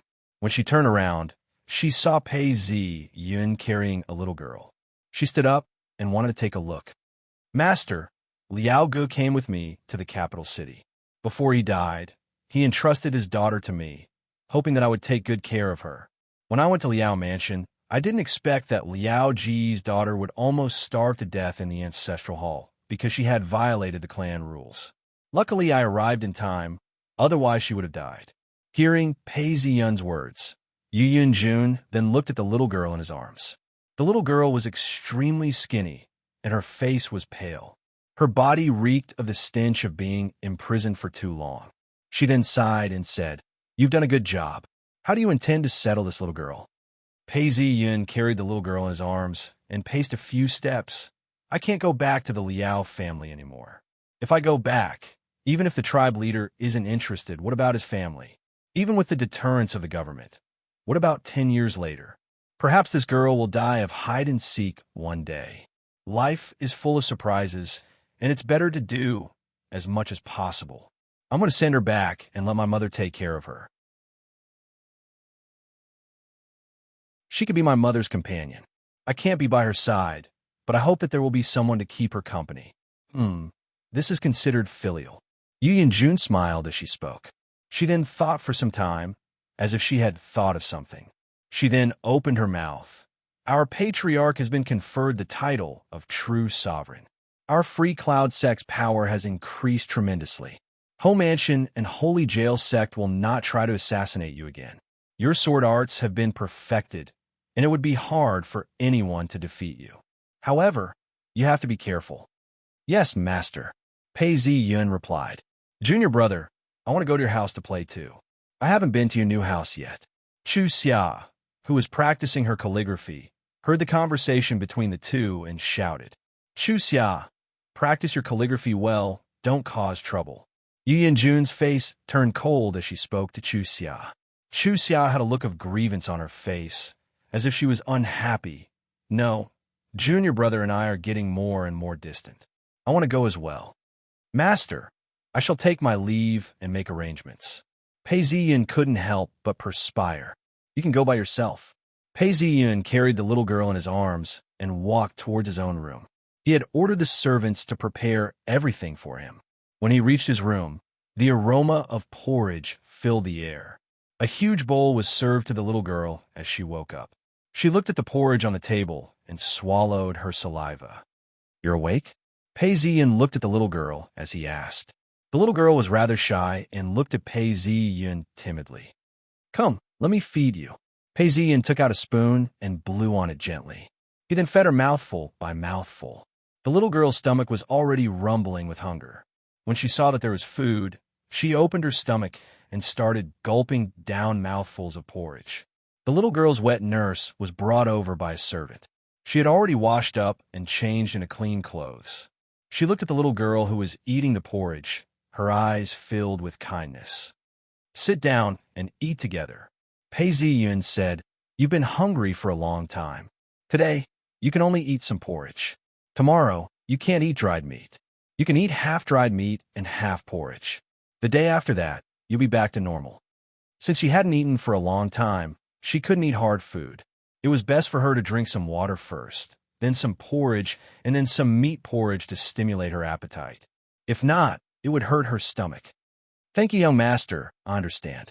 The wet nurse then sat down. Outside, the wind and rain were howling. Pei Ziyun sighed in his heart. Liao Gu had died because of him, and he couldn't ignore it. However, he was under a lot of pressure as well, especially with the recent warnings. The last time I completed the mission, there were a few additional Dao arts that the original owner had received. However, they were all from rogue cultivators and other sections. I had just started my career in Free Cloud Sect and gained the admiration of many people. However, the backlash was huge. If I were to taint my Dao arts and become impure, I would be in trouble. When I was in the capital city, I acquired sword techniques. Now, I can't spoil my plans for the sake of short-term gains. Pei Ziyun was multitasking as he fed the pitiful little girl in his arms. Furthermore, if my Dao arts are impure, I would be ostracized. Although there are legacies in the sect, these were all left behind by my seniors. The most important thing is that the owners of these legacies are all in paradise. If I were to use them, the original owner would be alerted, and the chances of the secret being leaked would be very high. The original owner would be found out about the plum blossom, and this would account for more than 60% of the reason. "Big brother, I'm full. You don't have to feed me anymore." All of a sudden, the little girl in Pei Ziyun's arms spoke up. Pei Ziyun then regained his senses and saw that there was only a little bit of porridge left in the bowl. The little girl was already full, and her tummy was protruding slightly. She stretched out her small hands and grabbed the spoon that Pei Ziyun was using to feed her. She had regained some strength. "Young master, let me do it. I'll bring young miss to take a bath. I've already brought young miss clothes over. She's so sloppy, young master won't feel comfortable carrying her." The wet nurse had already finished the porridge. "Wait a moment, I'll send you back to the village. Other than food, your young miss will receive 1 tael of silver every month. You will receive 700 coins. In the dream of the Red Chamber, the old madam would receive 20 taels of silver every month. The first wife would receive 20 taels of silver. The first grandchild would receive 10 taels of silver, and the young master and young miss would receive 2 taels of silver." This was written in the Qing dynasty, and the price of silver was considered cheap. In the Ming dynasty, this amount of silver would be twice as expensive. This was the standard of the House of High Dukes. It was obvious that 1 tael of silver wasn't a small amount. Even the sons and daughters of officials would only receive this amount. The wet nurse was an intelligent person, and her eyes lit up. She knew that Master Top Scorer was serious about this matter, and was even more aware of how filthy rich families could be. With this amount of silver, she hurriedly received the little girl and bowed deeply. "Thank you, Master Top Scorer." She then followed the servant to bathe the little girl. Seeing that the wet nurse was understanding and appreciative of his kindness, Pei Ziyun was elated. Many people think that it's enough for me to treat my family well, and that whatever money I give is too clear. Actually, this is a mindset that only a single child would have. Not to mention a rich family. Even if it's just a few siblings, it's hard to explain things clearly. In other words, if you really love her, you should give the money to the independent chef. The way Pei Ziyun was treating this little lowly, it was a sign of his sincerity. At this point, the little girl was carried away. Pei Ziyun paced around the room until he came to the window and pushed it open.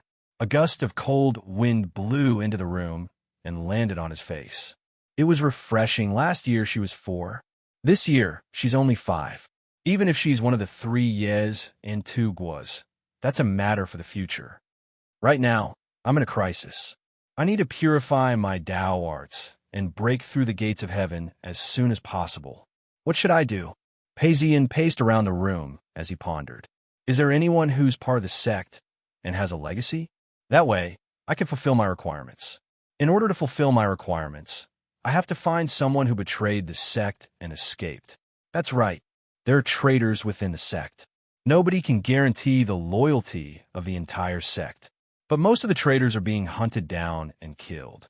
Moreover, they are beneficial to me now. Only those who have become E-Masters are few and far between. The original owner was only a collateral disciple of the sect and didn't even enter the inner sect. Hence, he didn't know much about this. I should ask around. My master is a core disciple of the inner sect and should know some insider information. As he thought about this, Pei Ziyan walked out the door. The sky was still dark and the rain had lessened. The stars were still visible in the sky. He wanted to go to the kitchen, but suddenly thought of Chu Xia's pitiful face. Young master. The kitchen maid was puzzled. This time, prepare some small things for me. Pei Ziyan instructed. There were all sorts of ingredients in the kitchen. Before long, wheat flour, eggs, and honey were mixed into a paste. Pei Ziyan then kneaded them into the shape of a rabbit, chicken, duck, etc. He then sprinkled some raisins and peach kernels on top. There was no need for Pei Ziyan to do anything else. The kitchen maid was familiar with the process of roasting the meat. Before long, a fragrant aroma filled the air. Pei Ziyan then took a plate and returned to his room. At this point, Luo Li Chu Xia had finished writing and was staring at the window. When she saw Pei Ziyan carrying a plate over, she jumped up and purposely tilted her head. Senior sister is magnanimous. Come eat this. Pei Ziyan tried to please her. Seeing how sincere you are, I shall forgive you. Luo Li Chu Xia said as she stretched out her hand and bit down on the meat. She looked like she was enjoying it. She then grabbed onto Pei Ziyan's robes. You are not allowed to ignore me in the future. Yes, yes. Pei Ziyan hurriedly replied. After some time, he left with Yu Yinjun. The two of them walked along the corridor and saw a pond in front of them. Yu Yinjun stopped and sighed. This child has troubled you. It's all right. Senior sister is still young. I'll let her have her way. Still young? Yu Yinjun wanted to say something, but held herself back. She then asked, Why are you looking for me now? It's like this. You're very familiar with the sect. I'd like to ask, in the past few decades, have there been any defectors or escape from the sect? Especially those who became E-Masters? Oh. Yu Yinjun paused before she smiled. Why are you asking this all of a sudden? She didn't wait for Pei Ziyan to reply before she continued. There have always been defectors. However, very few of them managed to survive. Let me think. In the past few decades, there was one who managed to become E-Masters. As she spoke up to this point, Yu Yinjun sighed. There was a senior uncle with the surname Zhang. You should call him Senior Uncle. He fought with the previous generation's sect leader, but failed. He left the sect in anger and went to the south. This person was once a genius within the sect. It's said that he left the sect because he had an inside story. Hence, he wasn't hunted down by the sect. After that, he met with a calamity and was never heard of again. Pei Ziyan stopped in his tracks, deep in thought. This was exactly what he wanted. Yu Yinjun glanced at him and saw that he was a handsome young man. His sleeves were fluttering in the wind, and he was wearing a pair of high-cut clogs. No wonder. Thinking up to this point, she couldn't help but sigh. She didn't say anything as she stared at the misty rain.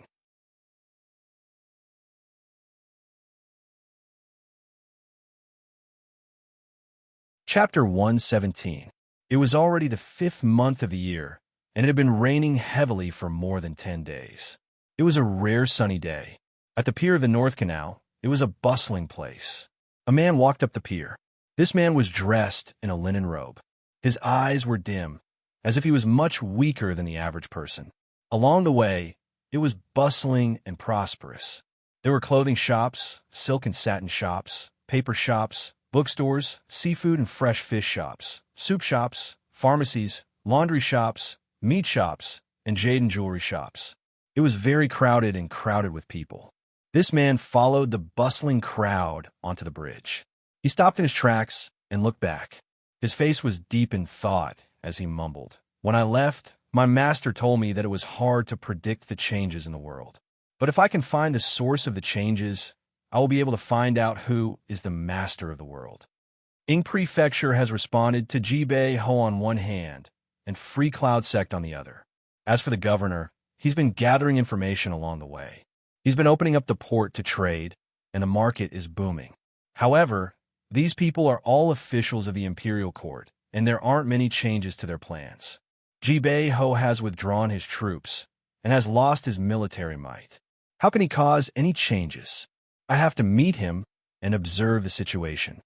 There's another variable in Free Cloud Sect. Free Cloud Sect has been conferred the title of True Sovereign. Their reputation has increased, and they have the potential to become the leader of the Dao sects in Ing Prefecture. Ultimately, this is all because of Pei Ziyun's sudden rise in power. The world is becoming more and more stable.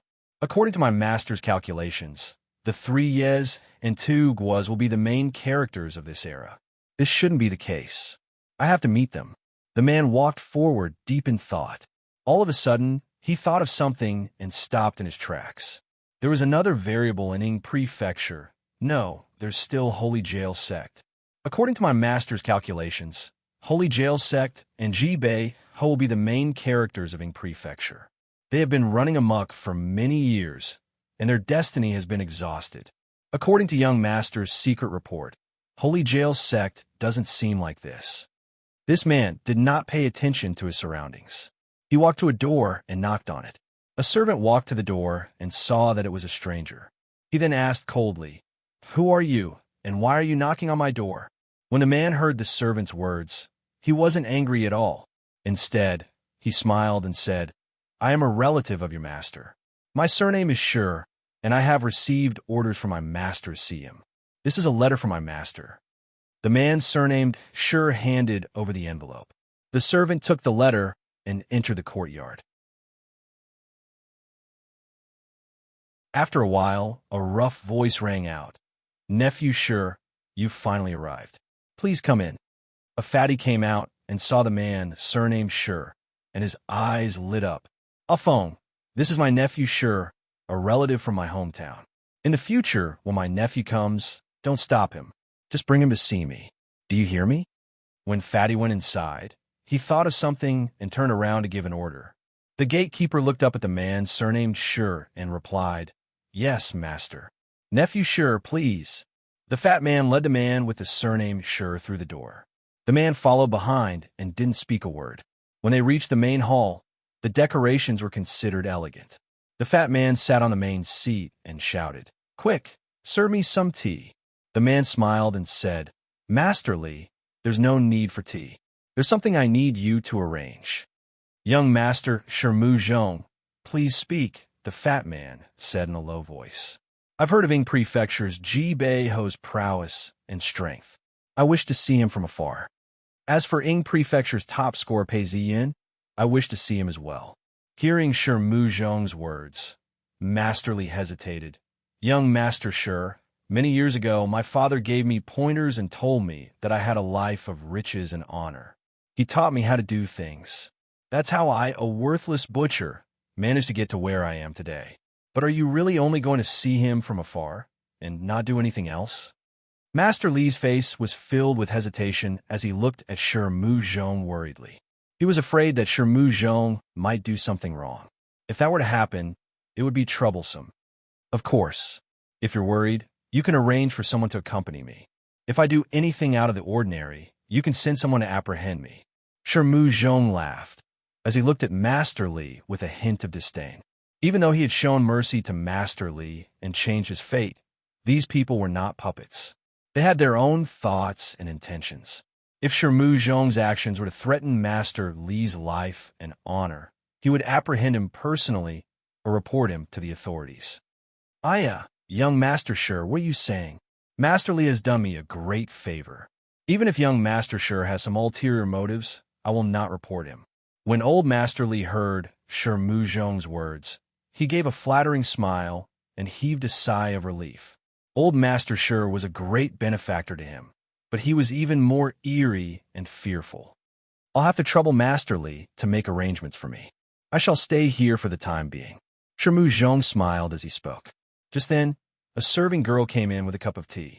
Master Li looked at the serving girl and instructed, Xiao Chui, call the housekeeper over. I have some instructions for him. Yes, master.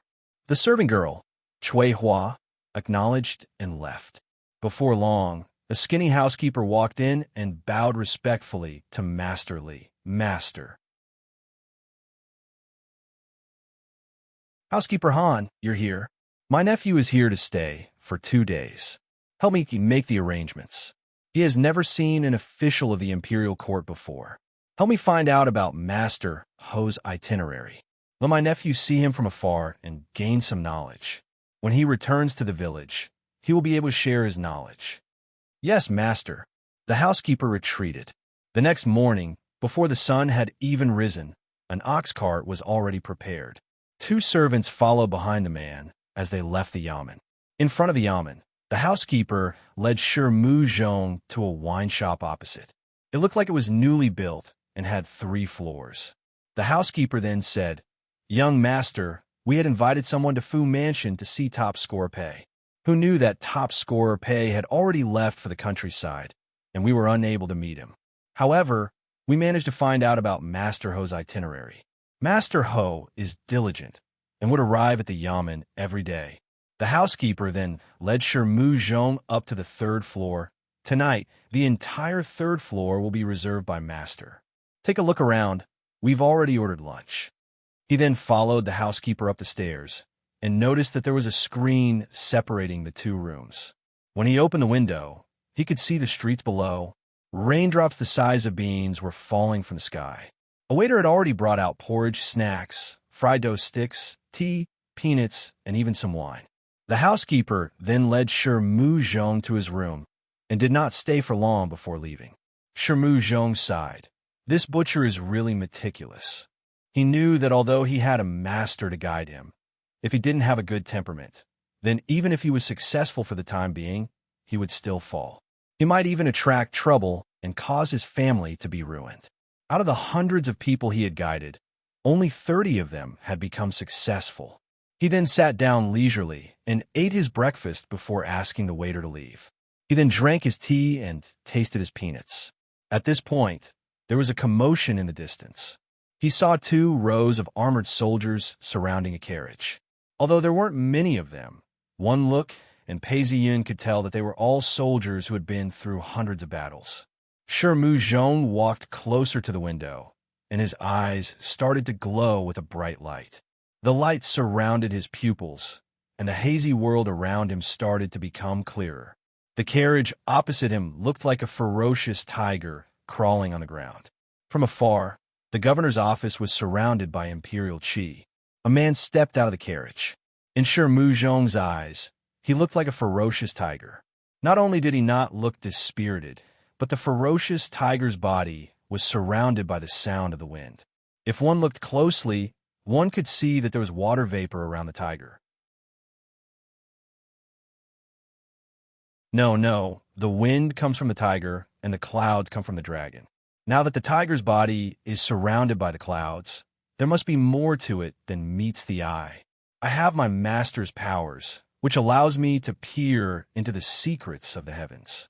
Now that I can't see what's going on, I can only rely on my patriarch's powers to see what's going on. Shi Muzhong thought to himself as he retrieved a jade stone that was as black as ink. An anchor could be seen within the jade stone. With a pinch of his hand, the jade stone shattered into pieces.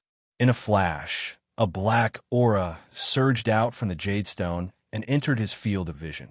The ferocious tiger is red and yellow, and its body is surrounded by the wind. A trace of imperial qi is hidden within the tiger's body. Jibei Ho is surrounded by the wind and clouds, and the imperial qi converges. Ayo! The sound of a ferocious tiger roaring could be heard. Jibei Ho had just stepped out of the carriage when he felt a sense of discomfort in his heart. He turned around to look. Shirmu Zhong screamed out in pain as tears of blood flowed from his eyes. He stretched out his sleeves and wiped the tears off his face.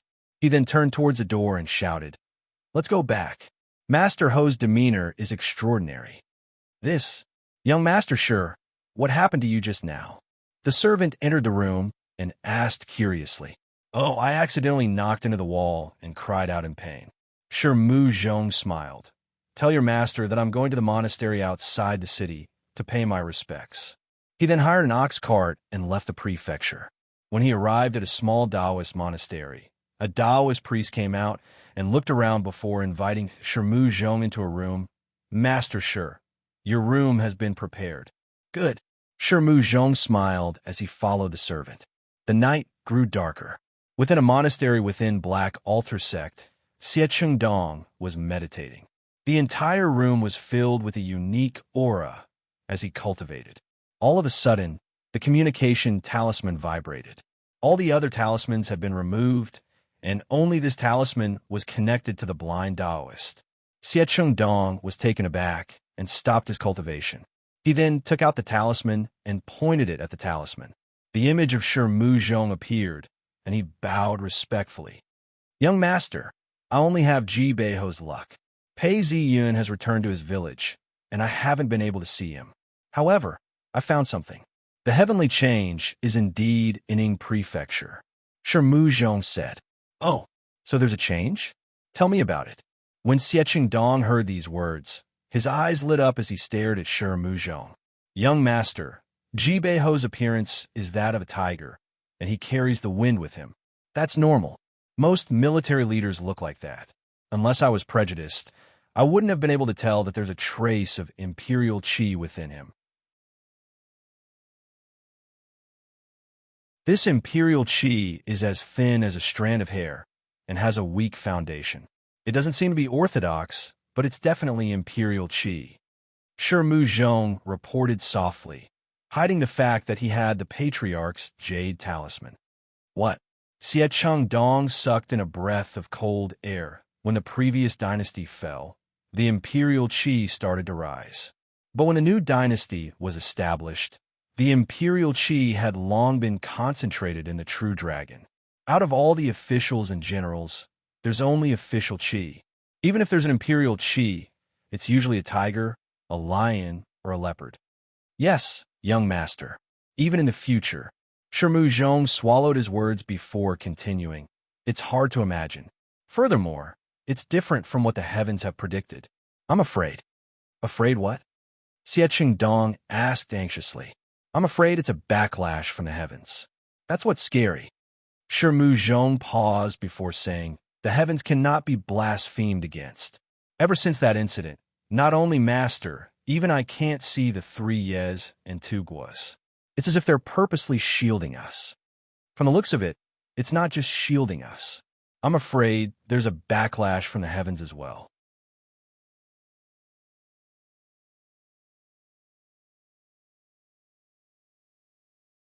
Chapter 118. Neither of them said anything. After a long moment, Xie Dongqing laughed coldly. "Even if the heavens are shifting, there's still a primary and a secondary one. So what if there's a backlash? Destiny is constant, and a backlash can't just come out of nowhere. I've already gathered some information, and after hearing what you just said, I've come to understand a bit and can guess at the cause and effect." Shirmu Zhong then said, "I'm sure young master already has an idea about this shift. Why don't we each write a word? Let's see if our guesses are the same." "All right." Xie Dongqing Dong took out a brush and started writing.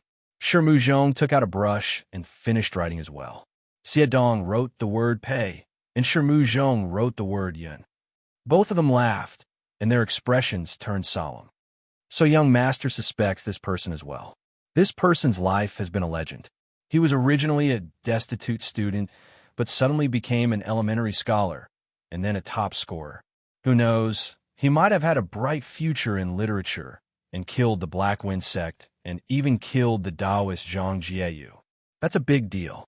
Master had deduced that this Zhang Jieyu had fate energy and would definitely stir up a storm in Ying Prefecture. Yet he died just like that. It seems like the heavens were trying to bite him, and his fate energy was shifting. Mu Zhong bowed down. His expression was unclear as he spoke. It's hard to predict the heavens, but there will definitely be signs. The same goes for the backlash. I'm afraid Pei Ziyun was the result of the backlash from the heavens and became a calamity for young master. Along the way, he stole the fate energy around him and caused a calamity. This person might be chosen by the heavens, but we still have to investigate further. When Xiedong Chengdong heard this, he stood up and paced around before speaking coldly. I've already guessed that this Pei Ziyun was one of the reasons why the heavens were shifting. Now that I've heard these words, I feel a chill down my spine. The heavens are hard to predict, and the heavens are hard to resist. But since I've already stolen it, I can't return it. If it's a calamity, I'll kill him. What young master said is right. The calamity will not take place in an instant. The more we kill, the weaker the backlash will be. It's just that both Free Cloud Sect and Holy Jail Sect have to investigate this thoroughly. It's not impossible that there might be other variables involved. I hope that young master will be more cautious in this matter. If you make a wrong judgment, you will have made a huge enemy out of nothing and wasted your chi. I won't provoke enemies for no reason. I'll order people to investigate this matter with you. If there really is a disaster, kill them quickly. Yes, young master. Mu Zhong's eyes were devoid of light as he replied. The talisman gradually disappeared. Although he was far from the capital, the imperial chi was still at its peak. The interference from the talisman would not last long. Dong dong. There was a knock on the door of the Taoist temple. The ox cart stopped at the entrance of the Taoist temple. A person came down and was greeted by a Taoist. After saying a few words, the Taoist led the person in. When he reached the door, he shouted, Mr. Sure, someone's here. Mu Zhong walked out and saw that this person was around 40 years old. He had a long face and was dressed in clothes that had faded. He looked very ordinary. He walked up to him and handed him the letter. Mr. Sure, the leader has ordered me to pass this letter to you. Mu Zhong squinted his eyes and looked at the letter before receiving it and the identity token. He then returned the identity token. All right, the letter has been delivered. You can go back now. Hearing Mu Zhong's words, the Taoist didn't say another word before he turned around and left. Before long, the sound of the ox cart leaving could be heard. Mu Zhong then entered the room with the letter in hand. The Taoist looked around the room before shutting the door and standing guard outside. Mu Zhong opened the letter and noticed that it was about some ordinary family matters. He then sprinkled some medicinal powder on the letter and placed it over the fire to warm it up. Only then did the words begin to appear. Mu Zhong continued reading. Jibei Ho sent a group of merchants out to sea. Holy Jail Sect sent a Taoist to take charge of Ying Prefecture. He accepted a disciple, G.A.I. Gua. She is extremely talented, and her cultivation is very fast. Free Cloud Sect's patriarch became a true sovereign. Within a few hundred kilometers, all the immortals gathered. Mu Zhong knew some of the details, but he didn't. After he finished reading, he hesitated. There's the word Gua. Her cultivation is very fast, but her fate is different. This is really confusing. Mu Zhong sighed. It's a pity that Master defied the heavens and changed his fate. In our sect, not only me, even Master can't sense the 3 Yes and 2 Guas. However, this girl is worth paying attention to. I have to report this to young Master. He picked up the letter and continued reading. The letter mentioned that Holy Jail Sect and Jibei Ho were getting closer and closer. When he finished reading, he placed the letter on the candle and burned it. Pei Ziyun has gone to the countryside. The intelligence reports didn't mention anything about him. There are only rumors circulating. Damn it, this young master from Ying Prefecture is too weak. It's hard for him to achieve anything. Mu Zhong paced back and forth for some time before his expression turned cold. The most important thing now is to find Pei Ziyun. I have to meet him and see if he's real. During the rainy season, there were a few cloudy days. It was drizzling and the roads were wet. Pei Ziyun wore a raincoat and had a long sword strapped to his waist as he strolled through the rain. At this point, he was somewhat lost. He found an excuse to go out. He stayed at home for a few days before leaving. In this chaotic world of the immortal Tao, why wouldn't he want to cultivate peacefully and become a sage? But the road ahead was fraught with obstacles, and it wasn't time to rest yet. As he thought about this, his memories turned back to his home. Before he left, his mother hugged the little girl, Liao Qingyi, her eyes filled with reluctance. Ever since he sent Liao Qingyi home, his home had become much livelier. After hearing the story of Liao Qingyi's life, his mother loved her dearly. Furthermore, Liao Qingyi seemed to be very sensitive to good and evil. She fell in love with him very quickly. When he left, he could still remember the reluctant look in her eyes. His mother loved her very much. Since he couldn't be by her side, she would be his companion. Boom! A loud sound rang out in the air, interrupting Pei Ziyun's thoughts. The rain was getting heavier, and he frowned. His raincoat was unable to completely block out the rain. The raindrops hit the raincoat, almost piercing through it. From afar, he could see a Taoist temple in the middle of the mountain. It wasn't very far away, and he would be able to see it after walking for about a mile. Pei Ziyun strode forward, splashing water everywhere. This trip to the southern barbarians was 1,000 miles long, and he couldn't afford to hire an ox cart. In order to conceal himself, he had to take a small path first, and then take the main road. He didn't expect the rain to be so heavy. Although he had cultivated to the 7th level, there was a limit to one's strength. Pei Ziyun didn't want to test out how strong his physique was. He hurriedly crossed the mountain gate and arrived at the steps. The Taoist temple wasn't big, but there was a fire burning inside, and the faint sound of chanting could be heard. Pei Ziyun knocked on the door, but the sound was muffled in the rain. After a while, the door opened, and a Taoist child appeared, holding an umbrella. Seeing that Pei Ziyun was young and was wearing a raincoat, he looked like a traveling student. He hurriedly said, "Young master, the rain is heavy outside. Please come in." As the Taoist child entered the main hall of the Taoist temple, there was already a young master and a servant hiding from the rain. There was a fire burning in the fire, and the young master nodded his head in acknowledgement. Pei Ziyun returned the gesture and took off his raincoat without saying much. The Taoist temple worshipped deities and lit incense. Smoke permeated the air, and the 2 candles burned dimly. All of a sudden, Pei Ziyun felt as if someone was spying on him. He turned around and saw a man dressed in coarse hemp clothing looking at him.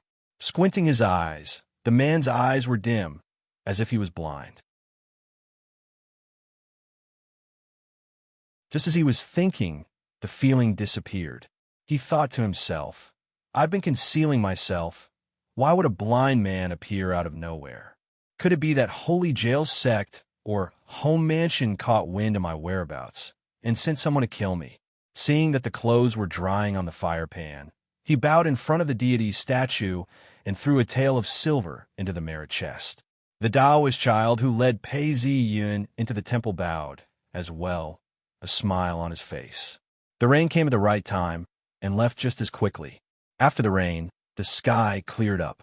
Pei Ziyun glanced at his surroundings and left. He didn't even take his raincoat with him. The raincoat was wet and heavy and wasn't worth much. He decided to buy it next time. Seeing that Pei Ziyun had left the temple and disappeared into the distance, the blind man stood up and was about to follow him. His heart was palpitating as he paced back and forth, hesitating. A Taoist walked out of the temple and laughed. "What a good rain. Even the crops are wet now." "Taoist friend, sure. Are you leaving?" "It's just that the weather has just cleared up and the roads are slippery." This person was Shirmu Zhong. Hearing this, Shirmu Zhong's expression changed. Our sect takes advice very seriously. Careless words can reveal the secrets of the heavens. Since my heart is palpitating and such ominous words, it's best not to follow him. When I saw this person earlier, his appearance seemed to have improved, but his family's fortunes were still there. It was clear that he was originally poor. Now that I've seen him, he has the chi of a high scholar and even has a yellow reputation. The qi around him is clear and pure, and there's even sword qi surrounding him. These are all normal. According to the information I've gathered, this person has already achieved the top scorer rank, and his reputation has spread far and wide. His martial arts skills are extremely high as well, and he killed his way to the capital city, where he was conferred a title by Free Cloud sect. It can be said that there's nothing strange about him. However, when I tried to investigate further, I couldn't find anything. Even Ji Bei Ho's qi was much stronger than this person's, and I couldn't find any traces of it without the help of the patriarchs. However, this person has nothing at all. It's precisely because he doesn't have anything. That's why it's so strange. This person is definitely the core of the problem. We have to report this as soon as possible. Fortunately, young master has made preparations.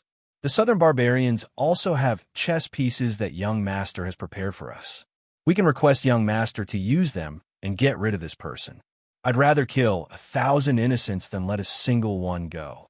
Chen Daozhong, please prepare a room for me. I have some matters to attend to. Shermu Zhong smiled as he thought of this. When the Taoist heard this, he hesitated for some time before laughing out. Taoist friend, sure, I do have a room for you. Please come in. The Taoist then led Shermu Zhong into the room before closing the door and leaving. At this point, Pei Ziyun was hidden amongst the trees, looking at the road ahead. After a long time, he realized that nobody had come. Pei Ziyun then laughed. Could it be that I'm thinking too much? He then continued walking at a moderate pace. After the heavy rain, the air was clear and refreshing. There was a pond by the side of the road, where the water was rippling and the reeds were swaying gently. It was a beautiful scene of early summer. Pei Ziyun wasn't in the mood to admire the scenery. As he walked, he was lost in his own thoughts. He then looked ahead and saw a town in the distance. There were already people walking around. He then laughed to himself. No matter what, I'll go to the southern barbarians and investigate this matter further. If this senior uncle has a legacy, then I'll have a chance. If not, then I'll think of another way.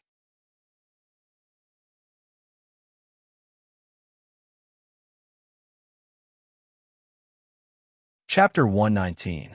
Southern Kingdom. Pei Ziyun walked along the streets.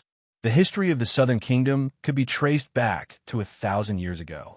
It was either the capital of a province or the capital of an independent kingdom. The structure of the city was like a chessboard, with deep alleys and alleys intersecting with each other. The buildings were all tiled, and the walls were made of cobblestone. There were 2 rows of shops along the street, selling milk fans and dumb pies.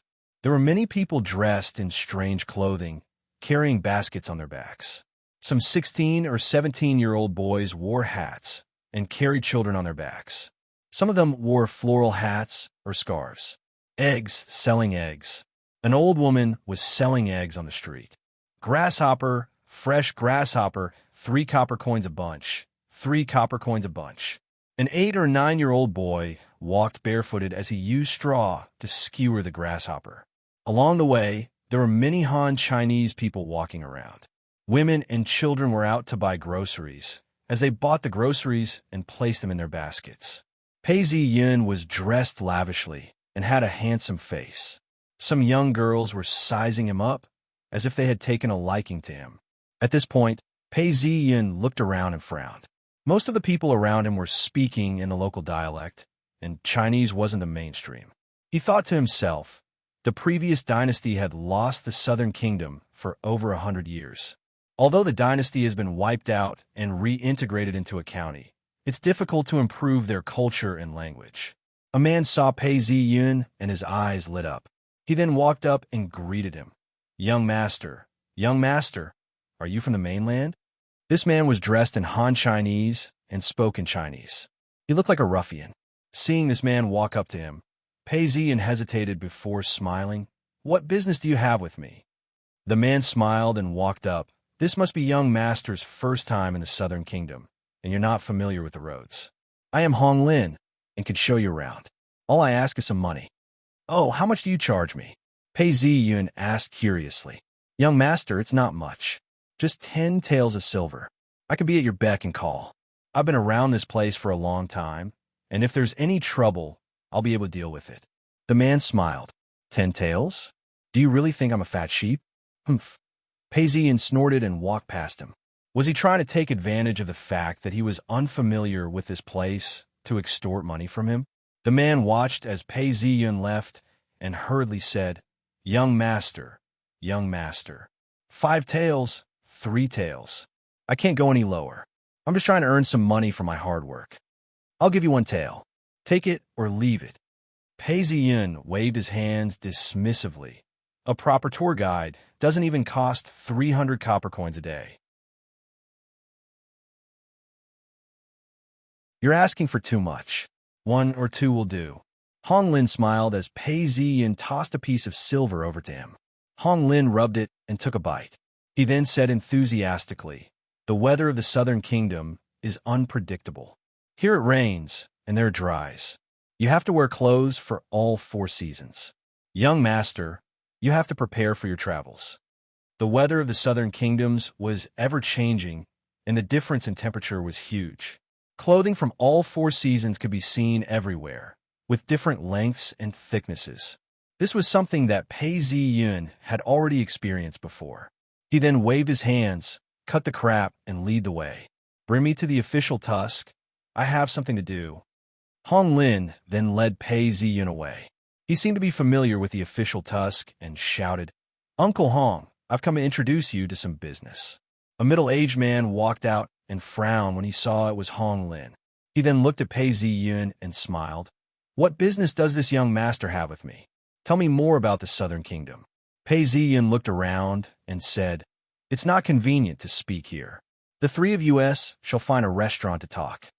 Hong Shuyuan was still hesitant when he heard Pei Ziyan's words. Young master, no problem, no problem. Young master, I know that the 4-way restaurant in the Southern Kingdom is not bad.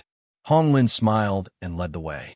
4-way restaurant. Although the Southern Kingdom was very different from the mainland, it was obvious that this restaurant was a Han Chinese restaurant. Pei Ziyan looked at it and smiled. The style is not bad, but the words are lacking. As he spoke, he walked in and noticed that there was a private room nearby. Pei Ziyan then tossed a piece of silver to the waiter and instructed, serve the dishes according to this. The waiter received it and smiled. He then bowed. Yes, yes. Uncle Hong's expression changed as well. This man was being too generous. 1 tael of silver per table. He then pointed to the opposite side and said, young master wants to play. Look, the opposite side is Chongsheng Temple. It has 4 eaves and 13 floors. At the 4 corners of the pagoda, there is a golden-winged bird that is made of copper. Each bird is 2 meters tall.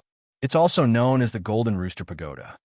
Pei Ziyan looked up and saw that the gold on the surface of the pagoda had already peeled off. He then asked, why is there a golden rooster at the top of the pagoda? Buddhists said that the golden rooster can subdue dragons. There are many mountains in the Southern Kingdom, and there are many floods. Hence, the golden rooster placed the golden rooster at the top of the pagoda. In the past, the golden rooster had a copper whistle in its mouth. When the wind blew, it would cry out. It was noon, and the sun was high up in the sky. The 3 of them sat down and chatted. After a while, a sumptuous meal was served. After drinking several cups of wine, they were all tipsy. Pei Ziyan then said, I would like to know more about the Southern Kingdom. Please tell me more about it. This middle-aged man was called Hong Hui.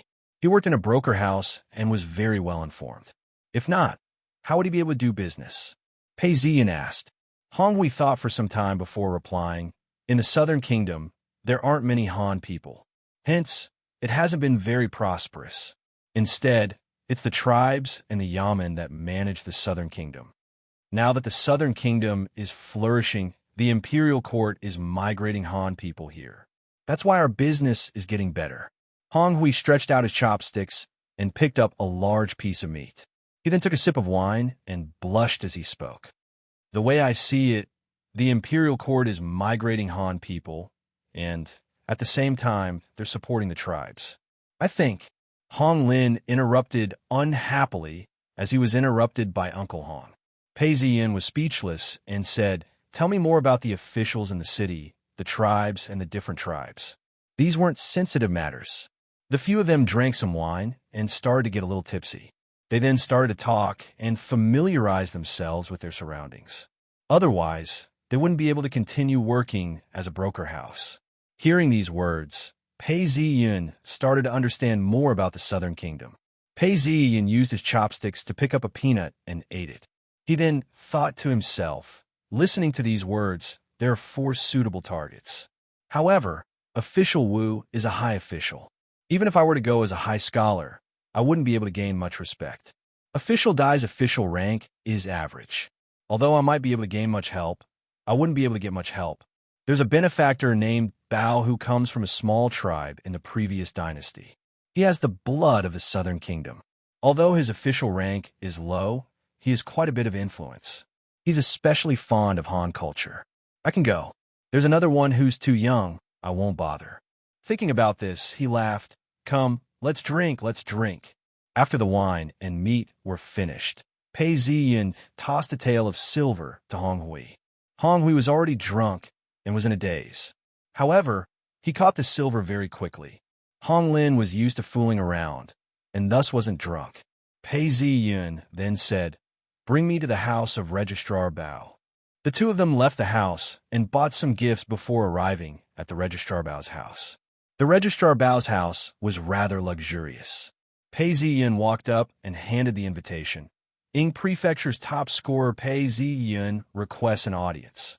When the servant heard this, he hurriedly smiled. Young master, please wait. After some time, a man who looked different from the average Han man walked out. He was extremely attentive. Are you the top scorer Pei who wrote Bring the Wine? When I heard that it was Pei Ziyun, I felt a sense of familiarity. I've read some of your poems before, and it's a very admirable one. Please come in, please come in. Serve the tea.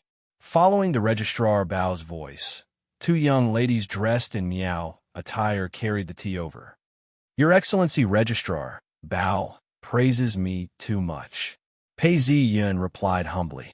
I'm not praising you too much. I'm speaking from the bottom of my heart. The Registrar Bao looked at Pei Ziyun. Recently, has top scorer Pei written any new works? Would you like me to take a look? Looking at the Registrar Bao, Pei Ziyun's heart skipped a beat. He then laughed. Of course I have. However, essays and poems have their own fate. I've written one for the Emperor and the Grand Princess. Oh, hearing Pei Ziyun's words, the Registrar Bao's eyes lit up. Master Top Scorer has met the Emperor and the Grand Princess. The Southern Kingdom is a remote place, and I've never heard of them. Would Master Top Scorer please tell me more about them? Pei Ziyun then told him about his experiences in the capital city. He then said, This poem is boring to talk about, but I can write it down. Please wait a moment, Master Top Scorer. The Registrar Bao's face was filled with joy.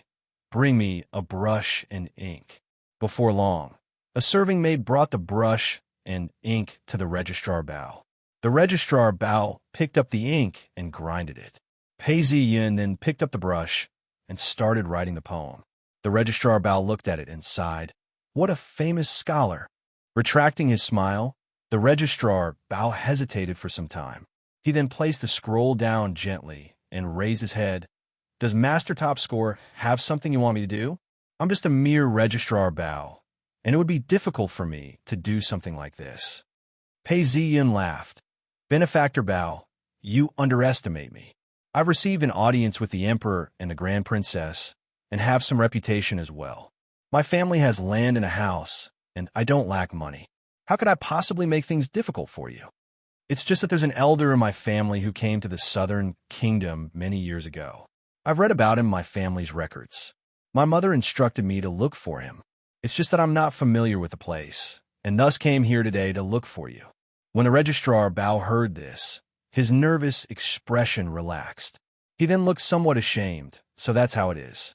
I hope Master Top Scorer can tell me the name of this elder, so that I can find out more about him. Li Xian Lian, he was originally a Taoist. Pei Ziyun then said, I just don't know what alias he used when he came to the Southern Kingdom, and what occupation he had. That's easy. Master Top Scorer, please leave me an address. When I've asked someone to find out more about him, I'll inform Master Top Scorer. The registrar Bao smiled as he spoke. He was born a chieftain and had a good understanding of the various tribes and mountains. Furthermore, he had become an official in the city. It could be said that he had connections with both the black and white aboriginals. Not mentioning anything else, he had indeed found the right person to look for. I don't have an address. How about this? I'll look for an inn nearby. Pei Ziyun waved a hand as he spoke. After some time, he took his leave. Who said that this person was forthright and loved Chinese culture? Pei Ziyun laughed coldly as he walked out the door. This person is really cunning. Although they had only known each other for an hour, Pei Ziyun could tell that this person was forthright and especially loved the Chinese culture. It was all because the Su dynasty had taken over the southern kingdom and had increased their control over the region. This person had taken advantage of the situation and acted like he loved the Chinese culture. Who knows, he might even be a spy sent by the chieftains. But this has nothing to do with me. This person is a local tyrant. It shouldn't be difficult for him to help me find someone. After all, that's all there is to our relationship. As he thought this, he shouted out, Hong Lin, find me a quiet inn. You're tuning in to the Warrior Lore YouTube channel. Don't forget to subscribe and join us on this journey to catch the most captivating stories.